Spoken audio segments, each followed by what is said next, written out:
everyone, and welcome to all the cards on the table. My name's Chloe and I work with card divination, astrology, and I channel energies through my body.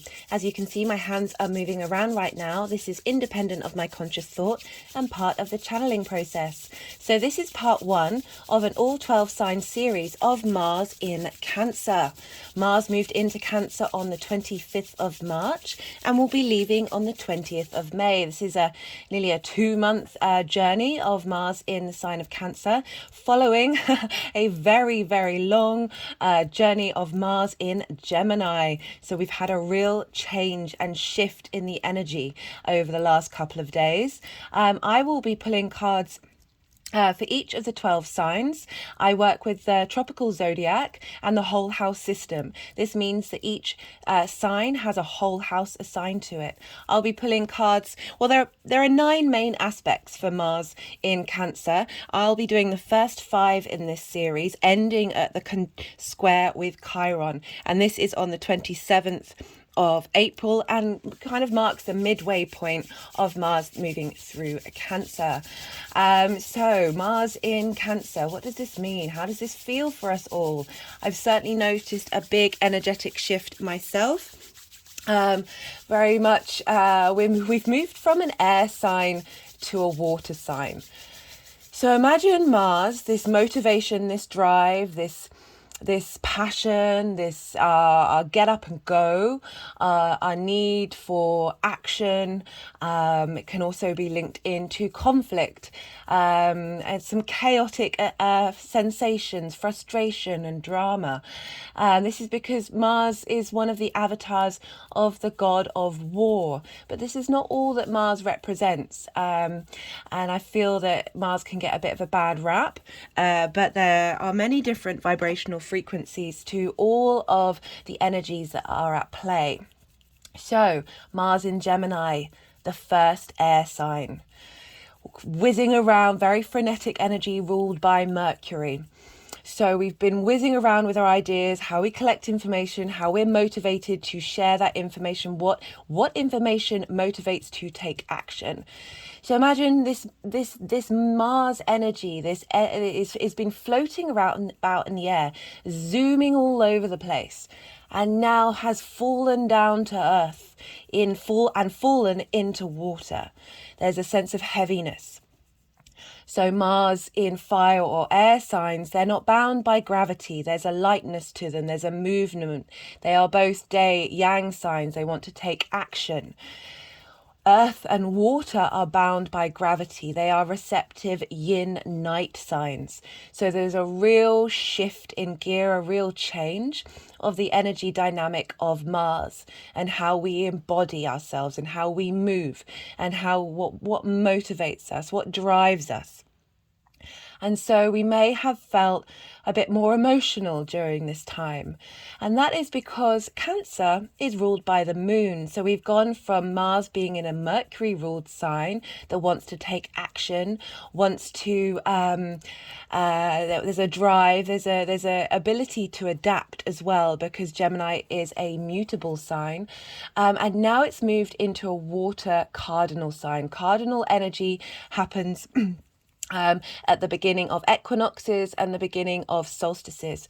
So Cancer is linked into the summer solstice. When the sun is at the peak of its strength, from the moment we hit the summer solstice, the sun then starts to lose some of its light. And so it's a symbolize, the moon is now moving into force. This is bringing that spirit of our sun and embodying it in our emotional body and bringing it down to earth. As I said, water and earth are bound by gravity. There's a slowness, but there's a steadiness. There's such a strength and power behind water and earth. Now, the moon represents our emotional body, our unconscious, our needs, how we nourish ourselves and how we nourish others. And the moon in Cancer, which it rules, is very much linked into protection of the home, protection of your emotional space, this sense of intuition, this sense of sensitivity. There's a real psychic connection with the moon. this ebb and flow that we have. You know, one thing that these two signs have in common, this Gemini energy that we've just been in, to the moon, the Cancer energy where the moon rules. So Mercury and moon are the fastest moving celestial bodies that we have in our solar system. And so we are, there's still the sense of movement and momentum and change. Cardinal energy likes to start things, likes to take leadership over things. So a governance of your emotions, feeling very prominent that they are, you know, we can very much get stuck in our emotional body, that they are a priority, and that they crown us, they lead us. You know, the human being is, I can't remember, is it 80% or 88% water?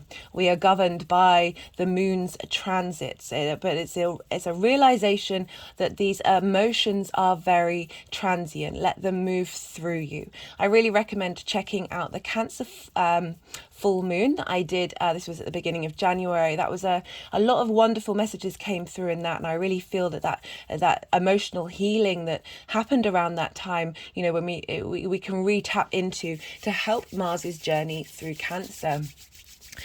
So there's a sense of so Mars has gone from being an action-based sign, which can be sort of a bit more combative, a bit more going out and attacking. And, you know, we can see this in a lot of the debates that have been happening, a war over words that has been going on for a very long time, but certainly highlighted by Mars moving through Gemini. But now Mars is in Cancer, this receptive sign, this drawing in, this collecting in.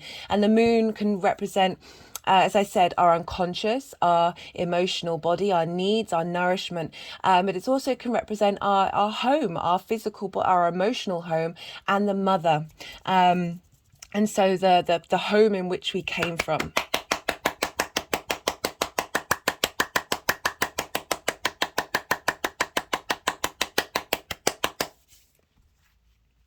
I forgot that I did plan on shuffling some cards to get the sort of collective reading for Mars, but the energies are being, they're wanting to add to the messages coming through with the energy work.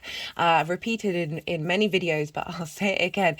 I have Cancer in my 12th house, and when the energy started really getting activated in my physical body was when Mars entered the sign of Cancer, when I was having a 12th house perfection year. So there's very much this link to the physical body and our emotional responses. But as I was saying, Mars in a receptive feminine night sign, a yin sign, linking into the moon in the sign of Cancer, this need to protect, this need to keep things safe, to defend the home, to defend your emotional needs, and to defend how you nourish yourself. So yeah, we are now moving through a time when we're connecting to our emotional state. As I said, this can bring up some conflict, this can bring up some drama and some friction, because we've got Mars, which can be very agitated. Mars really likes a job to do. I always say, if you work with Mars and try and redirect Mars's focus away from conflict. You do it by giving Mars a job to do in the sign that it's in, linked into your integrity and where you want to go moving forward. So we've got this motivation and drive, Mars, to connect to our emotional body, to understand it. But there's a state of pause, there's a state of bringing things towards you, to let that movement of Mars come from observation. From being receptive to what's coming up, really working with your emotions and seeing and just observing them and holding space for them and letting them move through you, and realizing again that transitory space of the moon, and rather than letting them explode. One of the things that I have noticed from the outside world is where I live.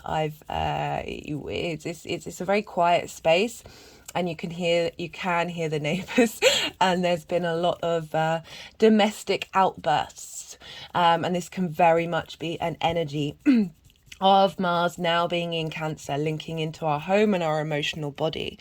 So one of the things, Mars is very independent, and can struggle being in Cancer. Traditionally, this is the sign of Mars in its fall and depression. This is because Mars is exalted in Capricorn, which is the sign opposite Cancer, and Mars liking things to do, putting in the hard work in a very tangible sense.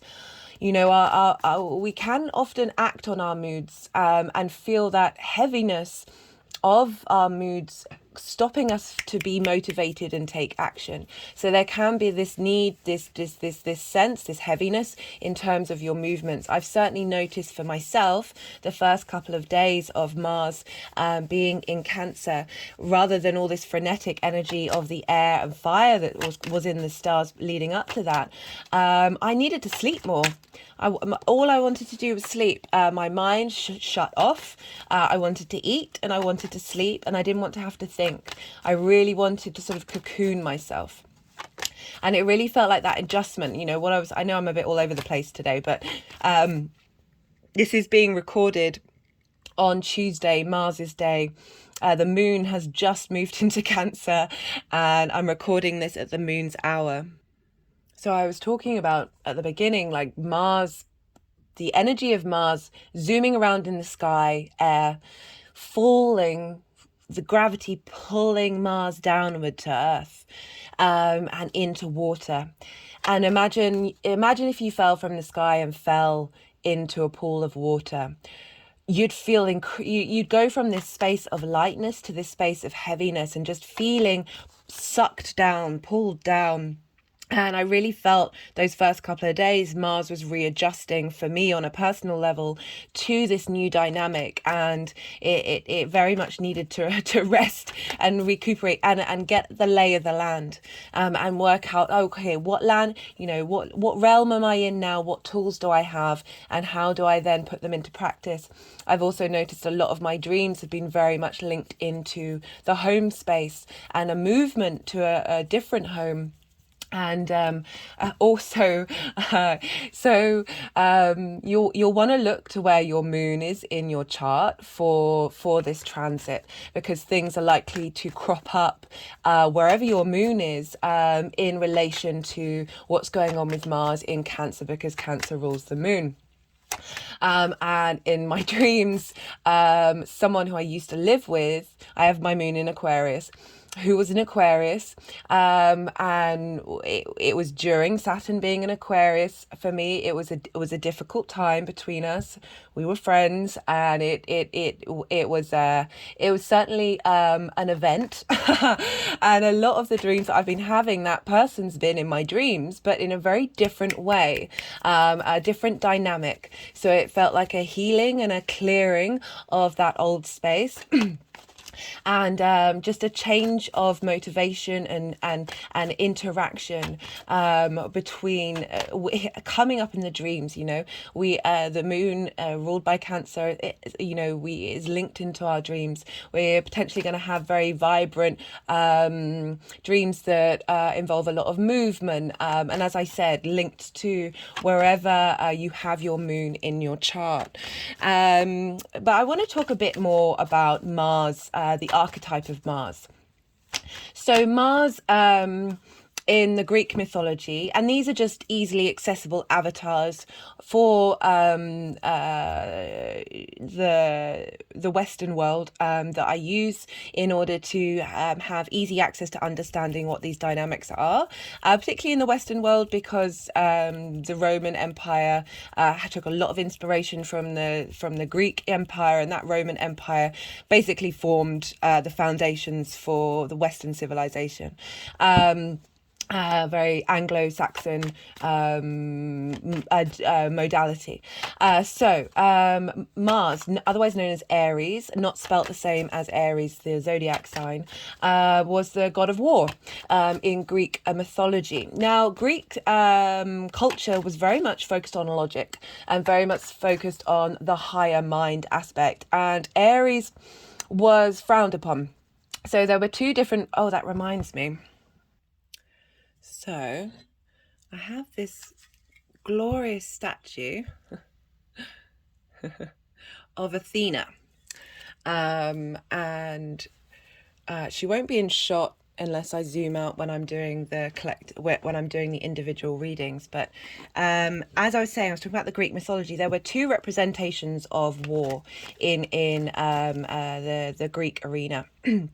And Athena represented strategy and logic and wisdom, as well as a representation of war and all those things applied in that framework. Mars was very much that conflict, that drive for anger, for just battle lust and crazed non-logical ways of things, just storming in, when our blood runs hot and we can't think clearly, and we just take action. That was more Aries' energy.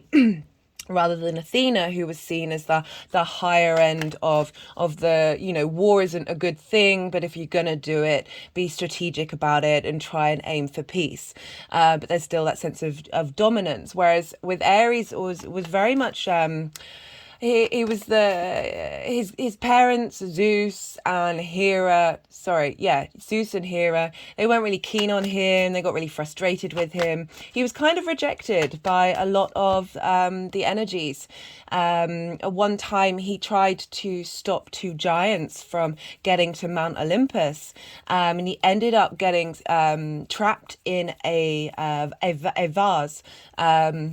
For a year, and no one came to help him apart from Hermes or Mercury. So he was stuck there. He wasn't supported or nourished by his family, by his dynamic. And the reason why I'm bringing this up, because there's also the link into Mars, the Roman avatar of being the outsider. And even though Mars was very much venerated by the Romans compared to the Greeks, there was this sense of, it's really tapping into the sort of primal energy of when we had small clans or small villages. If there wasn't enough food to go round and there were too many young men, they would be sent out into the forest. They would be sent out to be in the forest. The community would sever and cut. Mars is also very much linked into cuts and into severing. Often find with Mars transits end up having just random cuts on my body, and I've got no idea how they got there. This very testosterone based energy was severed if they didn't have enough food or weren't able to support, and so this masculine energy was then banished to the forest, where they would sort of band together and be very sort of in touch with nature. Mars in Roman mythology represented the father of Romulus and Remus, who were the founders of Rome. And the origins of Rome is very much based on all of these sort of abandoned masculine energies coming together and saying, no, we want to be independent. We want our own space. We want to create our own landscape. And there's other mythologies around essentially stealing of women that is at play with that of how to populate yourself. But it's more like I want to really tap into this idea of this rejection of that very primal instinctive fight response that we have, that is part of the human being, and how that energy can sometimes be really celebrated, but it's often, it's been shunned, it's been pushed away. And when we are pushed away, when we are not understood, we tend to sort of clamp down, and sort of those emotions get really reinforced.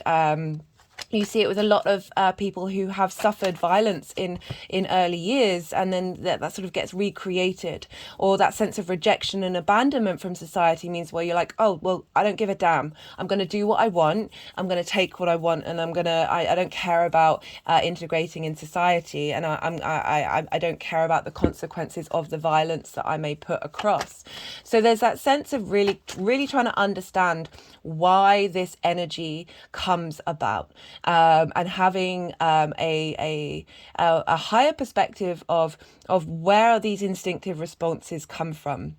And I really just wanted to highlight that, because when we find compassion, our moon, our emotional, the way we connect on an emotional basis to these responses, to this sense of conflict, to this sense of frustration and drama and fighting and war, when we hold space for that, we can break the cycles. We can do our bit at least to break these cycles. There's also, the wolf was very much linked into Mars.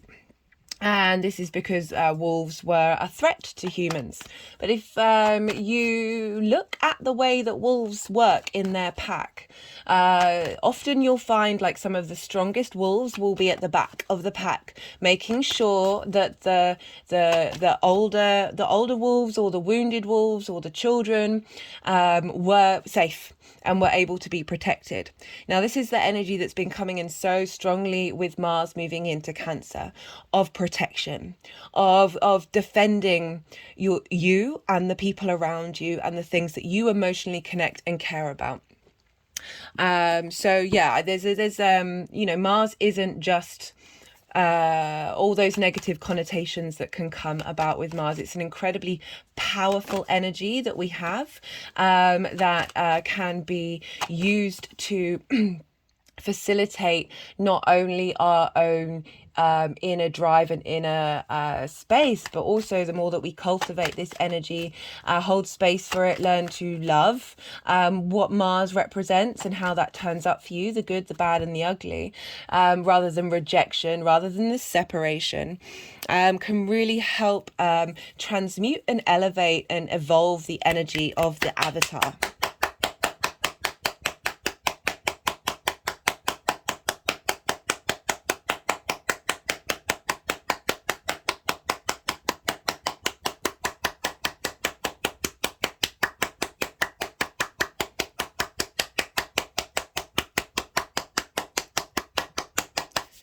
Rather than a separation, for those of you who are regulars, I speak regularly that I'm not the biggest fan of cutting cords and cutting ties and rejecting energy. It's just not my vibe.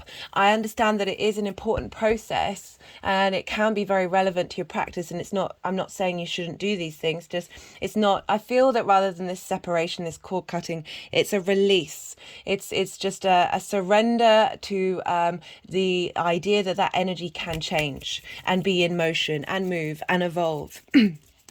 If we also look at the planet of Mars, it has the highest mountains and not dormant volcanoes. Well, they were volcanoes. I don't think they're volcanoes anymore, in the solar system.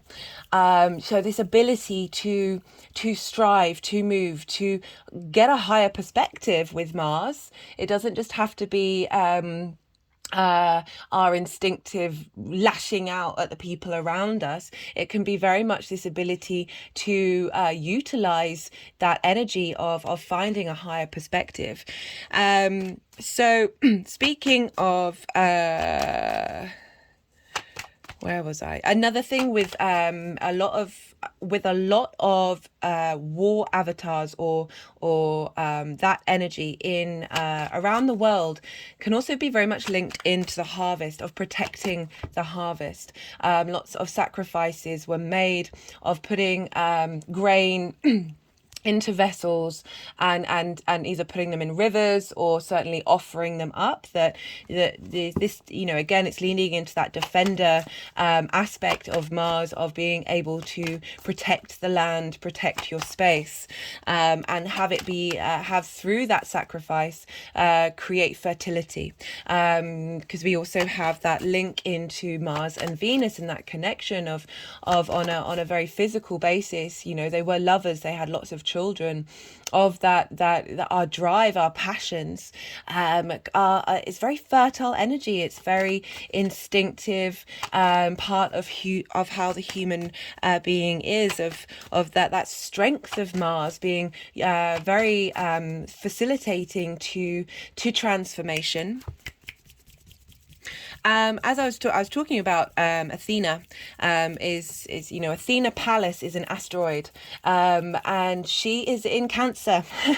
So it's one of the main energies that is at play, that is assisting Mars in its journey of really of really being able to bring about a sense of wisdom and clarity to what's going on in this new shift and this new dynamic. They don't conjoin.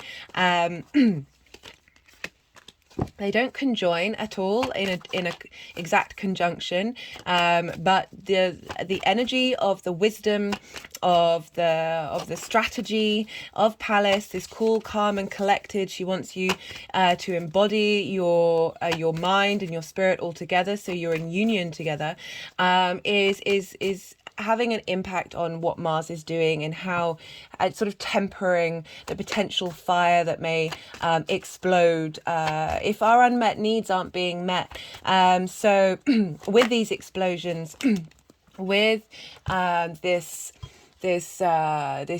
potential conflict and drama side of Mars. Mars rules the square, which is that aspect of two energies, very strong energies, butting heads against one another, and potentially not being able to find resolution. But I always look at that square aspect as we need that friction to bring about things into the 3D world, in this linear time frame. So very, very powerful manifestation energy.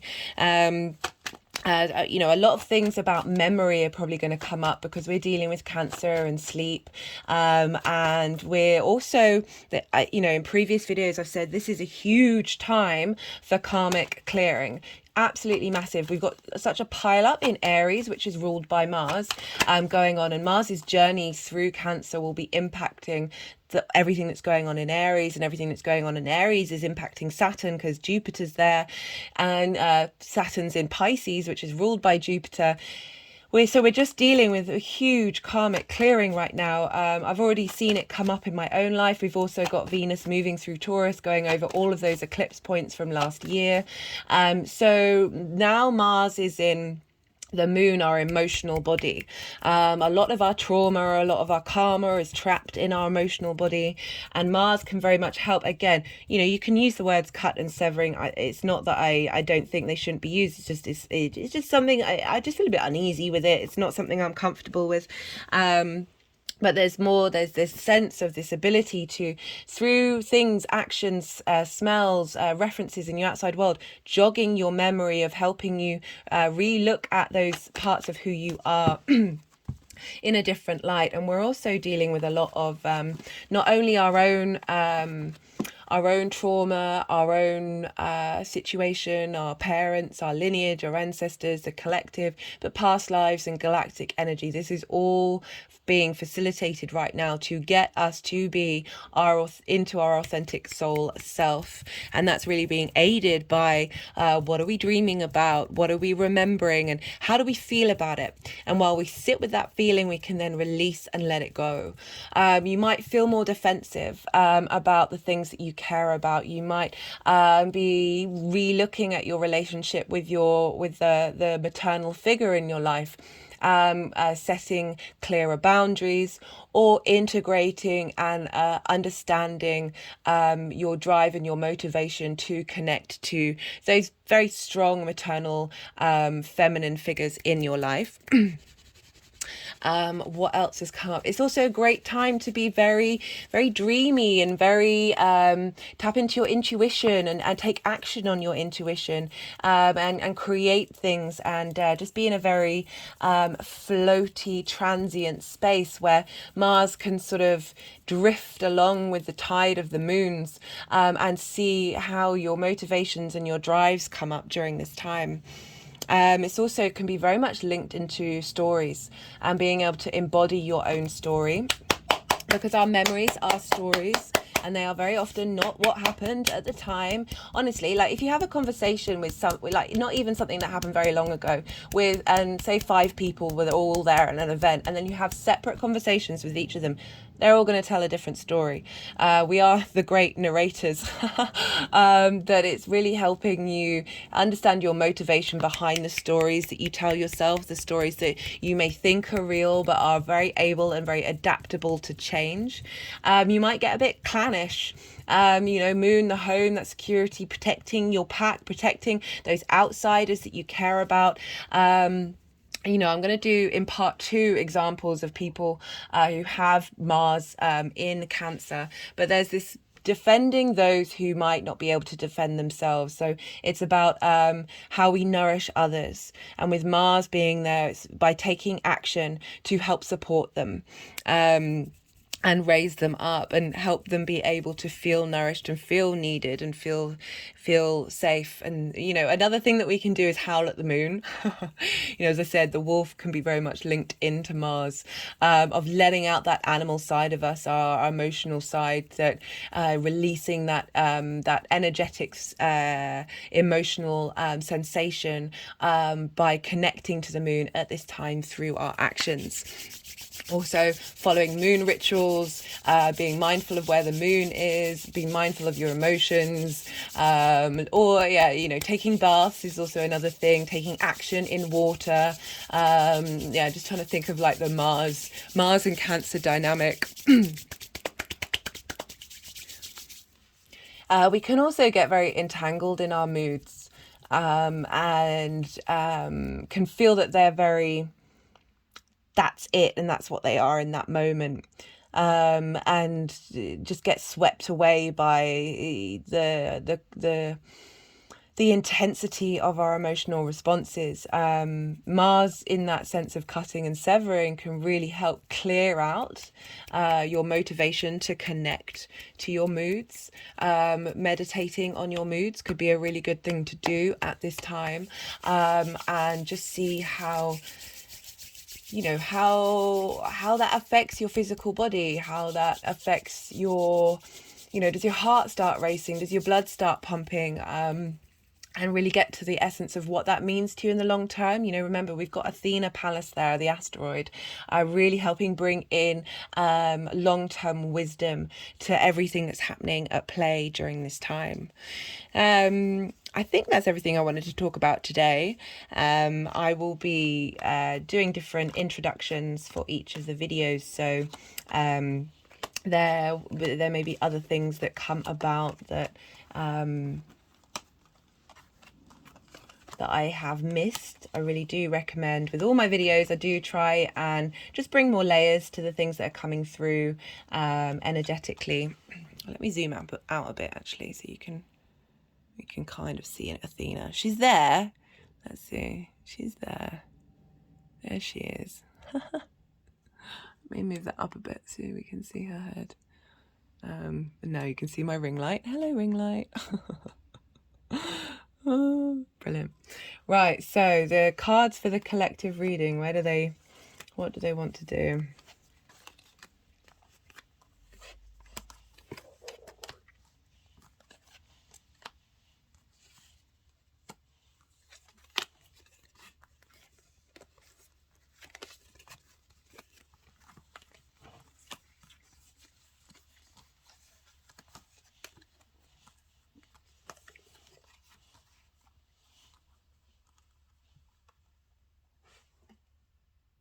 So I just paused the camera for a second, and ended up moving something on an altar, and there was a bit of an explosion, very Mars based, and I needed to clear it up with water.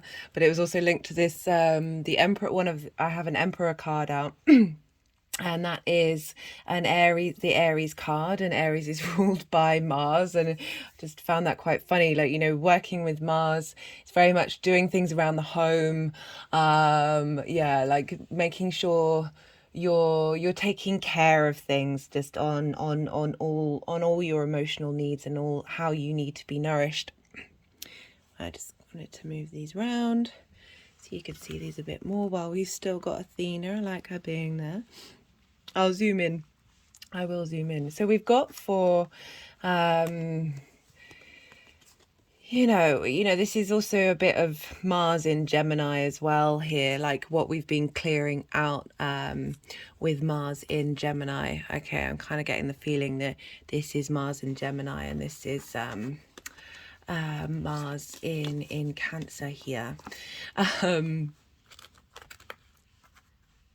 They want more cards.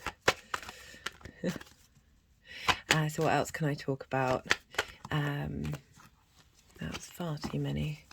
Yeah, so this is, as I said, there's a real shift in gear, but I felt like after it calmed down, that's kind of adjustment. Like, you know, Mars has been rushing around. You know, you think Mars's needs wanted to be tended to now that it's moved into Cancer, are very much, you know, giving Mars a rest, giving Mars a bit of a break during this time, being able to restore and regroup and be nourished by the moon. Yeah, I do. So now, I don't know if, but the regulars who watch my videos, I'm just speaking, I was speaking really, really fast, very frenetic when we still had Mars in Gemini and, you know, governing everything that's going on in Aries. And now that Mars has moved into Cancer, I can really sense a sense of, that's far too many, sense a flow of, there's a bit of a softness to the way that I'm speaking, and it's not as frenetic. Okay, interestingly, that Queen of Pentacles has just gone where Athena is. Again, Athena's wisdom and the Queen of Pentacles is very much linked into being able to give good advice, that receptive energy. We've got Venus in Taurus, so Venus is in an earth sign, and yeah, really helping ground us for the long term.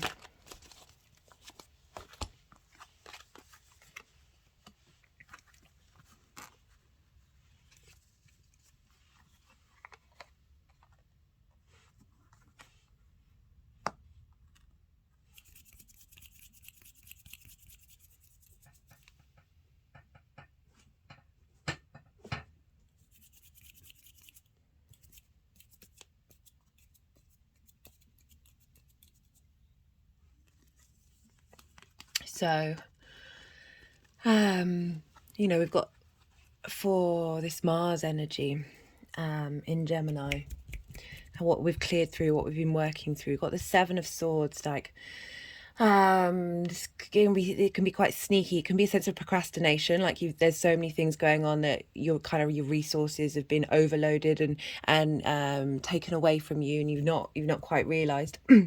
The Seven of Swords can be read in so many different ways. It's about thinking differently as well. It's also the sense of trying to yeah, what am I trying to get from this? Just the freneticism of doing so many things at once with Gemini, and all these different thoughts running around your head, that now that Mars has moved into Cancer, you're kind of left with those two thoughts. And there's a stillness in the mental area of your life that you're now, you know, there's been a lot, okay, with the Ten of Wands, this is completion of burden. This to me comes up a lot with karmic clearing and carrying the weight of not only our own burden but the burden of others energetically. And what we've been learning in with the Mars in Gemini is, what is it that we care about? What is it that we can let go of and can be taken away from us? So we're left with the Two of Swords, and interesting, we've got the Two of Swords following this of then really embodying. So this is when, like, you're being receptive, you are in a pause momentum, you're not making a decision. So Mars is in that receptive state of really, and there's the moon here, and we've got water as well, of getting in touch of what it is. How do we connect to those thoughts in Gemini, that information? How do we embody it?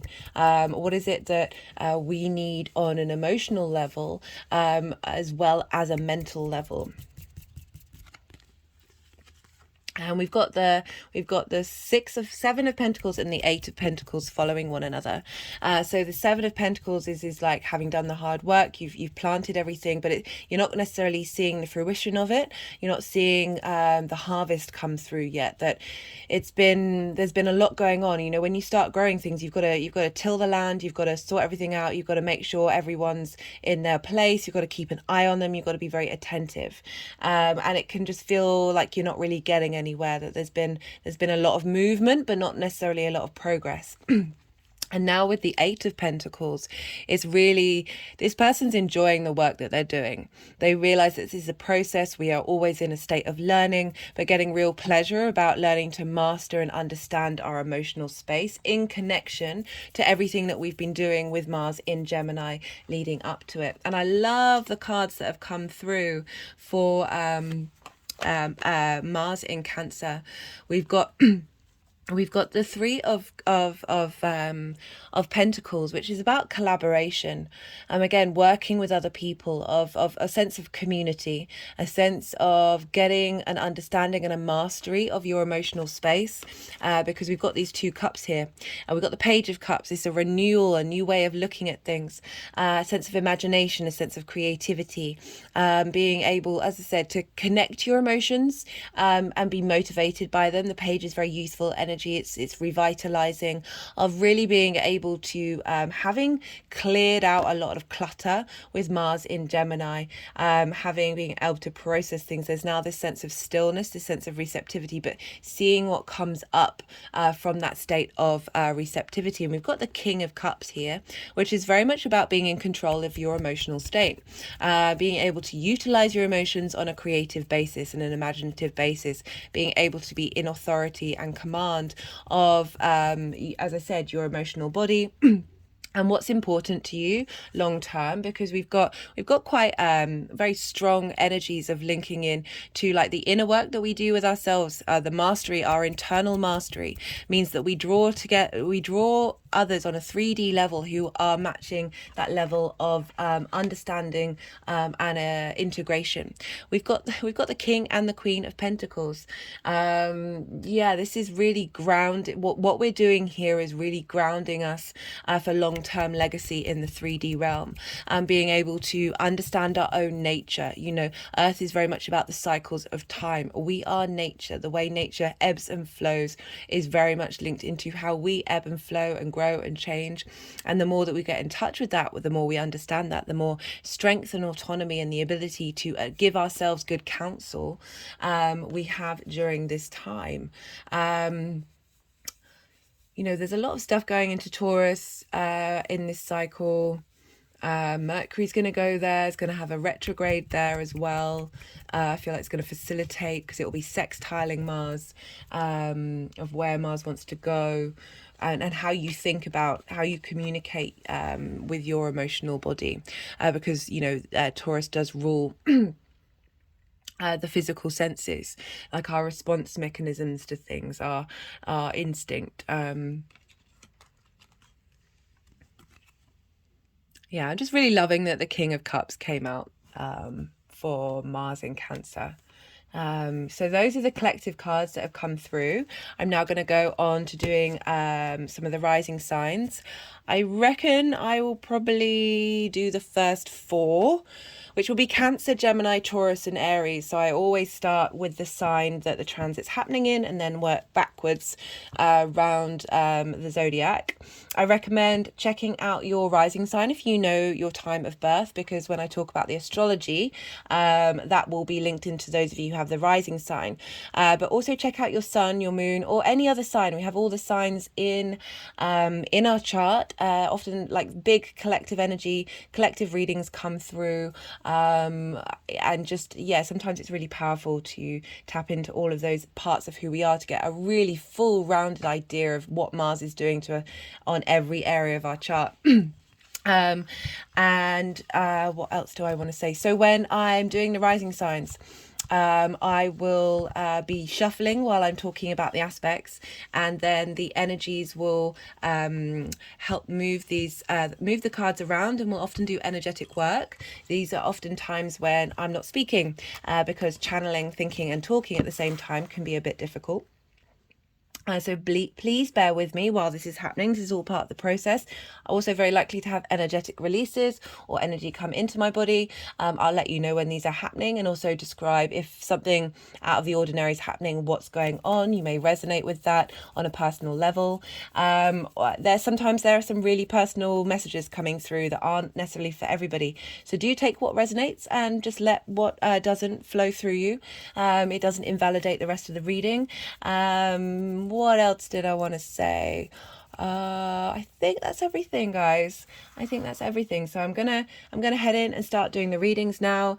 I really hope you enjoy what comes through. I'm certainly intrigued to see what's gonna pop up for us all. I hope you enjoy. I just wanted to show everybody, this happens a lot. I end up forgetting things. This is on the bottom of the deck. And just, I was wondering if the Ace of Cups was going to come up, because that's definitely the feeling that I've been tapping into with Mars and Cancer, having moved through that really heavy space after cleansing and connecting to my emotional body, and holding space for it and letting that energy move through me. I felt such a sense of renewal, and it's very much Ace of Cups energy for me, and so to see it at the bottom of the deck just now, I was just like, I have to show that to everybody. This beautiful space of emotional renewal, I just wanted to share.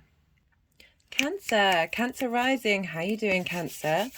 So, as I said in the introduction, for those of you who don't have Cancer rising, this will still apply to your life, just in a different area, and a different house. So all still very relevant, the messages that are coming through. But for Cancer rising, this is happening in your first house. This is the house of self. This is your house. This is how you embody your sun or your moon through your actions and your deeds. This is often how other people see you. This is your body, your appearance. So Mars moving through the first, what does that mean? You may be a bit more confident, a bit more, you've got more drive to enact and do and be.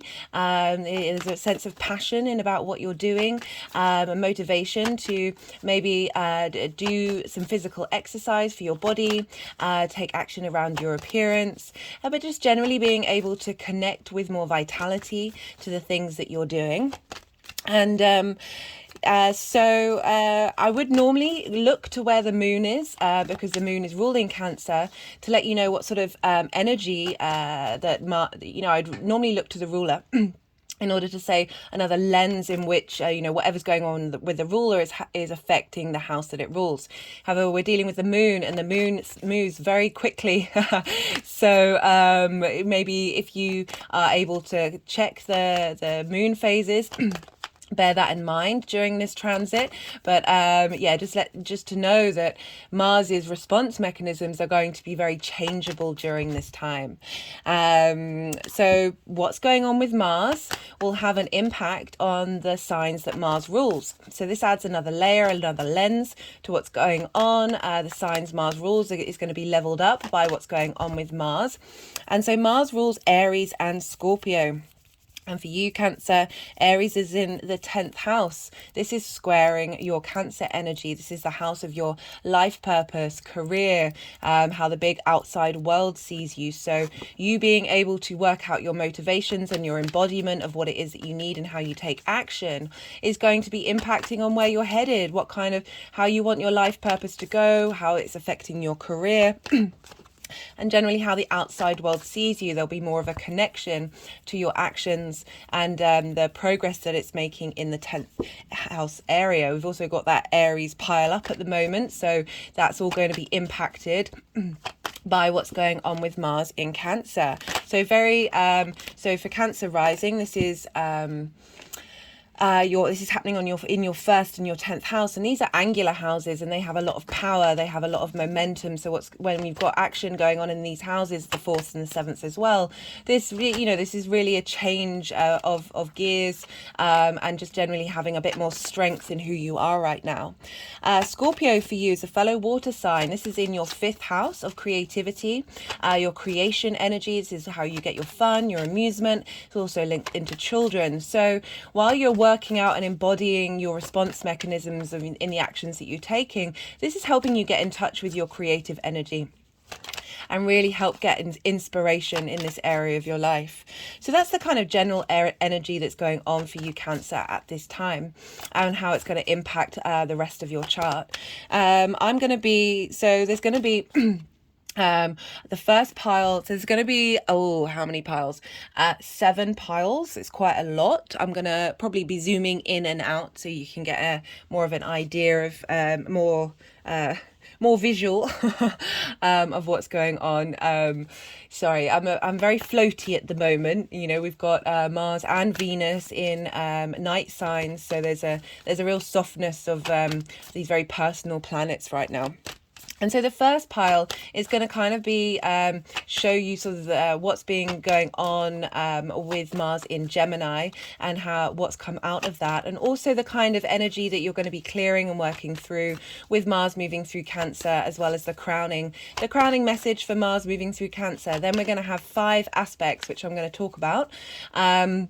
And they'll all have their own separate piles, and then the energy of where this particular part of the journey, because this isn't the full journey, I'll be stopping around the 27th of April, the midway point in Mars's transit through Cancer, and we'll sort of regroup and we'll come back to this at the end of April.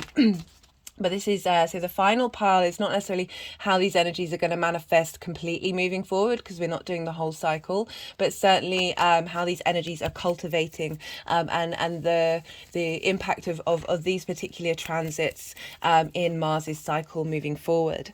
So I'm going to be shuffling while I talk about the aspects, and then we'll move the cards around and I'll go through what the cards mean in relation to those particular aspects.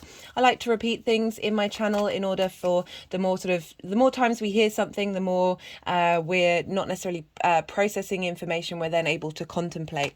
And Mars in a receptive sign is very much allowing ourselves to contemplate our actions. So the first aspect that we have is a trine with Saturn, and this is happening on the 30th of March. So Mars will be at 2 degrees of Cancer and Saturn will be at 2 degrees of Pisces. Now I've done a Saturn transit section and I've pulled cards in for this aspect, but more in relation to what's going on with Saturn. So the cards that I pull for this one will be linking into what's going on with Mars. So Saturn in Pisces, they're fellow water signs. So you're getting a lot of support here, Cancer. When we've got 2 elements, they're sharing resources, they're on the same team. A trine is an aspect of Jupiter. Jupiter wants to elevate, bring cohesion to different things and bring them together.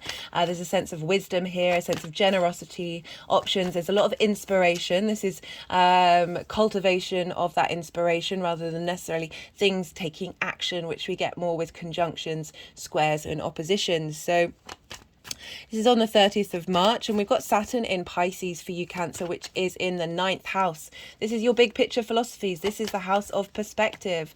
This is linked into how you map out the world, the universe, and yourself in it.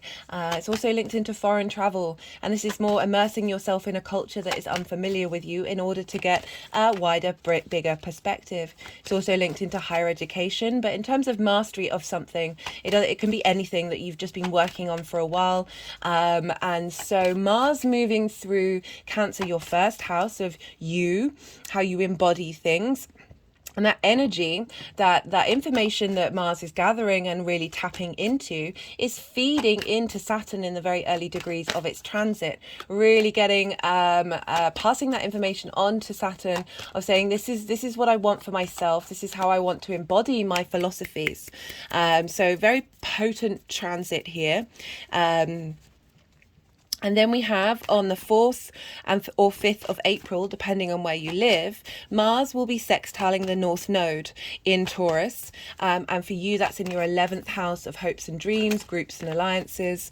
We've had the North Node moving there for a while. As I said, Venus is activating all the eclipse points. So I recommend you checking out that video just to get an understanding of the, essentially Venus is walking the same path that the eclipses have and Uranus has, very disruptive, big energy, new beginnings and endings, as well as culminations, and flowers are growing up behind her as she walks. So she's really bringing harmony to all of that potentially very disruptive energy that you may have had in that area of your life. At the same time, Mars will be trining the South Node in Scorpio. So again, that's your 5th house of creative energy. A trine, as I said, aspect of Jupiter. I meant to say, sorry, a sextile, which is the Mars to the North Node, is an aspect of Venus. So really bringing creativity, beauty, harmony, connection, love, appreciation to your hopes and your dreams, and how you want to embody that change, that direction of where you're headed, the North Node, in your actions and your deeds. And the confidence you may have about that.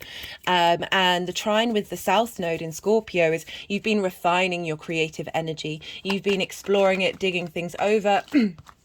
And really maybe a sense of isolation when it comes to what creative output that you've had over these past nearly 18 months. Perhaps being a bit more isolated in how you have fun, being a bit more mindful, being, as I said, that purification of that energy. And so Mars trining that aspect of Jupiter is bringing that everything that you've learned with the South Node is feeding into Mars of how you're embodying that refinement that you've been doing in that area of your life.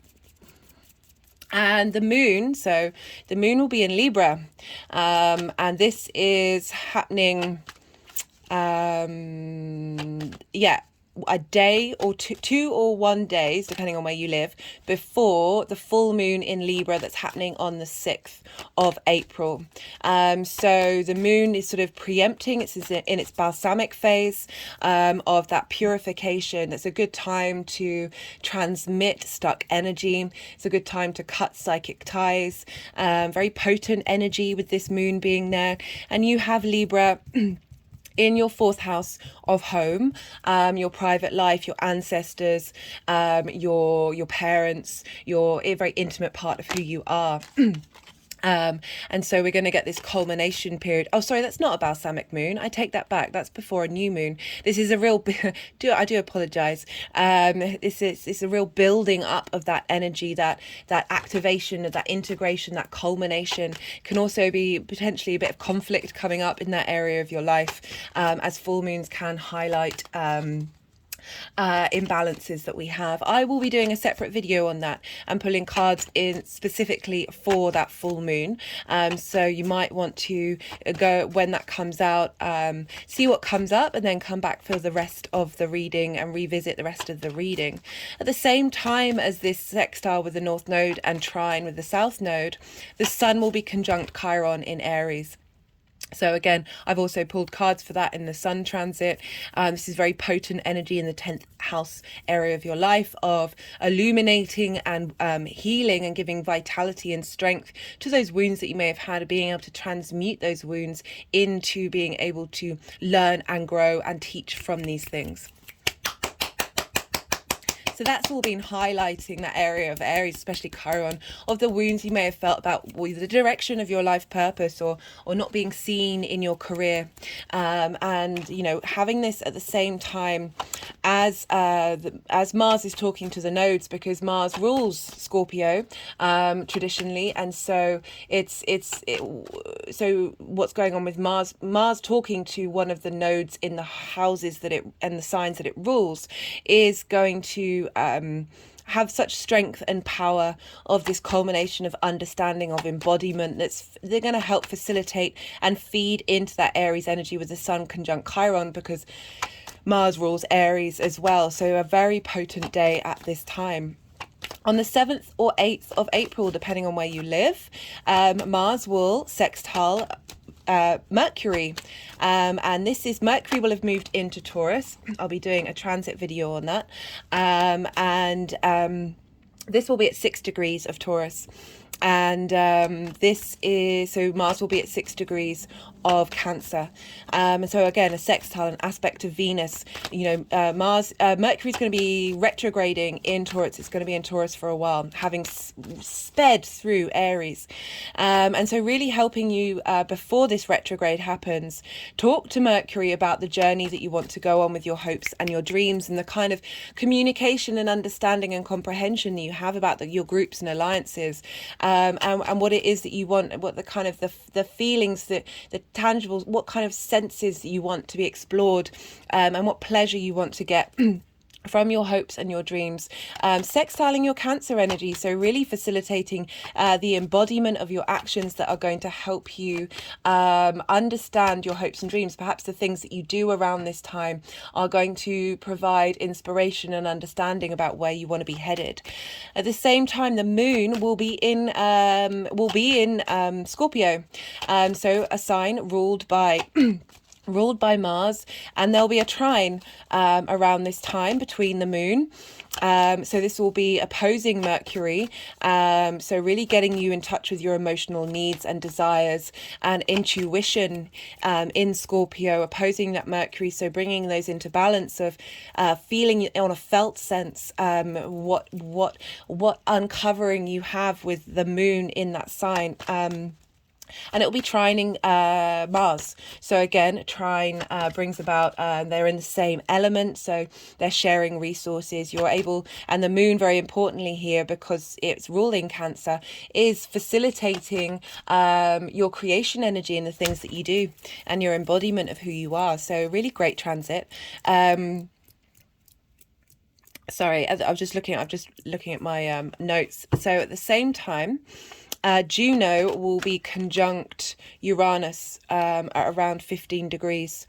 And so this is having your commitment to your unique ideas, your unique hopes and dreams that are in your 11th house of, as I said, hopes and dreams, friends, groups and alliances. Maybe you meet somebody in your groups and alliances that you want to commit to. I mean, that doesn't have to be romantic. It can be in any form of how to utilize and bring your dreams and hopes into fruition.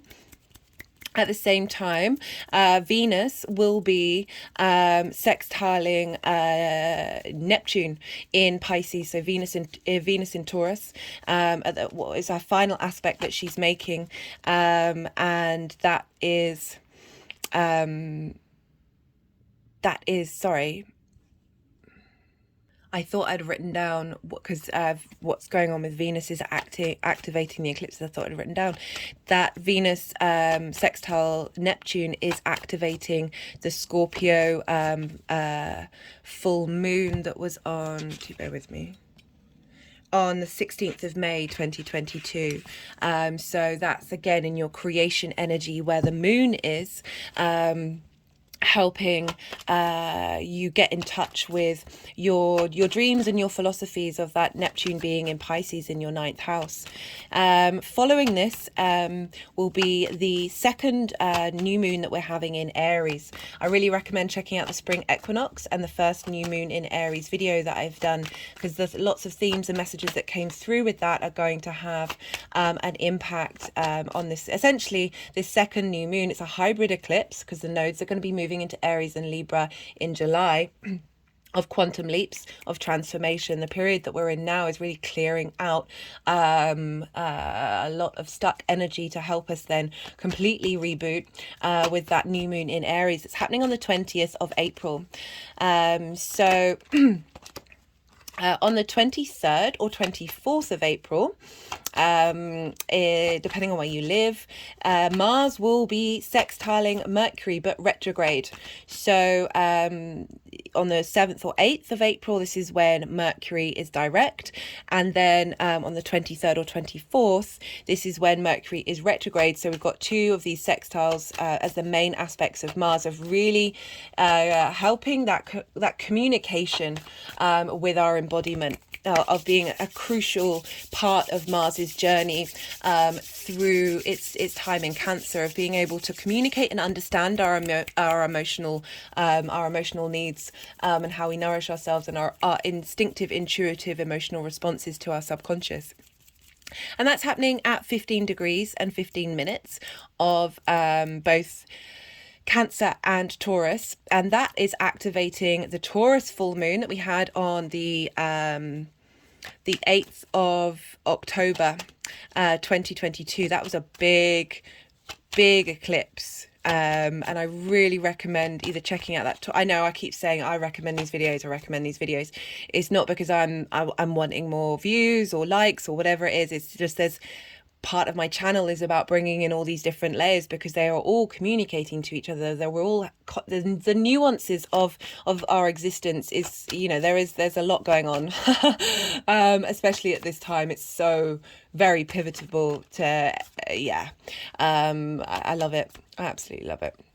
So so we've got that sextile with Mercury retrograde. Okay, so I think, when did Mercury go retrograde? I swear I wrote that down.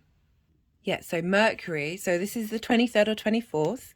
Mercury will have gone retrograde, I think it's 12 hours before this aspect. So it's just at the beginning of Mercury's retrograde, of Mars going, here's some more information about your journey that you're going to be doing, your retrograde phase. Here's a real boost of movement, of motion, to help you understand the lessons that are going to be coming up with that Mercury retrograde and how to embody them.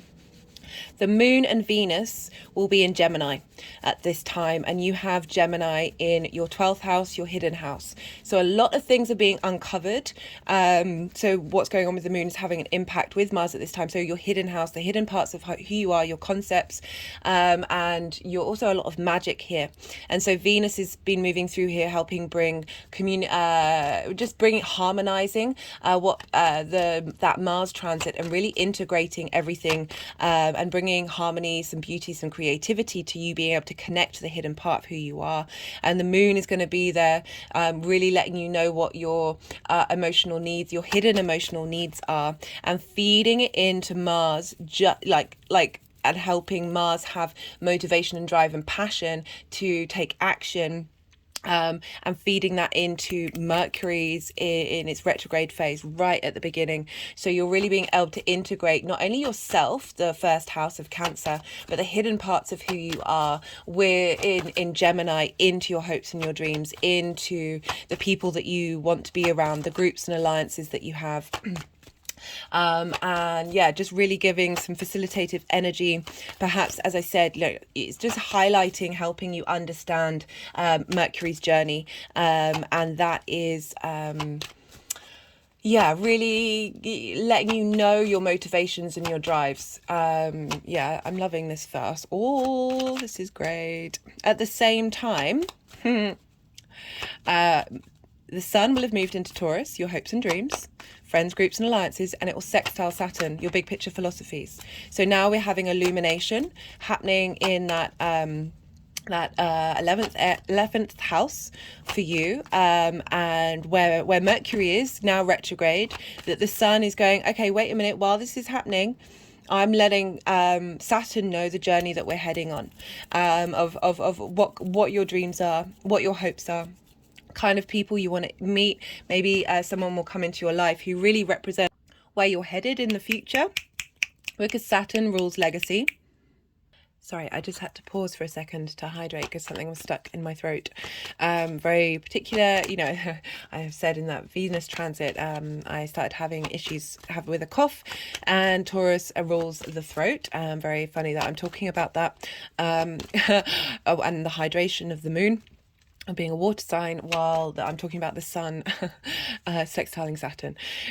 So that is, yeah, that's all happening on that day. There's a lot going on. The final aspect that I'm going to be talking about in this series, it's not the final aspect of Mars, but just the midway point for Mars moving through Cancer is on the 27th of April. This is when Mars is going to be square Chiron at 16 degrees.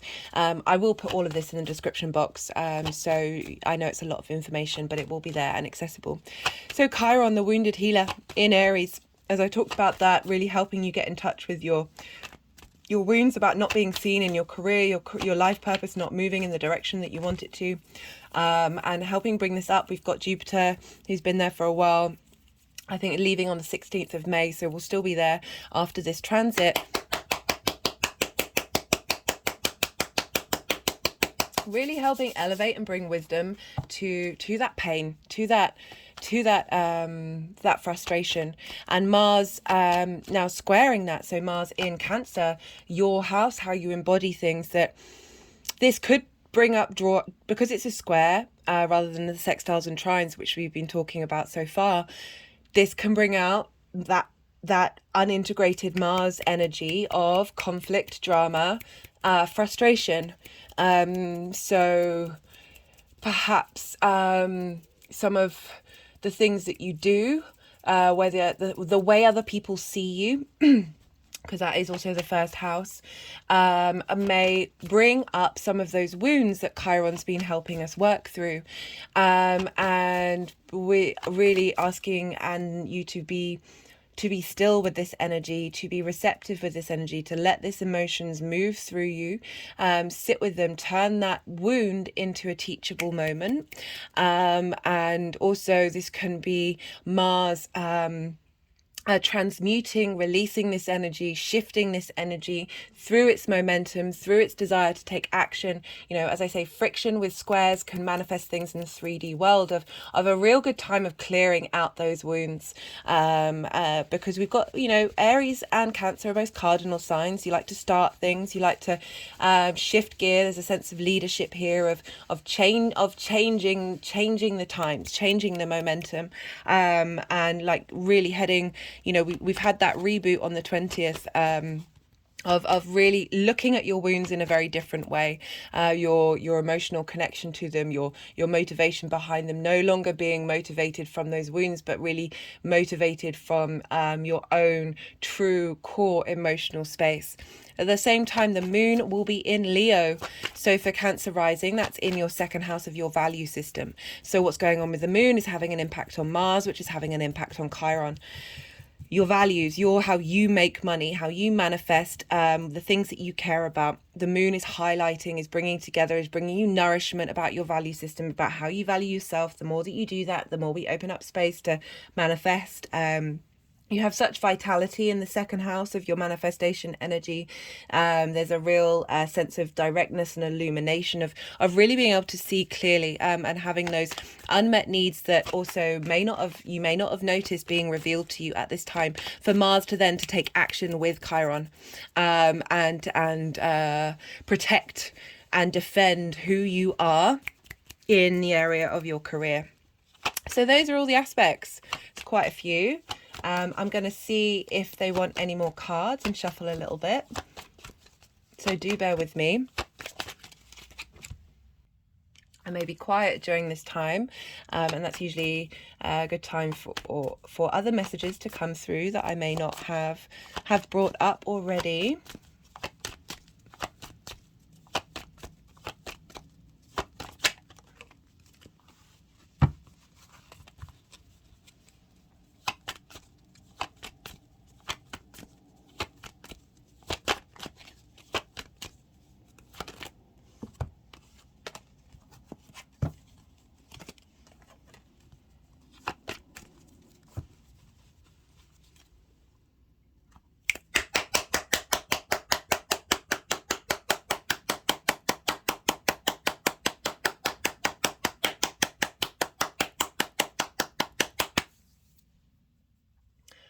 right, let's see. So how many piles we've got? We have 7 piles. Let's see where these cards. Well, let me zoom out a bit while they're doing this, and I can zoom back in when we've got an idea of where everything wants to go.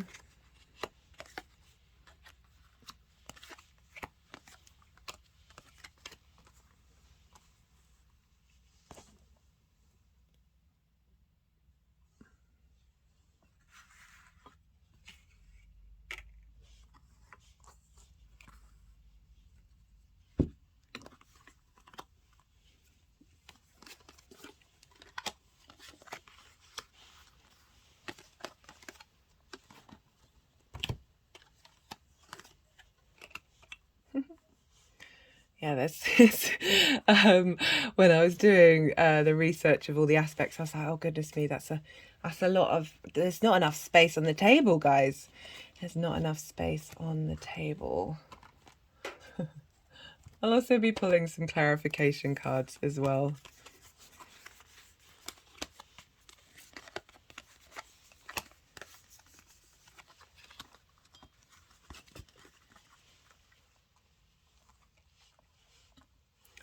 How many piles have we got? 2, 4, 6. We've got 8 piles. Okay.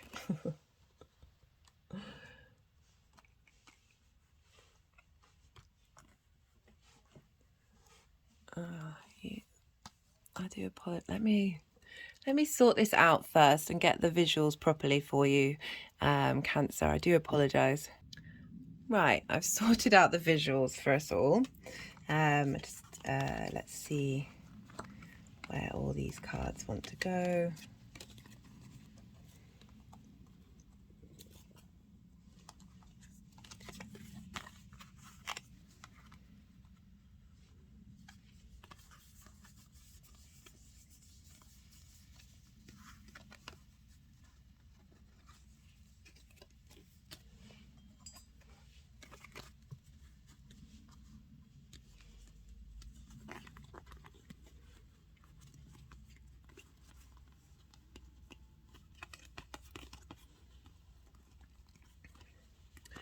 So,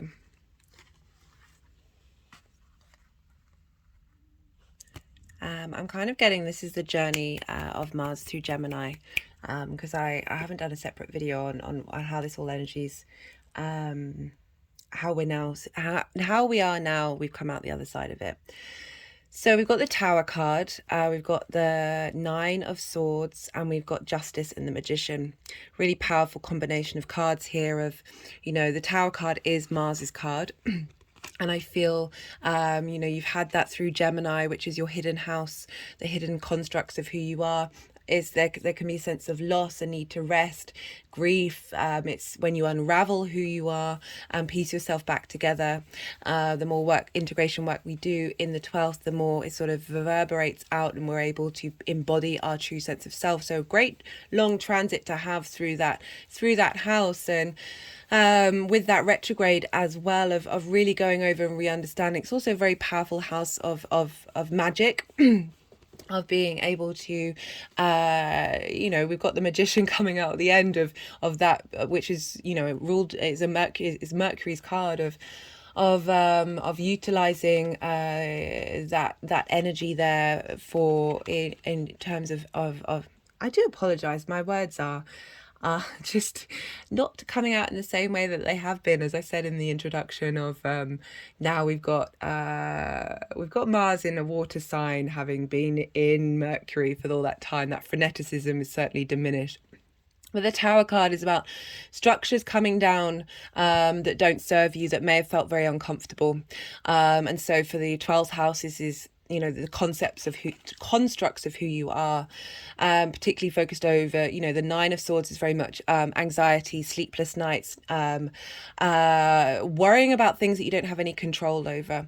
And the Tower card for me feels that you've been able to transmute that energy, pull those structures down, that sense of fear, that sense of mental anguish, of that the way that you collect information and how you work with it has really been brought into balance, the Justice card. And so you've been able to now look at yourself with more empathy and compassion, which is very much the Justice card, and rights being wronged and finding harmony, and the scales being, as I said, put into balance. And for the sort of outcome of Mars moving through Gemini and how that energy is moving forward is the Magician. Knowing you have all the tools that you need in order to create magic, taking action on those things, and really, as I said, having Gemini there, the power in which you communicate information, the power in which you collect it, and the spark and joy that you can find, the play that you can find, and very much moving away from this space to a sense of openness and abundance for Mars's trip through Gemini. So we have, for Mars moving through Cancer, we've got the Devil and the 10 of Wands, and then the Fool, which is lovely and not surprising, because this is happening in your first house of starting a new energetic journey when it comes to your movement out in the world. But we've got the Devil card and the 10 of Wands of like what's being cleared through, what are you working through, what are you letting go of. And the Devil card is a very powerful card. It's the Capricorn energy, but it's linked into the structures and the habits and the routines that we have, that we feel are very much ours, but they contain us. There's a sense of restriction. You see these figures here, they have chains around their necks, but we are capable of breaking those chains. And feeling that you felt very overworked and overburdened, and again, I link it into this karmic clearing space that we're in, of being able to clear lots of lineages, clear lots of structures that might not even have been linked to your experience, but you embody them. You're a water sign. As a rising sign, you're very connected to the collective emotional body. It's not just Pisces, it's all of you. You're very sensitive to your environment, can be very emotional, that these emotions may have felt very limiting and very burdensome, that you kind of get very stuck in that space. You're not able to see the sky. You're not able to see that this home, this sanctuary that you have as the moon, you're the way that you need to nourish yourself through the actions that you take, feeling very overloaded in this space and feeling very heavy. There's a heaviness with these two cards, that the structures of your passions, the ones are very much linked into passion, into creativity, into inspiration, that these have just felt very heavy. And Mars moving through here is setting you on a new journey. I love the Fool energy. There's a naivety to the Fool, but it's more enjoying the experience, not the good, the bad, and the ugly, as part of the wonder of the human existence, of the experience of going on that Fool's journey. So, two very sunny cards coming through for these transits for you with Mars. I'm really enjoying the energy that's coming through. There's a sense of vitality. There's a sense of strength as well, and power, with that Mars moving through your first for 2 months now. So we have with the let's see, they might want to move these around.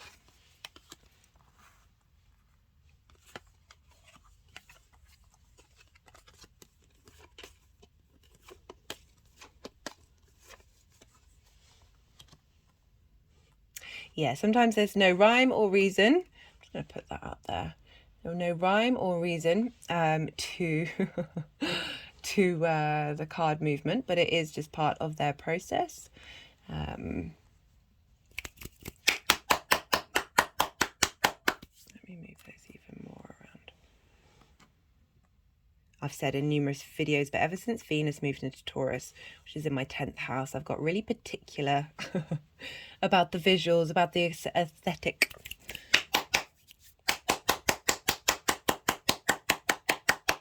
Might move in a bit more as well, actually. Just so you get a really nice look at the cards.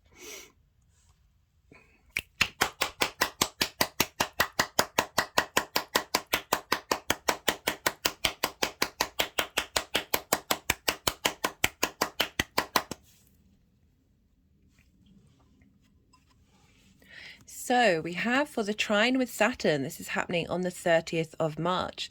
We've got the Queen of Cups. Yeah, so I love this. The two malefics, traditionally Saturn and Mars, they're very disruptive. They can, it's how you look at it, really. But Jupiter and Venus are the benefics. There's an ease to them, but there is a lot of strength with Mars and Saturn, but they're both in water signs, which are feminine yin night signs. And I love how the Queen of Cups is coming up for this transit. So you've got Saturn in Pisces, in your big picture philosophies, how you map yourself out in the world, trining Mars in your first house, how you embody these things. And it's really opening up the space for you to be very intuitive, very nourishing, very tending to your you in the world, of really reframing how you view the world. Yes, there's a sensitivity with the Queen of Cups. There's sometimes she can prioritize other people's needs above her own, but I really feel with the strengths with Mars and Saturn that you are knowing that you give from your saucer, not from your cup. Something I repeat quite often because it was a very fundamental thing for me to learn. That when you're giving from your saucer, that is when the water is overflowing into the saucer. You are in a space of abundance. You are giving. Your energy that you are giving is from an abundant state, rather from a state of depletion. That this is really calling to you to prioritize your needs, but it doesn't mean denying supporting and nourishing others. But when you are giving from that saucer, you are sharing that abundant energy with others. And I just really like how this is coming through with how you embody your actions. So your actions that you and how other people see you is setting up to feel incredibly nourishing and incredibly supportive. And the more that we support ourselves from a very healthy way, the more that that energy is accessible not only to ourselves but to the people around us and the collective at whole. So I love this coming up, this sense of being confident in your ability to nourish yourself and embody that in your actions. We have for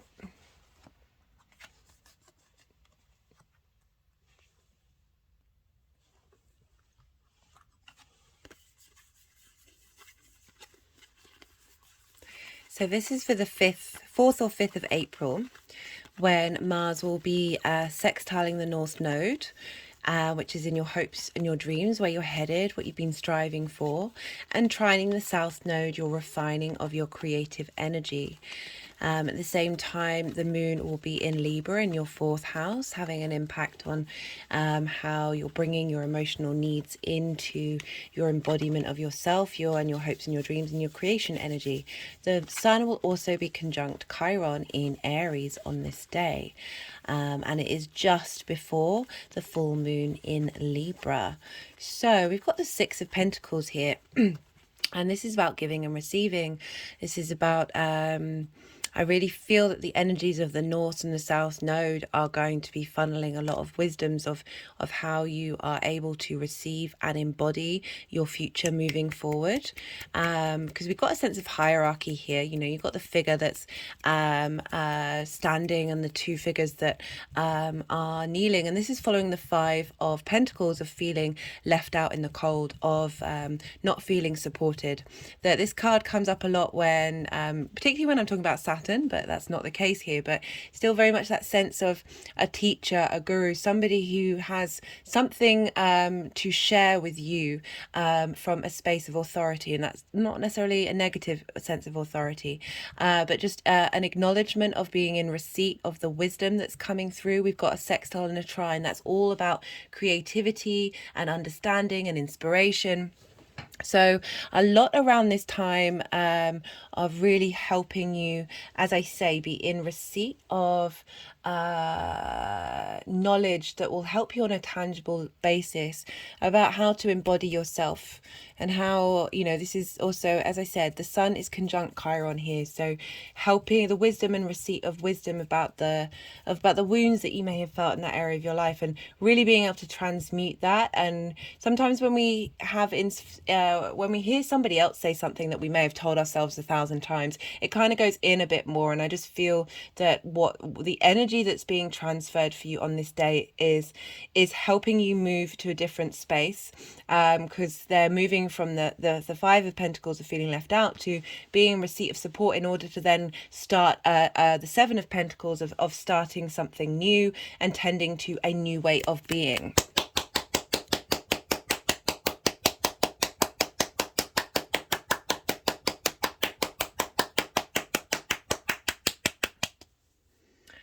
For the 7th or 8th of April, this is when Mars is sextiling Mercury at 16 degrees. The moon will be trining in Scorpio, which is your 5th house of creative energy. And I think I said at the time, like, this can be when you might be interacting with others in your groups and alliances of inspiration coming through at this time, of you sharing your creative space, particularly because it's is when Juno, the asteroid which is linked into commitment, is conjuncting Uranus, and so like bringing in inspiration, maverick ways of thinking, different people into your life. Like, I feels like there's a, you know, with this, and it's sort of backed up by the fact that the card came up for this was the Three of Cups, which is celebrating with like-minded people, communicating, taking action, your actions being seen, your passions being seen and communicated in your in groups and alliances with friends that you care about, who they're on the same page, and you're having fun and you're enjoying discussing lots of interesting information, and really like facilitating your long-term hopes and dreams, particularly with that link with the moon in your 5th house of your creation energy. I really like that energy coming through, of really getting your intuition on a very potent time of tapping into that and being able to embody that on a very fundamental level with Mars in Cancer. We also have Venus sextiling Neptune on this day. There's a lot going on. Well, I just wanted to check actually, because I think, one second. Yeah, it's also, so Venus is conjunct Neptune, again, that harmony between your fantasies, but you know, this is still in a very tight conjunction with the North and South nodes, so really like highlighting where you're headed, what it is that you want, how you're moving forward, with Mercury being there with that retrograde, of really getting into your senses, your sense of pleasure, this very tangible materialization of these things happening at this time. Yeah, really lovely card to come up for that. Yeah, it's funny that came up when that was kind of what I was talking about. On the 23rd or 24th, depending on where you live, this is when, so as I said, this is in between that Mercury sextile, we're going to have the second new moon in Aries, and a couple of days, that's on the 20th of April. On the 23rd or 24th, 12 hours after Mercury went retrograde, we're going to have a sextile again, with, now rather than direct, we're going to have with Mars retrograde, and the moon is in Gemini with Venus. And so this is, I said this was about, you know, Mars letting Mercury know the kind of the motivations and drive you have as an individual. And, you know, retrogrades are great. It's hindsight. You're revising something, you're revisiting something, you're going over something, you're finessing it. And I love that the Ace of Wands has come through, like real inspiration, creative inspiration coming through, and a sense of momentum and drive. Even though Mercury in Taurus can be slow, like it's really cultivating this spark, this new sense of creativity, with as I said, Venus and the moon are in Gemini, that hidden area of who you are, the magical space of where you are. So you're really being able to tap into the mind and how you communicate, because what's going on with Mercury is happening to Gemini. In Taurus, there, Mercury and Venus are in mutual reception here, so they're talking to one another, and really helping facilitate the inspiration that Mars is also cultivating with its journeys through your first house, of what drives you, what's important to you in how you embody your existence. And you'll be going over that, Mercury. You're going to be like really finessing this part of your life with this Mercury retrograde. Be still, be receptive with it. We're dealing with planets in Taurus and Cancer here, but also a lot of energy, that air energy, that creative, collecting information, figuring out what it is that you want, and really being inspired during this time. Love this. Right, the final aspect we have for, this is making me smile, the 27th of April, and this is when Mars is squaring Chiron, and we've got the Knight of Cups, you know, Mars coming in and defending you. There's Mars is romancing those wounds. I'm really giving a new, like this, giving your emotional space support and strength at this time with this Chiron energy, and the moon being in Leo in your values, realizing that you are valuable, you the capacity for you to be a glorious human being in this weird human existence is vast, and sometimes we don't realize that and we struggle with it, and the moon bringing up the vitality of that Leo energy, your heart energy, really getting you to know on a true heart level that you are seen and you are valued. Things with Aries I talk about, don't seek that from the outside world. That might be difficult with everything that's going on in the 10th house, but the more that you focus on your love for what you're doing and where you're headed, the more strength that you will have. Love this for you, Cancer.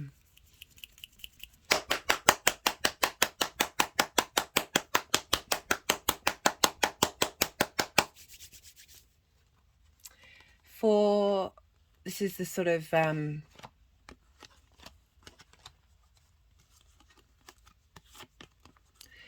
this sort of midway point. I still kind of feel like it's energy that, you know, we'll apply this to the rest of the journey and also cultivate it moving forward. I'd be interested to see what kind of cards come up for when I do the second half of Mars in Cancer, but such powerful cards that have come through for the sort of how all of this is coming together. We've got the Star card. This is deep emotional healing. This is allowing you yourself to be truly yourself. She is unclothed. She has very few masks. But this follows the Tower card, which you had at the beginning, which is the Mars card. And this is about that deep sense of renewal and refreshment. You're starting a new cycle with your motivations of how you embody yourself, and of having hopes and dreams now. And also the Star card, your light, you because we're dealing with the 10th house as well of tending to your own inner stardom.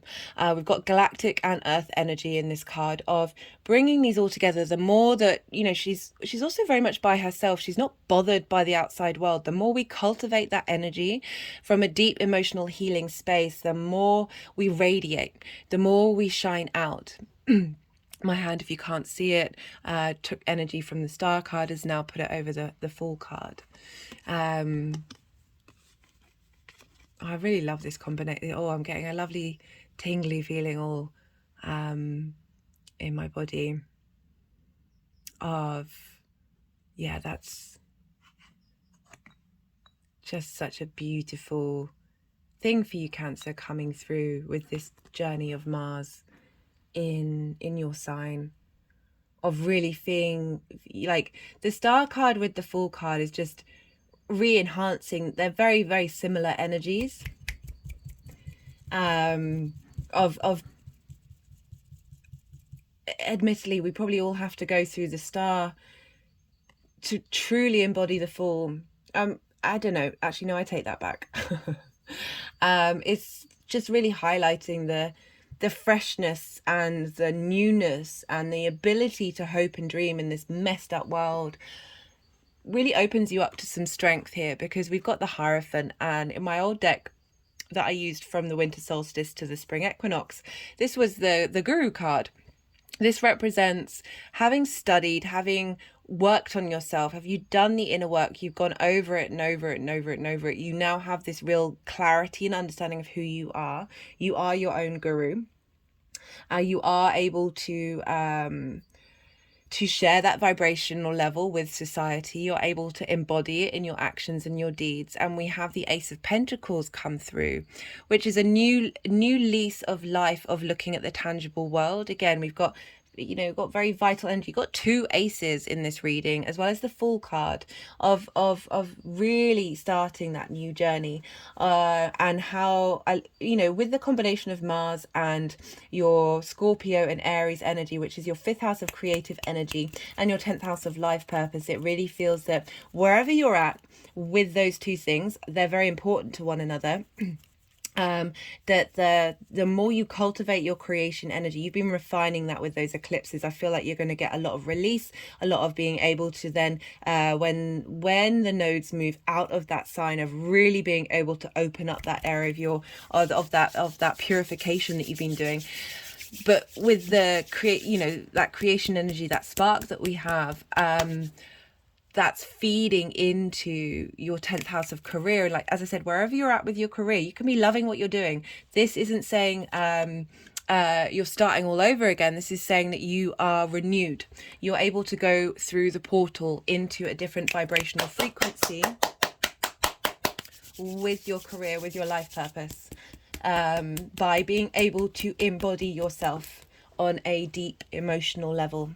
Because, you know, the Queen of Cups started this journey. Right, I'm going to shuffle. I'm gonna get some clarification cards. God, that was this, my table. There's no room, I can't really move my arms. So this is the numerology deck. Oh, we've got two come out. We've got parenting and health.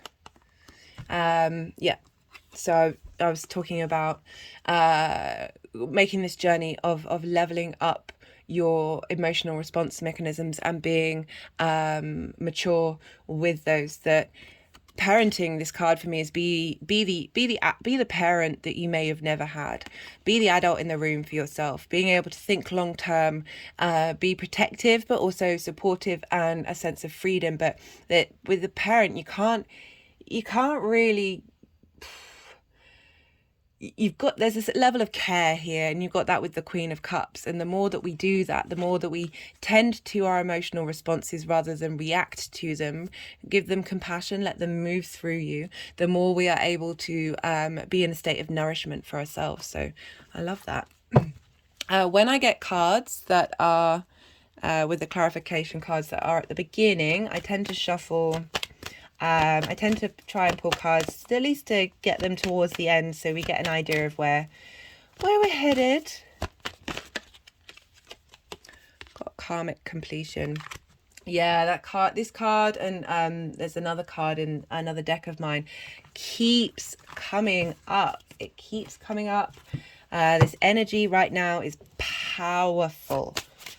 We're coming to the end of a nodal cycle. In the fixed signs that where we've had Saturn and Uranus squaring off with one another. Whoa. Okay. Nothing flipped over. So this is the First Light Tarot deck. This is a mixture of Major Arcana, question cards. Oh, where that one did. Where is it? Where was it? Statement cards and other keywords that aren't linked into the Major Arcana. We've got personal message. Let's see what wants to do, what wants to go there.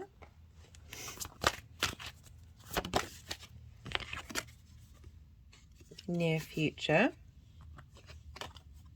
So that's going with that retrograde. That Mars talking to Mercury in retrograde. Got the Wheel of Fortune, spinning, fate, change, fortune.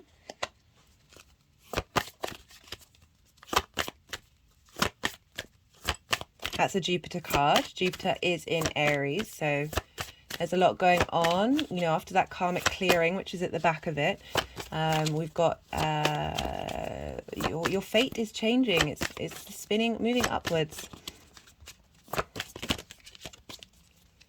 Let's see.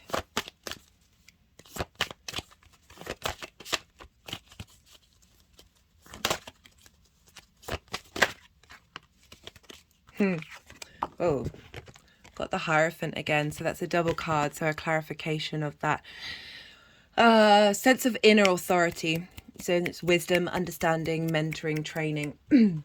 But I'm really getting for you that, I mean, it could be for some of you that you are going to be able to be a sense of authority in your career, your life purpose, where you communicate what it is that you've been learning with others.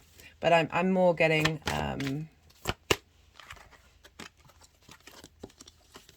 okay, so personal message for some of you of being that trainer. Oh, brilliant.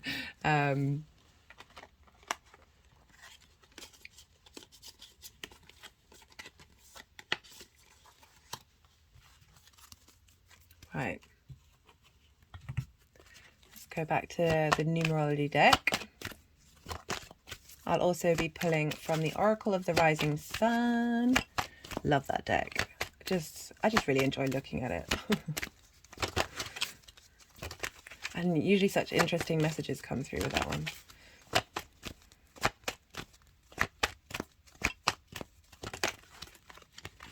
Change. Change is coming. Having done the healing,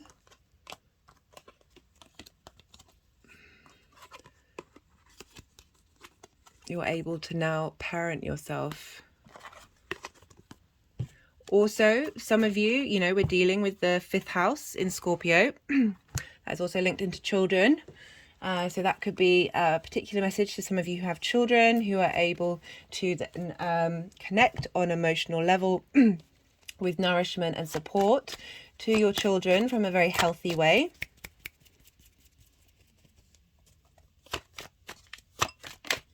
And defend and stand up for the needs of you in relation to parental figures, as well as to be able to do so for your children. The Charity card just came out. I'm just waiting. It's Saturn in Cancer. Waiting to see.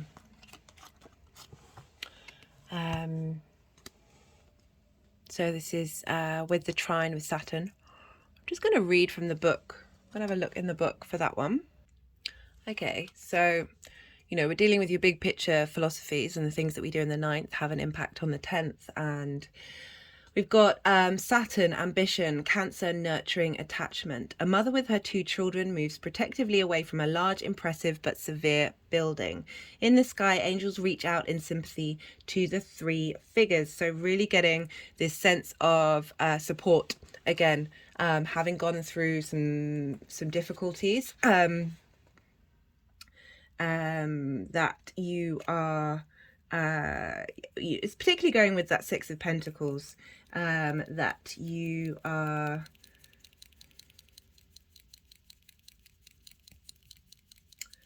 rewarded for good works, is what it also says. So the time that you may have put in, you may have, as I said, that's coming from the 5 of Pentacles. You may have not felt that where you are in the world and how you look at it is reflected in your sense of self, that Mars in the 1st house, and that the wisdom of Saturn in that house is feeding into Mars. Oh, just had an energetic release, about that shift and change of going, things are changing, things are in motion. You are now able to receive and be received. Okay, what else from the Oracle of the Rising Sun?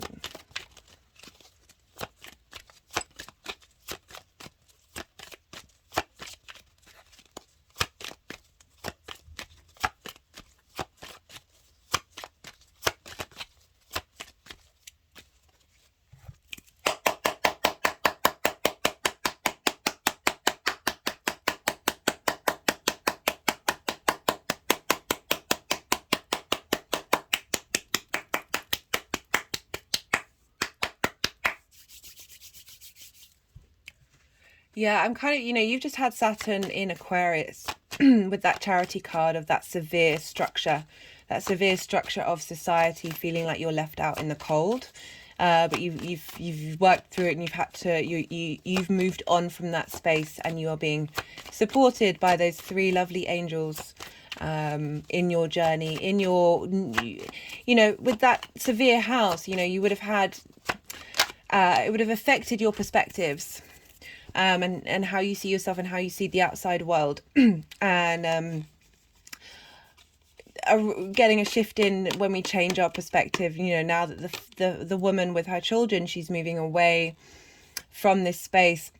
Also, like, children can represent your creative outputs as well. So yeah, I'm really getting got the excitement card, Mercury and Gemini. That won't be till, when is that?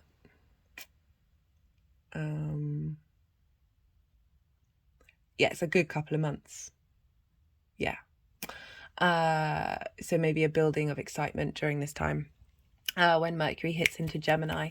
Okay, I just wanted to go there, which is sort of like in the future. But Saturn in Pisces is helping you shift gear of your perspective, and you really being facilitated by the universe. That your perspectives, with that give and receive card, that your perspectives, the ninth house is teaching, is sharing of having felt those things not be received, that they are now in the capacity to be received. And we've got Mercury in Aquarius, originality.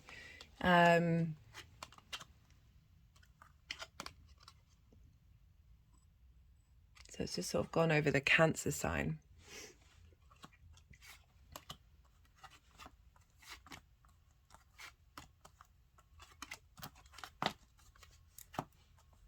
Yeah, it's kind of backing up what I was saying about these ideas, Mercury, your perspectives, not being cared for in the way that they should be, or accepted or welcomed in the way that they should be, with the Six of Pentacles of that exchange rate changing, and that what you've got to share is a great sense of originality there.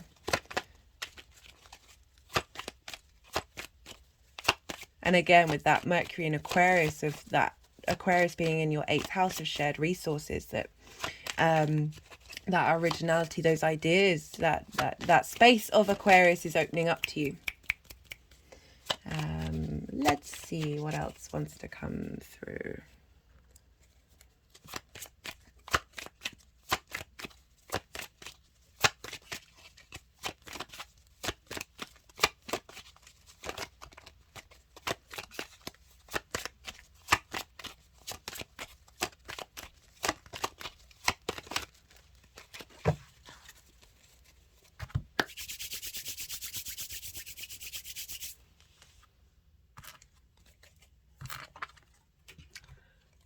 Do the numerology deck.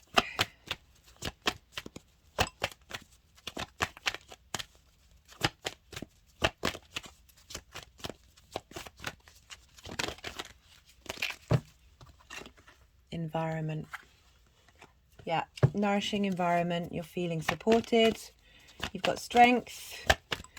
You are healing. You are changing. You are... Love that. I'm going to have that as the final card. Pride in yourself. Pride in the things that you do. But this is not ego pride. This is not puffing yourself up because you feel rejected and hurt and shut out. It's not that. It's pride in yourself because of your cultivation of your own self joy in what you do.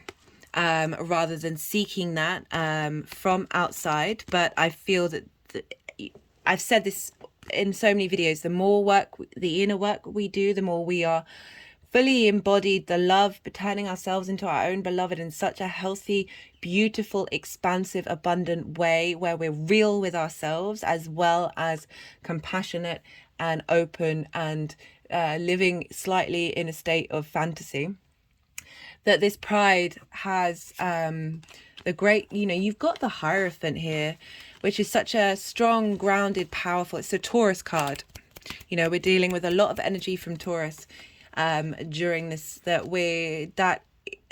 you've got the Fool card as well, like really opening up the experience and the joy, the pride that you have in your own experience in this weird human incarnation. Right, Cancer, I'm going to leave it at that. Love the message that came through. I've certainly had a lot of readings with you, Cancer, where you've been working through some stuff. It's been a struggle. And yeah, my heart always goes out to the water rising signs, because you do get a bit battered, just generally. I mean, there's so much power, don't get me wrong, there's so much power and wisdom and beauty of the water signs. There's part of me that's a bit jealous. I am mostly fire and air.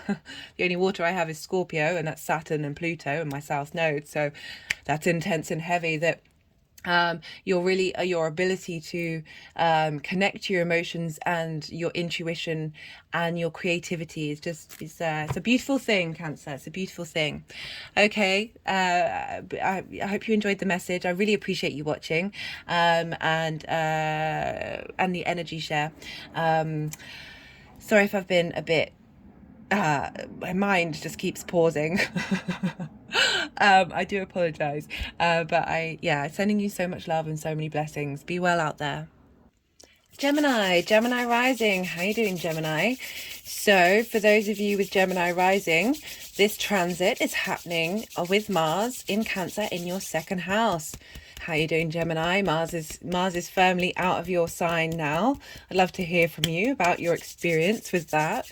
And now Mars is in your second house. This is your house of your values, your resources, the things that you care about, how you value yourself, how you make your money, and how you manifest. So everything that you've learned about your embodiment of your ideas and how you collect information is now being passed into your second house of Cancer. And so Mars is helping you. Apologies, Gemini, I just had to pause to hydrate. The moon is now conjunct Mars, so big moon and Mars energy here. So your second house of values, really helping you understand your motivation and your drive of your value system. The moon in the second house is very much getting you to get in touch with your emotional needs and how important it is to have a strong foundation with those in order to be able to understand yourself and value yourself, how you make your money in terms of nourishing others perhaps, and manifesting through the moon. Great to check out moon cycles in how you tap into that energy and manifest moving forward. So usually I would look to the ruler of the sign, which in order to get another lens of how Mars is going to be impacted during this time. But the moon rules Cancer, so that's going to be changing quite consistently throughout Mars's journey. So Mars is going to be impacted, Mars's influence is going to be impacted by all the areas of your chart because the moon is going to make at least 2 cycles around the zodiac. So each area of your life is going to have an impact on Mars's journey through Cancer. Because we're dealing with a Mars transit, what's going on with Mars in Cancer is going to impact the signs and therefore the houses that Mars rules. And Mars rules Aries and Scorpio. For Aries, that's in your 11th house of hopes and dreams, friends, groups and alliances. So you getting in touch with your value system and also how you make money, but more importantly your value system is going to impact your hopes and your dreams and the kind of vibrational level you're going to bring to your groups and alliances.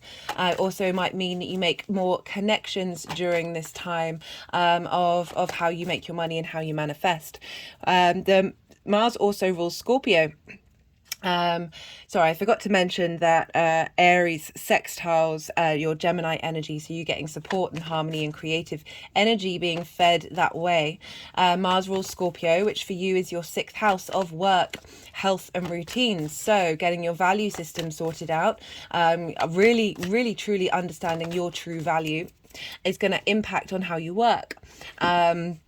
And how you take care of yourself. You know, routines take hard work in order to take care of our health and our well-being.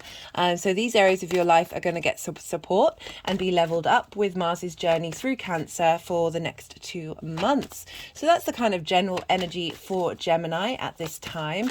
I'd also recommend looking to where your moon is in your chart, if you know your chart, because that will be themes will be cropping up where the moon falls in your particular chart of what's going on with Mars during this time.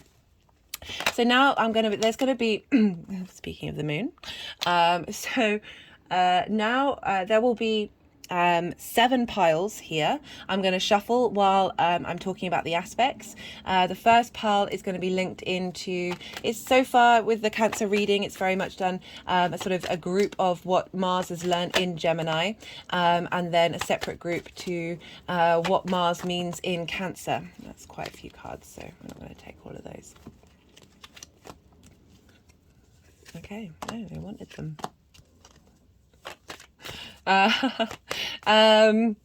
So the first aspect that we're going to be looking at is on the 30th of March, and this is when Mars will trine Saturn. So Mars will be at 2 degrees of Cancer and Saturn will be at 2 degrees of Pisces. So for Pisces, for you Gemini rising, this is in your 10th house of your career, life purpose and how the outside world sees you. Mars talking to Saturn at this time is going to the wisdom and knowledge of Saturn's journey is going to, you know, we're going to get a transfer of energy between the two of where you're headed. And Mars being in your 2nd house of values, of how you want to embody your value system, what motivates you to take action, and that's going to feed into your house of career, which is great in terms of that how you make money and how you manifest. That energy is going to speak to Saturn and its journey in your 10th house of career, where you may get some more maturity. I've done a series for Saturn in that, and I've pulled cards for this transit, this aspect in that series, but this is going to be more linked into Mars's energy for this aspect. The moon will be in Virgo for this aspect. So Virgo for you is in your 4th house of home, roots, foundations, career. Not career, sorry. For home's foundation, your roots, your ancestors, your parents, your foundations, your home, your private life. And so your moon is going to want you to connect emotionally to what it is that you need from that area of your life in order to give you a stronger sense of value of who you are and how you can embody those actions in your career house. On the 4th or 5th of April, depending on where you live, Mars is going to sextile the North Node in Taurus, which for you, Gemini, is in your 12th house, your hidden house. You've been, with the North Node there, you've been unraveling and understanding and striving to understand the hidden concepts of who you are. It's also a very magical house. And the Mars will also be, so a sextile is an aspect of Venus, bringing about harmony, creativity, beauty, creation, appreciation of those hidden parts of who you are and how that affects your value system, and how you then embody that and are motivated and take drive to protect your sense of value. Mars is really looking to take care of that part of your chart. Also, Mars will be trining the South Node, and these are all at 5 degrees of those particular signs. The South Node is in Scorpio, so you've had eclipses moving through that Scorpio area of your life, really helping you refine your work, your routines, your health system. So Mars will be trining that. So we're dealing with sextiles and trines mostly for this part of the transit, but we're drawing in inspiration and creativity. And so a trine aspect, there's the same elements, so they're sharing resources. This is an aspect of Jupiter wanting to bring expansion, elevation, wisdom, opportunities, and there's a sense of generosity. with that aspect. And so you're getting a lot of creativity, a lot of inspiration on this day of how to embody everything that those nodes have been teaching us for nearly 18 months now. The moon will be in Libra, and you have Libra in your 5th house of your creation energy. This is also how you get your fun, your amusement. This is linked into children and play. But I really focus on that creation energy aspect of the moon being there, tending to your creative needs, getting those in balance and feeding that energy. So it'll be squaring, not exactly, but certainly by sign, Mars in your 2nd house of values. So really being able to tap into your intuition, your emotional responses, into your creation energy, and how that affects your value system, how that affects how you value yourself, the things that you value around you, and your ability to manifest that creative energy. On this day, the sun will be conjunct Chiron. Now, I've pulled a card for this in the sun's transit through Aries. You have Aries in your 11th house of hopes and dreams, your friends, your groups, your alliances. You know, the Chiron moving through there is really highlighting the wounds you may have felt about not being seen, not being able to draw, not your hopes and dreams not manifesting. And the sun conjunct this is giving a sense of vitality and inspiration to those wounds in order to change them into lessons that you not only learn from yourself, but you're able to express that harmonized interaction with those wounds and realize that they are blessings in disguise. And so this is happening in an Aries house, which is ruled by Mars. So Mars communicating and drawing in all that information from the North and South node, that it's really pouring that energy. What's going on with Mars is affecting Aries at the same time as this vitality of your wounds, really being able to transmute that and really get you in touch with your value system. And so after this, the day after it, on the 6th of April, we'll have the full moon in Libra in the sign of your creation energy. So a real sense of culmination and illumination to that area of your life is going to happen just after getting all this knowledge from Mars, which is brilliant. On the 7th or 8th, depending on where you live, Mars is going to sextile Mercury in Taurus. So Mars will be at 6 degrees of Cancer and Mercury will be at 6 degrees of Taurus. So it's still very much in tight conjunction with the North and South node, or at least opposition, an alignment with these two very potent energies. And so Mercury talking to Mars in your hidden area of your life, the hidden concepts of who you are. Mercury moving through here, I will do a separate transit video for that, is going to help you be able to communicate with those hidden parts, communicate with the magical part of your life, help you understand and collect information. Mercury moves quite slowly through Taurus. It's going to retrograde, but it's also, there is that sense of being in receipt of information because it's in a feminine night sign of Taurus. And those the more that we integrate the 12th house, the more that we understand our value system. And as I said, this is a sextile, again, an aspect of Venus bringing creativity and appreciation of those hidden parts of who you are. The moon will be in Scorpio, trining Mars and opposing Mercury during this time. So, you know, your emotional needs met in your work, health and routines, and how this can be facilitated, how you can nourish potentially others during this time. But really, I really focus on the inner work here. So this is highlighting our inspiration when it comes to our work. Wounds that we may have had, and helping heal these things with our embodied sense of self in our value system. So, you know, sometimes that 6th house can be really difficult for us to access, and often through neglect of in the 4th house of our roots and foundations, that we then don't take care of ourselves. And you've had the South node moving through there, helping you clear out a lot of that stuff. So this is you know, because the moon is in mutual reception with Mars, because Mars rules Scorpio and the moon rules Cancer. that they've got a strong bond to each other at this time of really bringing into line communication. There's lots of inspiration here about how you can embody through your actions and your value system the unmet needs that you may have had in your work and your health and your routines, and getting some good structure there. But certainly moving forward at the moment is just a sense of cohesion and wisdom about what it is that you need. At the same time, we're going to have a conjunction between Juno, the asteroid linked into commitment, and Uranus at 15 degrees in Taurus, your hidden house. So this is bringing about a sense of commitment to understanding that uniqueness of who you are, that's maybe hidden from you, that's being revealed. And we also have Venus still in Taurus at the later degrees of Taurus. I've also done a video on this, sextiling Neptune.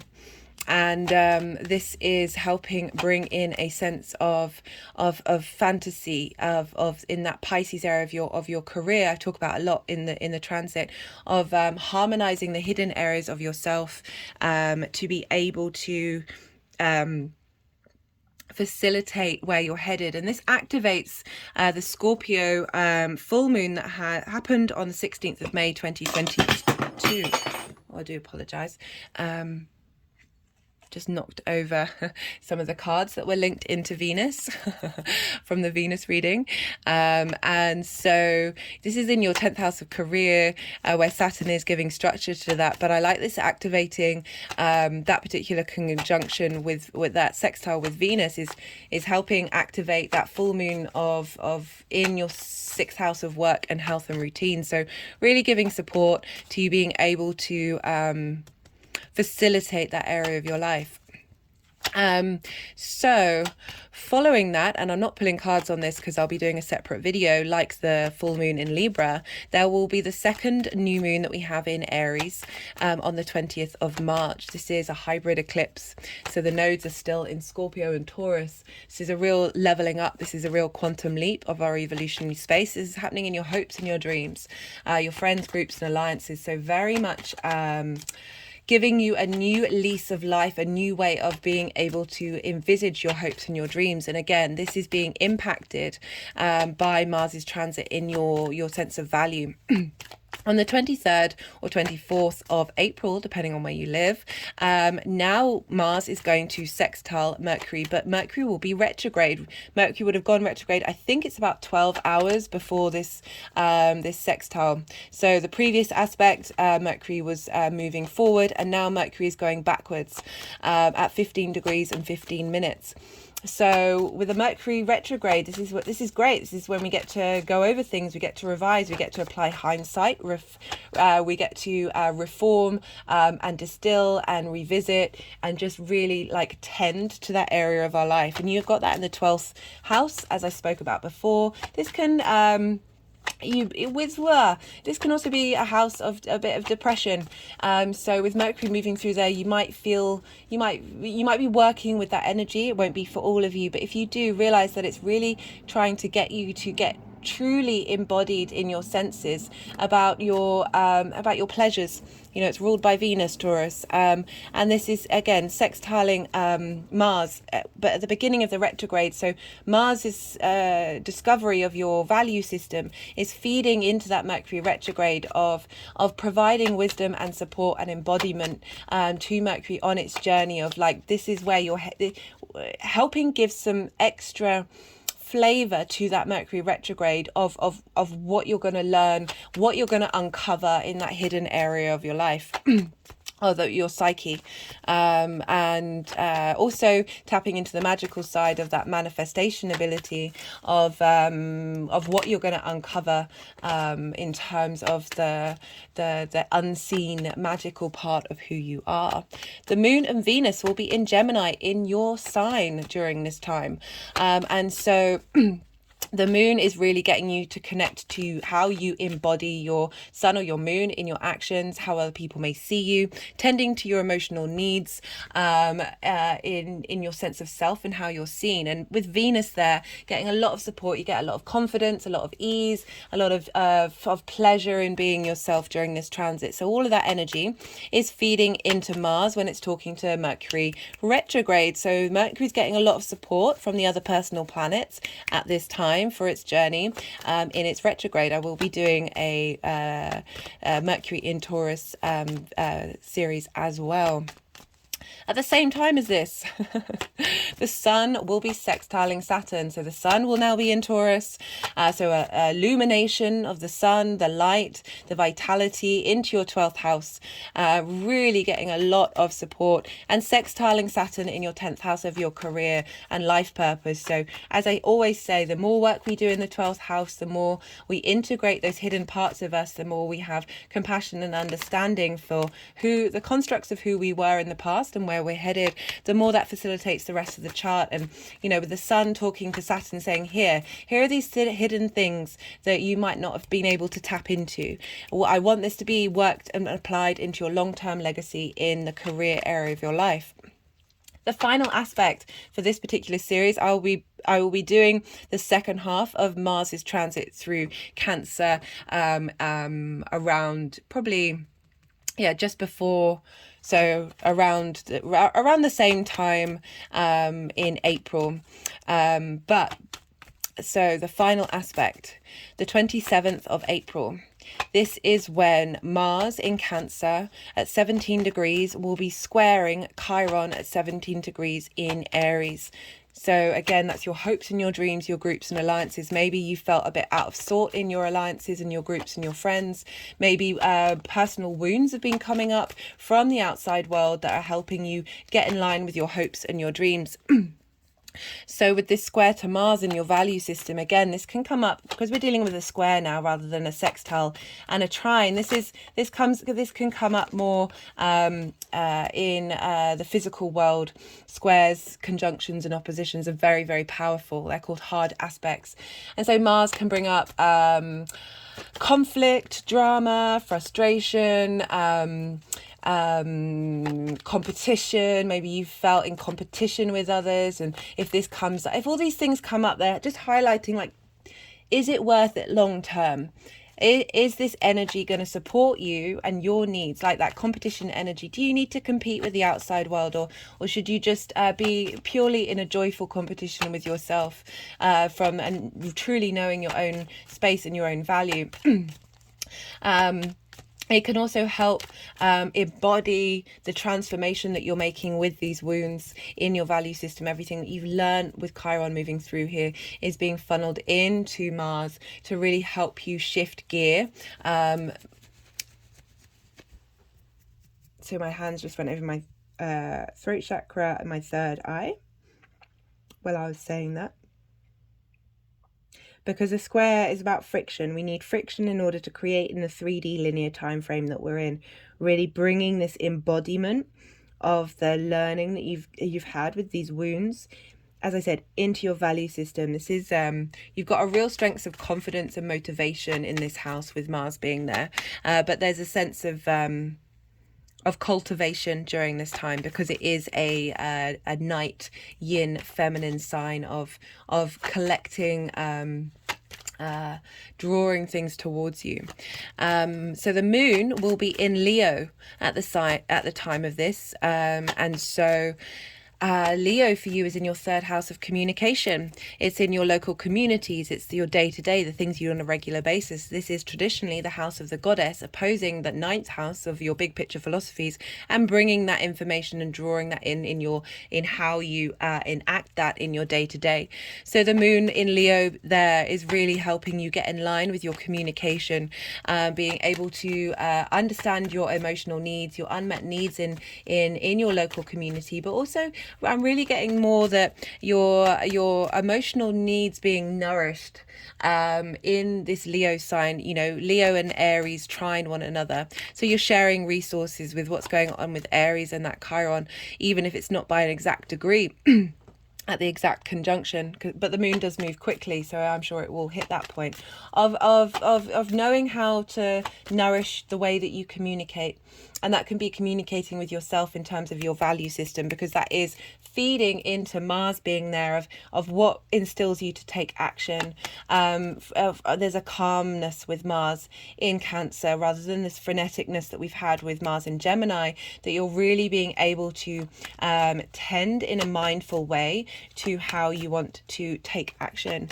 And so that's the final aspect. Just going to shuffle for a little while longer to see if any more tarot wants to come out. I kind of get, yeah, there may be things. And then we'll sort out the piles. The energies and I will sort out the piles and see where they all want to go. We've got quite a few piles that are going to be here. So, you know, hopefully we'll see what messages want to come through for you, Gemini. Yeah, there's part of me that really misses Mars in Gemini, but I had that sextiling my ascendant, so I was getting a lot of support there. I certainly, yeah, I know some people with Gemini risings that there's been a lot of frenetic action, a lot of wanting to do lots of different things and figuring out how to embody themselves without going into overdrive constantly.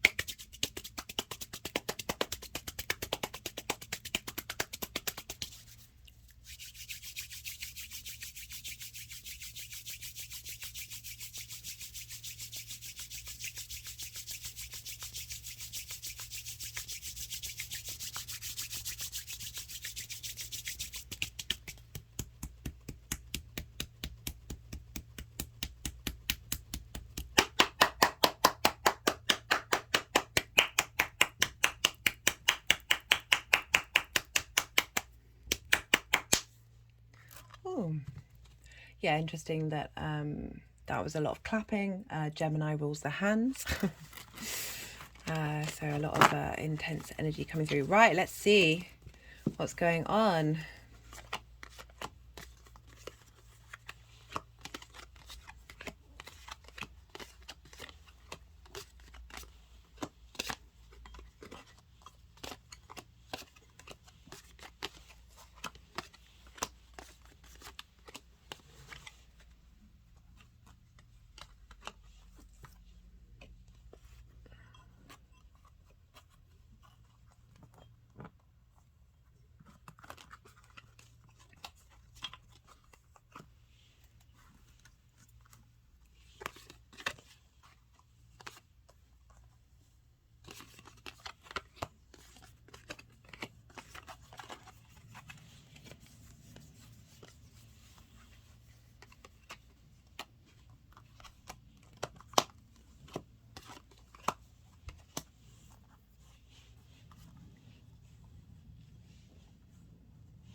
So for Mars moving through Gemini, we've got the Nine of Swords, the Ten of Wands, the Two of Pentacles, and the Death card. So working through anxiety, the Nine of Swords is worrying about things that you have no control over and leaving sleep over it. The more we're in this space, the more that we can't actually think and create. And then we've got the Ten of Wands, which is feeling, you know, I was saying the Gemini risings that I've interacted with over however many months now, that there's been this sense of doing a lot, feeling, even though there's that momentum there, of feeling very overloaded with the Ten of Wands here, of you know, perhaps wanting to do all the things that you want to do. You know, Wands is very much passion, creativity, but just feeling you're still doing it, you're still doing all those things, even though you're almost at the point of being burnt out. And we've got the Two of Pentacles, which isn't surprising. This is very much about juggling lots of things at the same time and not feeling like you're being able to make a decision about where you're headed. We've then got the Death card, which is transformation, letting go of this energy, moving through this, clearing out the clutter, being able to compost that energy, change it over, transform and move forward. And just being very aware of, you know, highlighting the things that you've needed to let go of. And we have love this for you, Gemini, I really do. This is for Mars moving through Cancer. The Three of Swords. So this is heartache. This can represent anything. And I'm loving this because it's about the house of how you value yourself and what it is that you value. The Three of Swords represents our hearts being closed off from things that have caused it pain, and that can be anything. It doesn't even have to be linked into your time frame. It can be your lineage, your ancestors, the collective, past lives, everything that I said in the introduction, the galactic energy, that you've been transmuting this energy, you've been holding onto this energy, and you haven't, you know, it's specifically linked into your value system of not being able to value yourself, not being able to take care and nourish your needs through this sense of not feeling valued.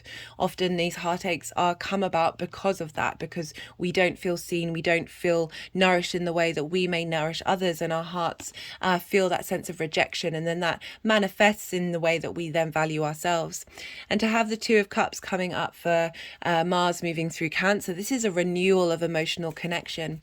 I love this card. The page is very useful energy. It's such a happy energy, but it is sensing like a new way of looking at things, heralding a new emotional connection, this ability to think imaginatively and think creatively. Also super important for your second house of manifestation and like how you make money, that you're going to be able to think in new creative ways. Having helped clear out this space, you're going to be open up to the joy and the abundance of the universe, and the more that we value ourselves, the more we move into that abundant space, the more that we move away from this space. When we're in the fear space, literally our brain can't think. When we're flooded with adrenaline and cortisol, our brain can't think and can't be creative. It's just stuck in that survival mode.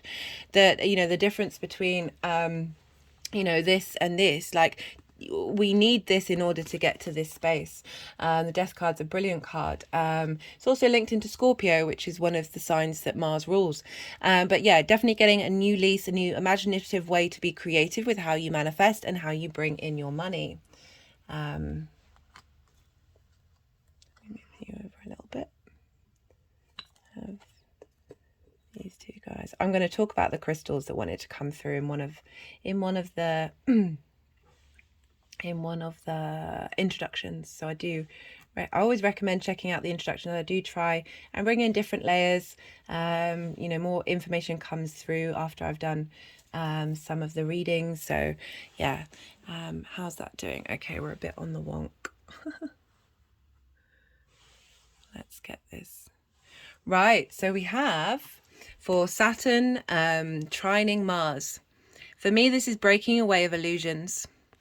Breaking away of illusions about your values, And then with the Six of Cups, being able to look at the past fondly. The more that we have compassion and understanding for where we've been and where we've been and what's happened. The less shame we link into it, the less resentment, the less frustration, the less delusions that we have about our sense of lack. There's such a sweetness with the Six of Cups. Again, it's a more bringing in a new emotional connection, being able to smell the roses, being able to smell your own flowers and care about yourself. The moon is also very much linked into your intuition, and you have the moon in your second house of values and how you manifest. Like, the more we purge this energy and clear away the layers of stuck energy in our energetic field, the more our intuition is more is louder and more akin to our soul's path. Arguably this card is about looking into the past of where our souls come from and where it's headed, and but essentially the true essence of who we are on a very fundamental level, that is able to open up and be free during this time, because we've got that trine with Saturn, which is in your career house, your sense of life purpose, and so I'm loving that this is helping break those bonds, helping separate the delusion from reality. It doesn't mean that we can't enjoy illusions and enjoy fantasy, but it's there's this space that's been very much blocking the ability to make choices that are based on our intuition, that comes from a very expansive in tune space. Love this for your Gemini. Right, so we have four. Is this where they want to go?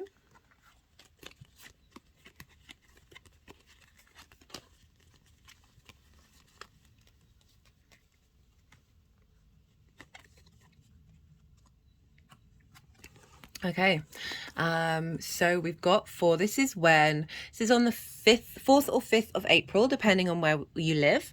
And this is when Mars is sextiling the North Node, the hidden parts of who you are, the magical part of who you are, and trining the South Node, your work, your health, and your routines.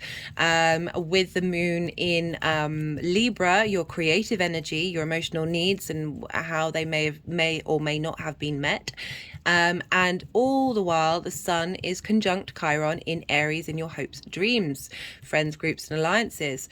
So for this, is the cards seem pretty clear, really, particularly because we're dealing with the North Node of work. And the 12th house, the hidden parts of you, we've got the Seven of Wands is what you have to offer has of great value, but there's still this competition element. Now, I always feel with this card there's a sense of unsteadiness that this person feels. They're not quite aware of the value that they have. You see here, they're on a cliff, and one foot is on one side of the river and one is on the other, and they're wearing different shoes. So there's this real sense of feeling unsteady and feeling like you're focusing on the competition side of it rather than your value side of it, and the fact that what you have to bring to the table, the competition is irrelevant. Don't look to the competition. And we've got the Page of Pentacles and the Ace of Cups. So right, this is also not only with work, but competition with those hidden parts of who you are, and struggling to understand and realize that you're all on the same team, that you're all working together, that the world is full of abundance, that we have the capacity to all work together and all have space, like really allowing those hidden parts, that creative part of who you are, the magical part of who you are, to come into collaboration. The reason why I say collaboration is because we've then got the Three of Pentacles, but this really does apply to like your value system and feeling like you're having to fight for things and shifting gear, because now we've got the Page of Pentacles and the Ace of Cups, which is heralding in a new way of looking at your 3D reality. And again, we've got Pentacles, which is an earth sign. We're dealing with the 12th house of Taurus, of really being able to look at the hidden parts of who you are in a new way. This can herald in a new way of working through life, a new way of connecting to your body, connecting to your health. So all of these themes are very prominent with this aspect of your value system. The more that we get in line with those things, the more our values is we're able to embody our true sense of value, which is where the Ace of Cups comes in. But you know, heralding in new work, again, the South Node is moving through your house of work, like really getting you to finesse and understand. And I like with the moon in Libra of your creative energy, of this new lease of life, of exploring your working environment as well as your tangible body. And we've got the Ace of Cups, this sense of renewal. And so the Ace of Cups was at the bottom of the deck for the collective reading with Mars in Cancer. And I love that. I really love that after that long slog through Gemini, that now Mars is being replenished. Your motivations, your drive, your sense of value is truly being replenished at this time, with that knowledge and understanding and information that you are learning. You've learned from the transits in Taurus and Scorpio. And this replenishment, you're moving from this energy to the Three of Pentacles, which is mastery. This is collaboration with other like-minded people. Again, the sun is conjunct Chiron in your 11th house of hopes and dreams, but friends, groups and alliances. What's going on with this energy is really shifting things up. This is happening a day before the full moon in Libra, that's happening in your 5th house of creative energy, of really opening up this space to realizing your own worth. These figures are all skilled in different areas, and they are working together. Again, that abundant space in order to create something beautiful. This also can be collaboration with all those hidden parts of who you are. But the sense of knowing that you have skills and you are valued, and the things that you do are important and matter. And with this energy crowning this, we've got the World card. This is knowing yourself. This is truly knowing yourself and your creative power and your creative, and the wonder that it is to be a human being means that the world opens up. The more that you are in line with your own integrity, your own fundamentals of your soul purpose, this is the Saturn card, and Saturn's often linked into boundaries. But the way I see that, the reason why Saturn is linked into boundaries, there are many reasons, but the more we get in, and it's also linked into integrity, the more that we get in line with our integrity, the less boundaries that we need, the more the boundaries that we do have are very clear. You're being very clear with the world and the universe about what it is that you want, and how you see yourself, and then the world opens up to you. I love that. Loving this reading for you, Gemini. We have that's so trickster. My energies is so trickster.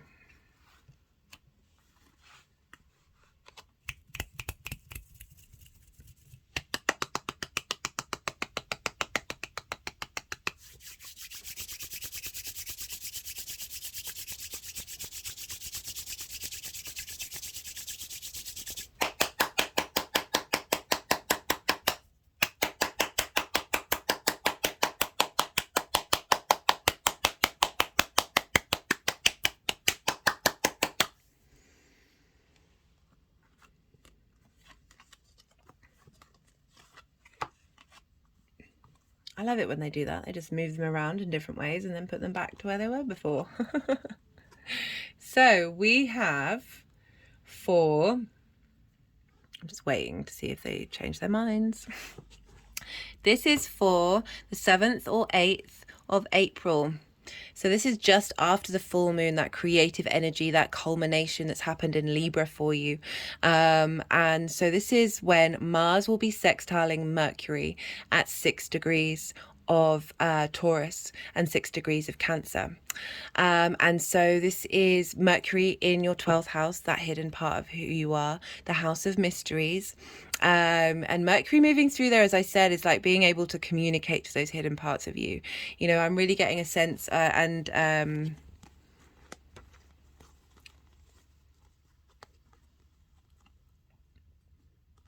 There's a new lease of life coming through. You've got the Four of Wands.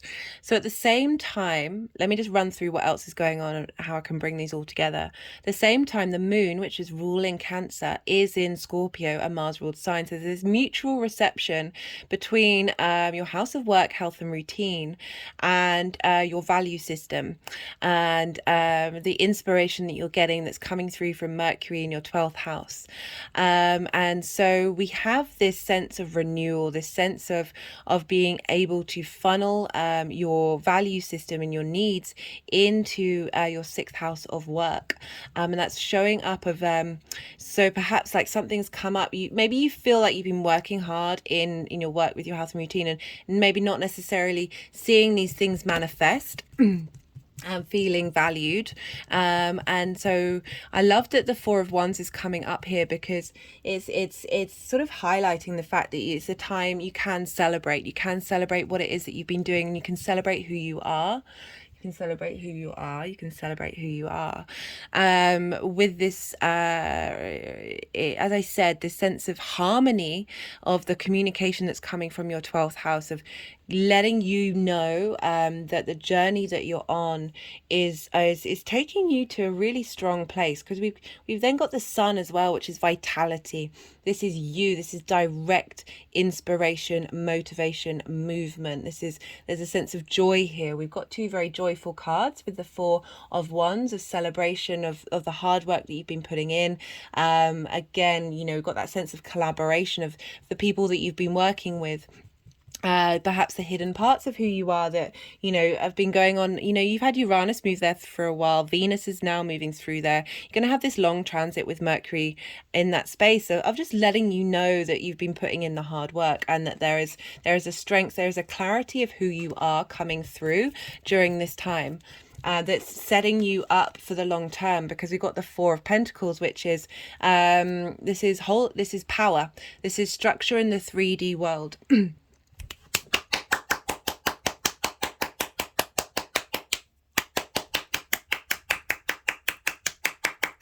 Because at the same time, Venus at the later degrees of Taurus is sextiling Neptune in your 12th house, in your 10th house of career, of really being able to bring your dreams and your realities of your career into into being. That the work that you've been doing and the work where you're headed is to be celebrated, and you're getting a real sense of vitality come through at this time. Love this for you, Gemini. Right, so on the 20th of April, so that was the 7th or 8th. On the 20th is the second new moon in Aries. I'm not pulling cards on that. I'm doing a separate video, but I just wanted to let you know that there's now a new moon happened in between this. And the next aspect that we're having is happening 3 or 4 days afterwards. So it's the 23rd or the 24th, following this kind of quantum leap jump that we're doing with this Aries new moon that's happening on the 20th. We've now got Mars sextiling Mercury again, but this time Mercury is retrograde. I don't know, don't normally do this shaking of the cards, so this is interesting. And this is at 15 degrees 15 minutes of Taurus and Cancer respectively. And so Mars has Mercury has, I think it's 12 hours beforehand, has just gone retrograde. So retrograde's a time of revisiting, going over things, and really cultivating that space, cultivating that 12th house, cultivating your magic. The moon and Venus are in your sign in Gemini. So so there's like a feedback loop between Mars and the moon and Mercury and Venus, and they're all talking to each other, and so we've got this sense of Venus and the moon helping rebalance what happened with Mars, really harmonizing and bringing together creativity. You feel great when Venus is going through your first house, but I love that this has come up, especially as this is the retrograde. So it's saying like this is kickstarting. I'll be doing a transit video for that, but this is bringing your sense of highlighting that who you are and how you value things, your resources, when you may have felt completely out of balance, are now coming back into balance with a sense of empathy and a sense of justice. At the same time, the Sun is sextiling Saturn. So that illumination is now in Taurus, your hidden house, your magical house, talking to Saturn about your long-term goals, and how that this value system that you're applying, so that's all that transit's being affected by Venus, and Venus is in Gemini and Gemini is in Taurus, so that's feeding back. But then the moon is affecting that Gemini energy. So all of this is feeding back to Mercury, of the information coming through, of bringing that work-life career, bringing your value system into a space of balance. And there's a certainty, there's a clarity coming through with this, and I like that this has come off the bat of that Libra full moon. This is the Libra card of your creation energy, of your fun and your amusement also coming into balance. We have, for the final aspect, this is with Chiron. So this is the square to Chiron. Chiron's in your hopes and your dreams, your friends, groups and alliances, and Mars is in your value system. So this is kind of saying that you've been tending to those wounds, that you've been studying, you've been learning, you might have felt a bit going inward about this, what's been building in all this Aries area of your life, and really throughout this journey reflecting on your value system during this time. And the moon is in Leo, as I said, your ability to communicate, your local community, of really being able to communicate with yourself about your values during this transit. And this is all kicking off with a new start. So I said about how Mars squaring Chiron can be really embodying the growth that you've made. And the Fool, this is lovely, a new start with your value system. So the Fool appreciates the good, the bad and the ugly. There's a naivety, but there's an openness to the abundance of the universe and the fact that we are here to experience everything, and being able to take pleasure and seek joy from the journey that you're on. And this is linked into you, your resources, your value system, a new start of way of looking at yourself. You know, you combine that with the Page of Cups, of this renewal, this emotional renewal and connection, and seeing the creative, inspirational, intuitive space that you're able to provide, and having that vitalization come through, specifically because we've got the Empress, of how all of this journey is cultivating, giving this sense of fertility of who you are, the sense of abundance in how you look at yourself and how you care about yourself. And you know, the Empress is all about really enjoying from a space of fertile, abundant love, and she's the Queen of Queens. She knows what she's doing. And I think Venus will still be in Gemini at this time, and that's in your first house of you, and how you now embody this space and cultivate this space moving forward, of this sense of real love for yourself. My hand's just gone over my heart chakra. Oh, Gemini. Oh, okay, right, I'm going to pull some clarification cards for you guys.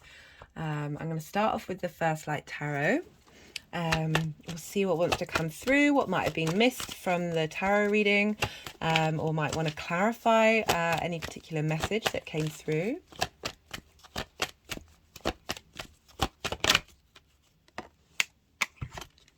We've got health.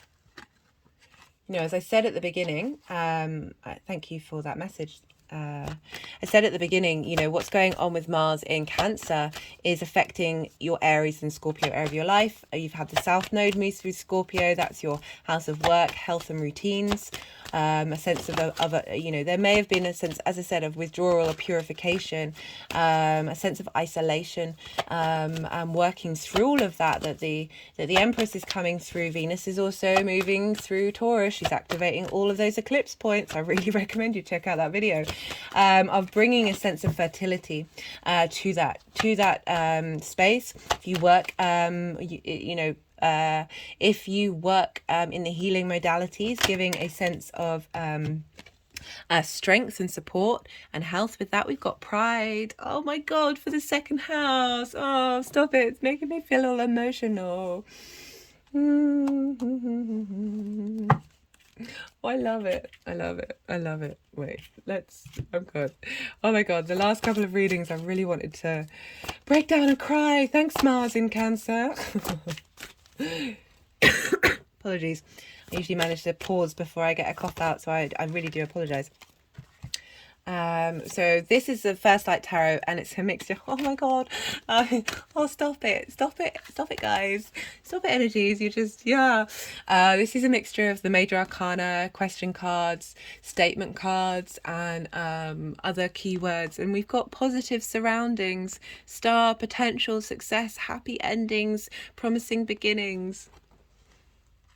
Yeah, clearing out that journey with Mars through Mars through Gemini. Oh, and then reintegrating all of that. The star card is also linked into healing, getting really, she is unclothed in that card. She's getting rid of all the masks. She's clearing all the trauma. She's very much herself, and there's a sense of renewal and hope. And there's also the star card, very much you being hoping and dreaming and allowing the star of who you are coming out. We've got harmony, bridges, joy.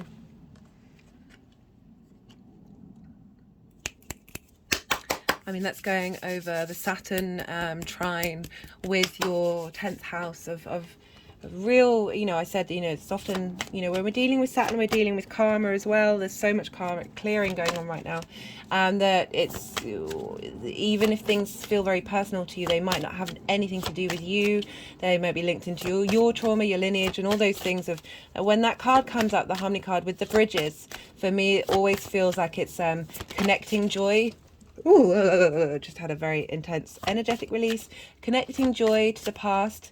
The more work we do on ourselves, the more we heal and transmute that stuck pained energy that came before us. Oh god, I've just got sort of, it's like clamping around the heart chakra. Whoa.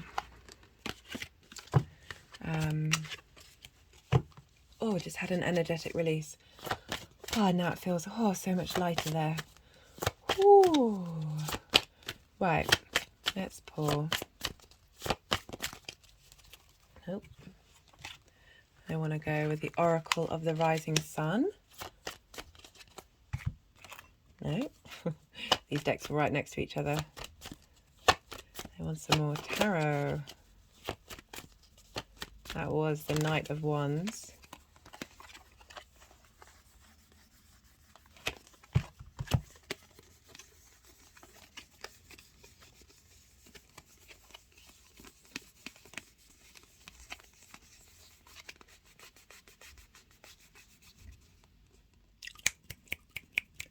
Getting an energetic release now.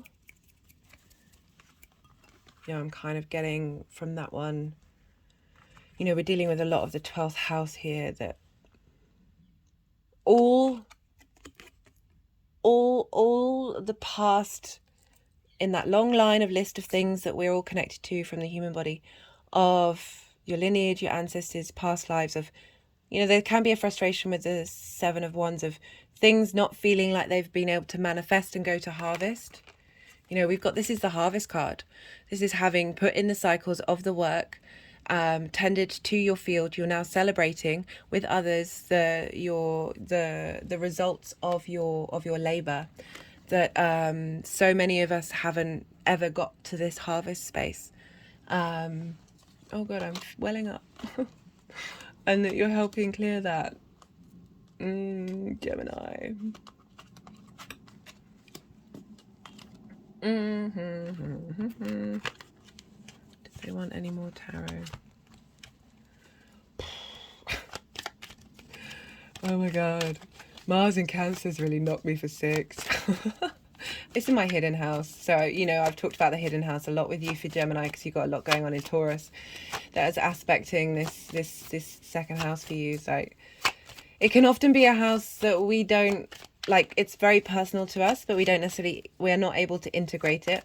So for me, I've got Cancer there, which means my tending to my own needs, I've had to really work on. It's been very hidden from me. Also my own emotional state and allowing myself to feel emotions. Often the emotions that I do feel are incredibly overwhelming, and like often I just want to sort of break down and cry.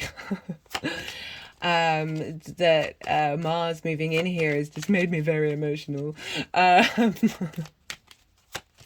But it can be a part of you that is very private to you.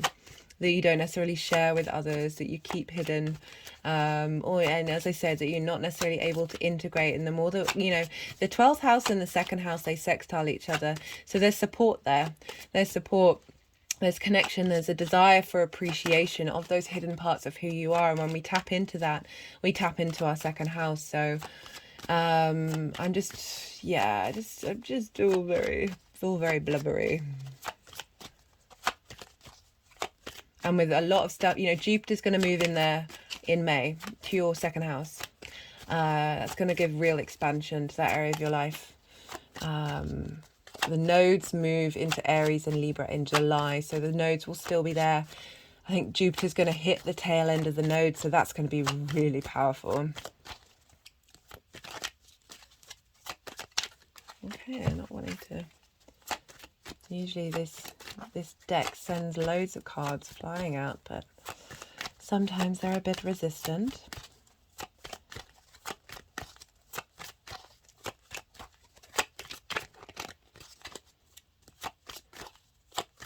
You might also spend more, to be honest, Gemini. That's one part of Mars being burning through money.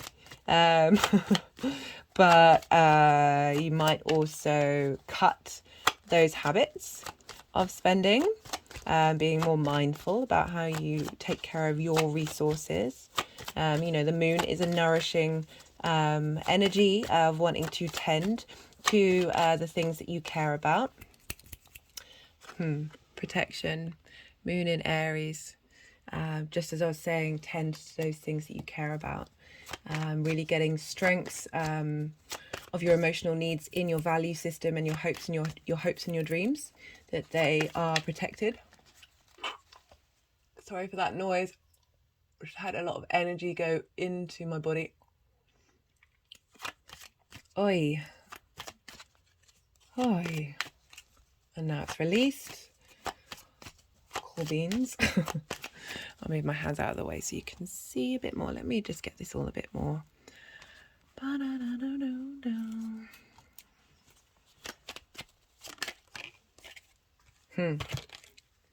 You got impulsiveness, Mars in Aries. And innovation.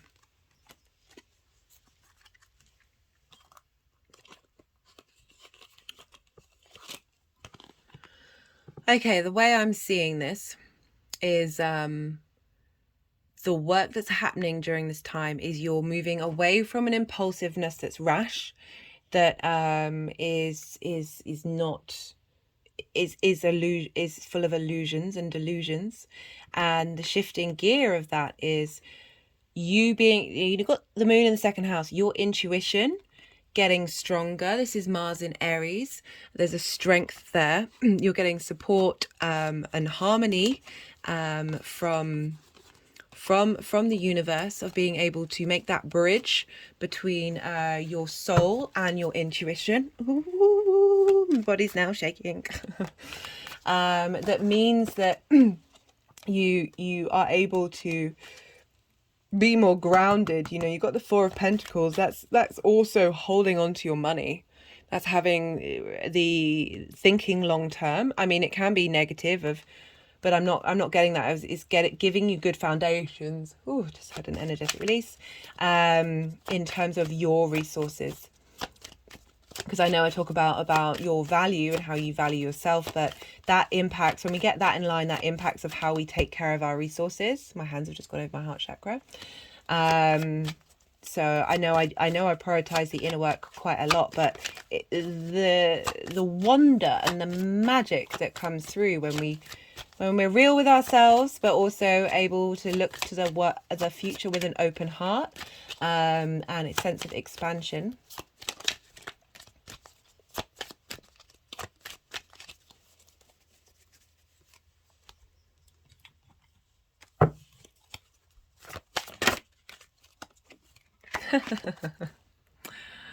Okay, I think I'm going to leave it at that. So that's the universe. It's the Empress card. You've got the Empress card for how this is moving forward. Growth, abundance, productivity. I like that productivity word. Being innovative with your productivity. like this a lot, like this a lot. And as I said, for those of you in the health, if health is an important part of your career, it feels like you're going to be able to think creatively and with fertility and a sense of productivity, that it's going to lead cause for celebration, and these hopes and dreams are protected. Love this for you, Gemini. Okay, I'm going to leave that there. Thank you so much for watching. I really do appreciate the energy transfer. Do hit that like button and subscribe if you haven't subscribed and this resonates with you. I appreciate all comments, as this helps push the algorithm out there. And so if something does resonate and you want more people to access this information, comments really help, even if it's just an emoji. Anyway, Gemini, be well out there. Taurus rising. How you doing, Taurus? So for those of you just checking into the Taurus energy, this will still apply, just in a different area of your life. And when I talk about the aspects and how they communicate with one another, this will still have an impact. It's just that's the kind of energy and the conversations that are being had. Oh my goodness, my words are all very much all over the place today. I do apologize. But for Taurus rising, this transit of Mars is happening in Cancer, in your 3rd house. This is the house of the goddess. This is opposite the house of the gods, which is the 9th house, where we bring our big picture philosophies into our day-to-day. This is the house of communication. This is the house of our local community, the things we do on a regular basis. It's also short distance travel and also starting something new. So this energy of Cancer sextiles your Taurus energy. So a sextile is an aspect of Venus. This brings about harmony, creativity, connection, appreciation, a sense of ease here, of as I said, a sense of inspiration going on with this energy to your Taurus energy, which is your 1st house, your house of how you embody your sun or your moon in your actions and your deeds. It's your body, your appearance, and how other people see you. So usually I would say we need to look to the ruler of Cancer to know what different flavor the ruler is going to add. Wherever the ruler is going to have an impact on the sign that it rules. But Cancer rules the moon, and the moon is going to move quite consistently and it's the fastest moving celestial body through all the zodiac signs. So what does this mean? So rather than being able to have like a consistent energy that's happening to Mars, this means that every area of your chart is going to have an impact on Mars's journey through Cancer. I really recommend checking out where your moon is in your natal chart, because themes linked into the sign and house that it's in will also be impacting Mars on its journey. We're dealing with a Mars transit. So we look to the signs that Mars rules, because what Mars is doing in Cancer is going to be leveling up the signs that it rules. And so Mars rules Aries and Scorpio. So for you, Taurus, you have Aries in your 12th house. You've had a lot going on there. And so this house of communication in your day-to-day and how you're motivated and driven and inspired to take action in that area of your life is going to have an impact on everything that's been going on in Aries for you, helping you integrate those hidden parts of who you are, being able to embody those aspects of your life, of yourself. These are the constructs, the hidden constructs of who we are. A lot of our trauma can be hidden here. Also a lot of magic, and Mars is going to help facilitate the understanding of that and be able to embody it in the way that you communicate. Mars also rules Scorpio, which for you, Taurus, is in your 7th house. This is opposite your Taurus energy. Oppositions can mean that we might swing from one energy to the other. We deal with this energy at full moons, which is really calling us to be in balance and bring these things into harmony. So you've had the South Node moving through this sign as well as through your own sign. That definitely did flip over. And you've really been refining your one-to-one relationships. Maybe there's been a sense of withdrawal and isolation as you cultivate what it is that you need from your one-to-one relationships. So Mars is in the 3rd house of communication. So what's going on and how you're able to communicate is going to have an impact on your one-to-one relationships. That can be business, romantic, friendship, those intimate relationships that you commit to for the long term. So you're getting support in your 7th house and your 12th house for the general energy for you, Taurus. Now, there's going to be 7 piles. There's going to be, the first pile is kind of going to be what Mars has taught us through Gemini, and then Mars's journey through Cancer. Then we're going to have 5 different aspects, and then the final pile will be how this energy, it's not necessarily the end, it's not the end of this transit for Mars. I'm breaking it up into 2 parts, but it will be the kind of how this energy is being cultivated, and how it's going to help manifest moving forward. So I'm going to shuffle while I'm talking about the aspects, and then we're going to see where all these cards want to go. We're going to probably be doing some energetic work. And so, yeah, let's begin. So on the 30th of March, do we want these? On the 30th of March, yeah, we do. Okay, guys. On the 30th of March, we have Mars in Cancer at 2 degrees, trining Saturn at 2 degrees of Pisces. So, Taurus, you have Pisces in your 11th house of hopes and dreams.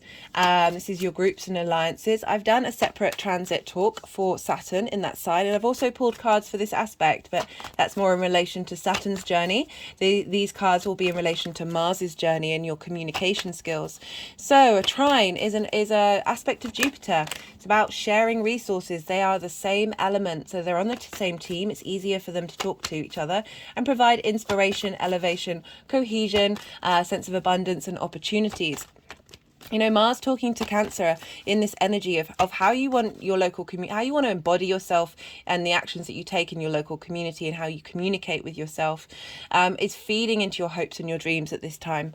Really, they're talking, the feedback loop is between both of them. So Saturn's long-term legacy in that area of your life is helping Mars understand its journey through Cancer. My hand has just gone over my heart chakra. And Mars and its embodiment of your communication skills and what it is that drives you and motivates you to talk. Just had an energetic release. Will be feeding back into Saturn for its long-term transit through that sign. On the 4th or 5th of April, depending on where you live, Mars will sextile the North Node in your sign.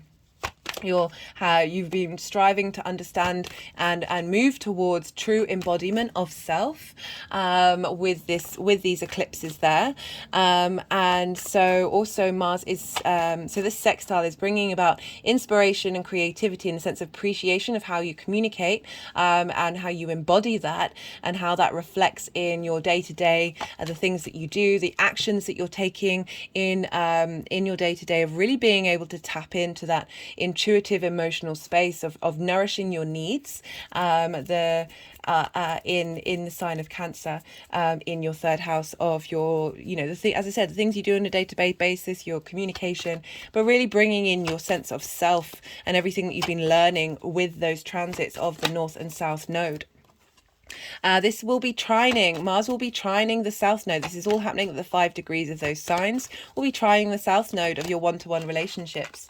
And so this trine aspect is a Jupiter aspect, like I said, with that connection to Saturn,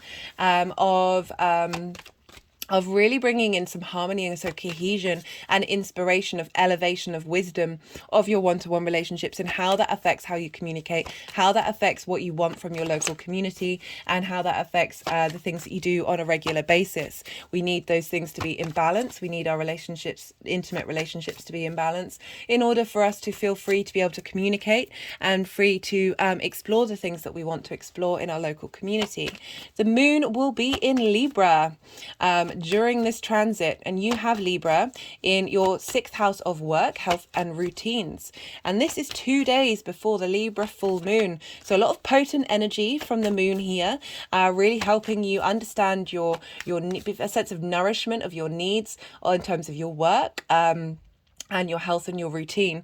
And that's feeding into the understanding of your sense of self, North Node in Taurus, and your one-to-one relationships, bringing all of that information and wisdom into how you communicate. And the moon is saying, right, we want to get this in line with how you tend to your work, how you tend to your health and tend to yourself. So at the same time, the sun is conjunct Chiron in Aries. So Mars is having an impact on Aries. So what's going on with the sun and Chiron? Illumination to the wounds, a sense of vitality and healing to those wounds in your 12th house. Very much, as said, a hidden constructs being dissolved and broken down. The wounds that you may have felt linked into your ability to connect to that part of who you are, to understand the structures that have formed around your psyche, that have created who you are in this present moment, and how much they have been based on trauma and wounds, not only from yourself but from your lineage, your ancestors, the collective, and your past lives, all getting the boost from the sun at this time. The sun moving through that sign, I've done a transit video for that, is bringing illumination to those hidden things, and giving support and wisdom and understanding. So following that, I won't be pulling cards, but I will be doing a separate video. We're going to have the full moon in Libra, and the sun will be still conjunct Chiron at this time. I think it's more exact for this full moon. So again, the wounds shifting and churning into lessons about then how do you apply that light in your unmet emotional needs when it comes to taking care of your health and your routine. So the next aspect will be happening on the 7th or 8th of April, just a couple of days after this full moon, when the Mars is going to be sextiling Mercury. Mercury will have moved into Taurus, your sign. They'll be at 6 degrees of Taurus and Cancer respectively. And so Mercury in your first house, I will be doing a separate transit video on this, is your ability to communicate and be seen. And also understanding yourself, contemplating yourself during this time, but how you embody that, and how you're able to bring a sense of understanding and clarity and receipt of information of your tangible senses, that sense of pleasure, and how that affects how you move through the world. And so also at the same time as this, we have a conjunction between Juno, which is an asteroid that represents commitment, with Uranus, who's been moving through your sign for quite some time. This is at 15 degrees of Taurus. I will be putting all of this information in the description box, so please don't worry about the amount of information. Well, that's far too many. The amount of information that's coming through. It will be written down for you, so you can come back and look to it. So the committing to Uranus. Uranus wants you to get in touch with your true authentic self. It doesn't want you to care about your sense of judgment or shame at feeling like an individual. This is your path that you are taking right now.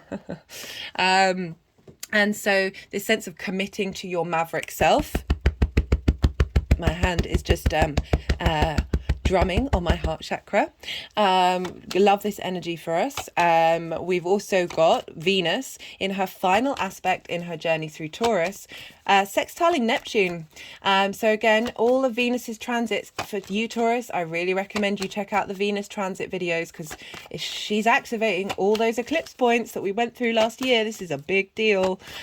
She's certainly, I have her, so that's in your first house. I have Taurus in my 10th, so it's really shown up quite loudly what's going on with her in that journey.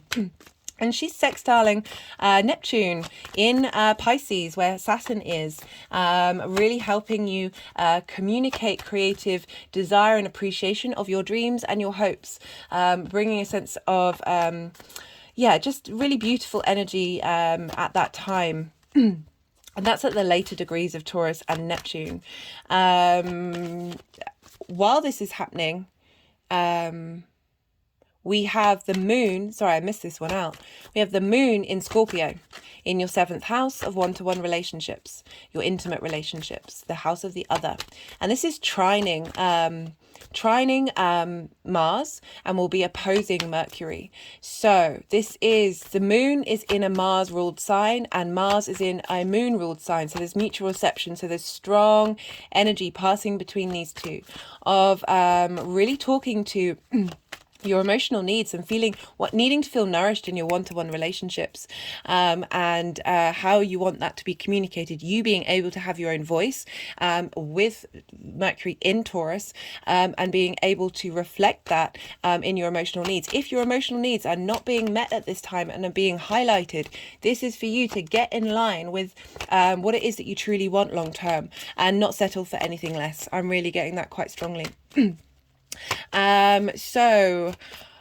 between that aspect and the next one, we have the second new moon in Aries. I really recommend checking out the spring equinox and new moon in Aries video.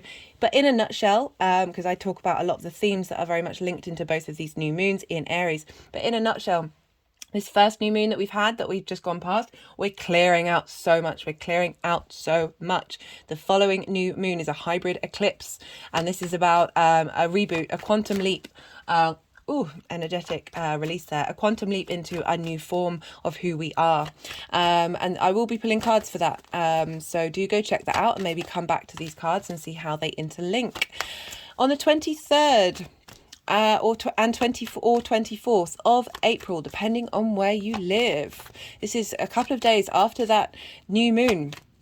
We will now have Mars sextiling Mercury again, but Mercury is retrograde, and I think it goes retrograde about 12 hours before this sextile. So right at the beginning of Mercury's retrograde, it's talking to Mars. And so this is Mars giving a real sense of vitality, inspiration, motivation, drive, and passion into that Mercury retrograde of who you want to be, how you want to communicate yourself, what it is that you need in order to feel seen, this ability to connect to your emotional body, your physical body, because you've got your ascendant there, and how you're getting a lot of downloads during this time to really embody your sense of self, and a lot of wisdom coming through. I love retrogrades. Retrogrades help us revisit things. We're revising things. We're having a do-over. We're able to get things more in line of how we really need it rather than rushing in. And so the moon is with Venus. She will have now moved into Gemini. And so this is your second house of values. So your value system, this is what you value, and how you value yourself, how you make your money, and how you manifest. The moon, which is ruling Mars in your third house of communication and your local community, is getting you in line with who you are and what you value, and your strong ability to manifest, especially with Venus moving through there, bringing harmony to that area of your life, perhaps giving you a boost in your manifestation energy, and how you bring in your money. At the same time, the sun is now in Taurus, your first house, bringing illumination to you, a sense of vitality to your body, to your appearance, how others see you with clarity. And this is sextiling Saturn in Pisces. So your hopes and your dreams, your friends, your groups and alliances, being able to radiate in with your friends and your groups, being able to illuminate what it is that you truly need on a self level in terms of your hopes and your dreams. So just again, another powerful energy coming through. I will be doing a video for the sun's moving through Taurus. So again, another layer to the cosmic journey that we're all on. And so what did I want to say? That transit at 15 degrees of Taurus with Mercury retrograde is activating the Taurus full moon that happened on the 8th of November. And so that's really... which was at 16 degrees. That was a very potent eclipse. We're still feeling that. We're still getting a lot of, eclipses take a long time to manifest. Sometimes they're very sudden. Sometimes it just takes a while. And so that Mercury retrograde is really helping you go over whatever culmination that you had or ending that you had with that full moon, and how you look at yourself, and really being able to utilize everything that you've learned from this time in that retrograde. That retrograde is getting a lot of support. The final aspect we have on the 27th of April. This is when Mars in Cancer will square Chiron in Aries at 17 degrees. As I said, Aries is that hidden part of who you are. I've talked a lot about that with you, Taurus, in all those Aries transit videos. The wounds that you may have felt of not feeling those hidden parts, not being able to feel seen, of you maybe not being able to connect to that spark of who you are, that that magic, that independence, that autonomy is really clearing that energy out, clearing out a lot of karma. And Mars in your, Mars in your third house of communication, of being, and also starting something new. My hand's just gone over my heart chakra, of really starting a new way of being able to communicate with the knowledge and wisdom that you've learned from those wounds, and being able to manifest that in how you embody, how you communicate, how your actions communicate with the outside world, with your local community. Not only that, but the moon is in Leo. And Leo is in your fourth house of your home, your roots, your foundations, your ancestors, your parents, your private life, that very intimate part of who you are. So the moon is asking you, giving some vitalization to that Leo area of your life, of just highlighting what it is that you need from your home life, how vital you are there and how strong you are there. It could bring about drama if you've got some unintegrated Leo energy, but I really feel that this is helping with that Aries energy, that Chiron in Aries and the moon in Leo. They are of the same element, so they're sharing inspiration. So your emotional, intuitive space, how your needs are being met in your home, is really becoming very clear. Whatever wounds may have not been attended to and understood and nourished and cared for, you're able to do this. Perhaps you're spending time by yourself in your home during this time in order to really boost that ability to be motivated in the way that you communicate and share information. And again, that sense of starting new, starting afresh. I love this for you, Taurus. Okay, that's the final aspect. I'm just going to shuffle a little bit longer to see what other cards want to come out, and then me and the energies will move the cards around. This is usually when I go a bit quiet because I go vacant. I can't quieten down the monkey mind, and I let the energies do what it is that they need to do.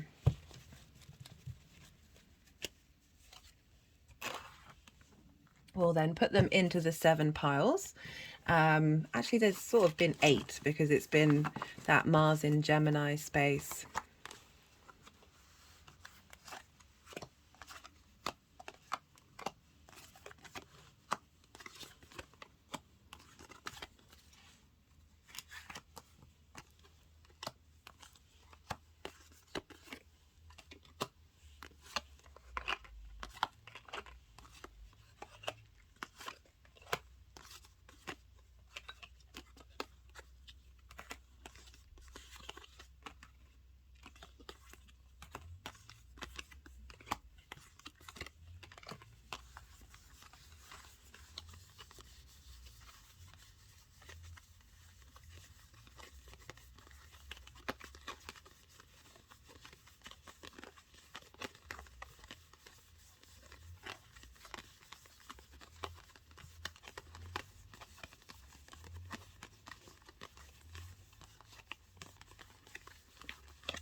So we have, with Mars having left Gemini.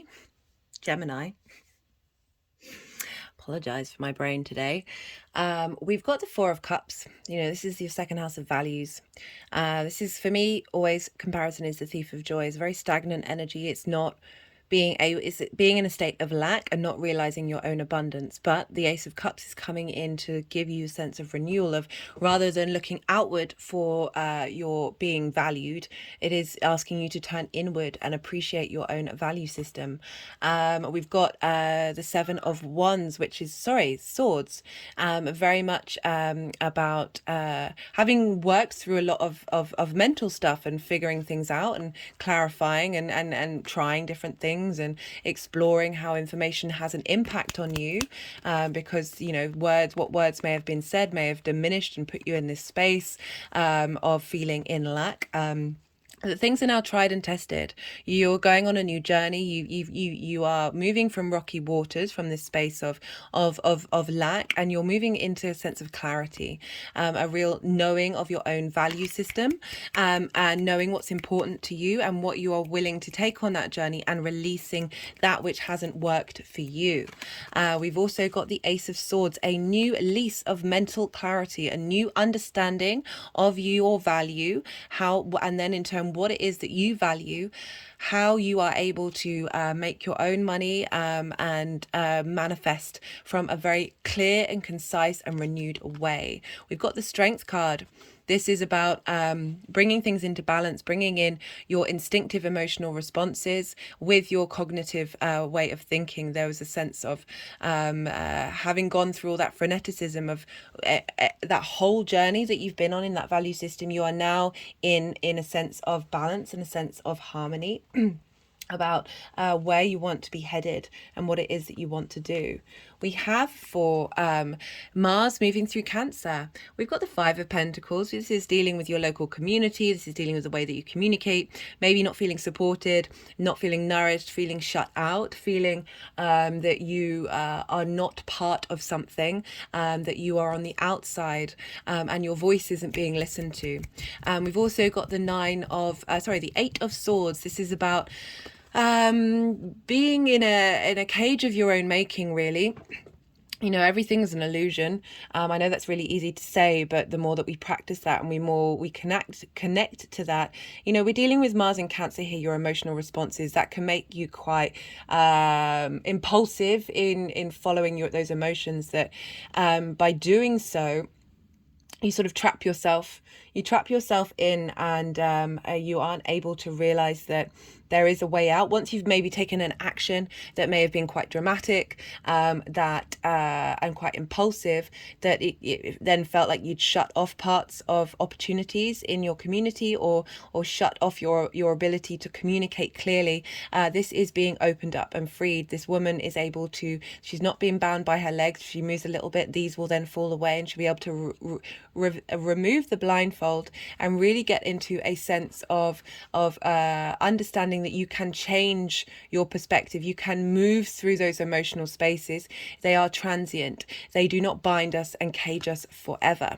And then we have the Empress card for Mars moving through Cancer in general. This is, you're ruled by Venus, Taurus, and this is the Venus card of really having a sense of fertility and abundance and productivity in the way that you communicate, a sense of real appreciation for your own voice, appreciation for your space in the community, and really being able to start afresh, start something new in this new space of abundance, and your ability to harness the power of the moon in that house, and how intuitive that is, and the ability to tap into not only your own emotional response mechanisms, but the way that you communicate is really tapping into the sort of the unconscious of the community around you. So it's just gone to these cards, which I'm going to talk about in another introduction. So do go check that out. I'm not going to read those out now, but I just wanted, as a reminder that it's moving to this space. We've also got, so this is a moon ring that's my mother's, that I've essentially had on permanent loan, and really harnessing that moon power. We've got Pallas Athena in there. I talked about her in the introduction, of really bringing wisdom to Mars's journey through this space. Right, let's see about these other piles. So we have this is on the 30th of March. This is when Mars is going to be trining Saturn. You've got Saturn in your 11th house of hopes and dreams, groups and alliances.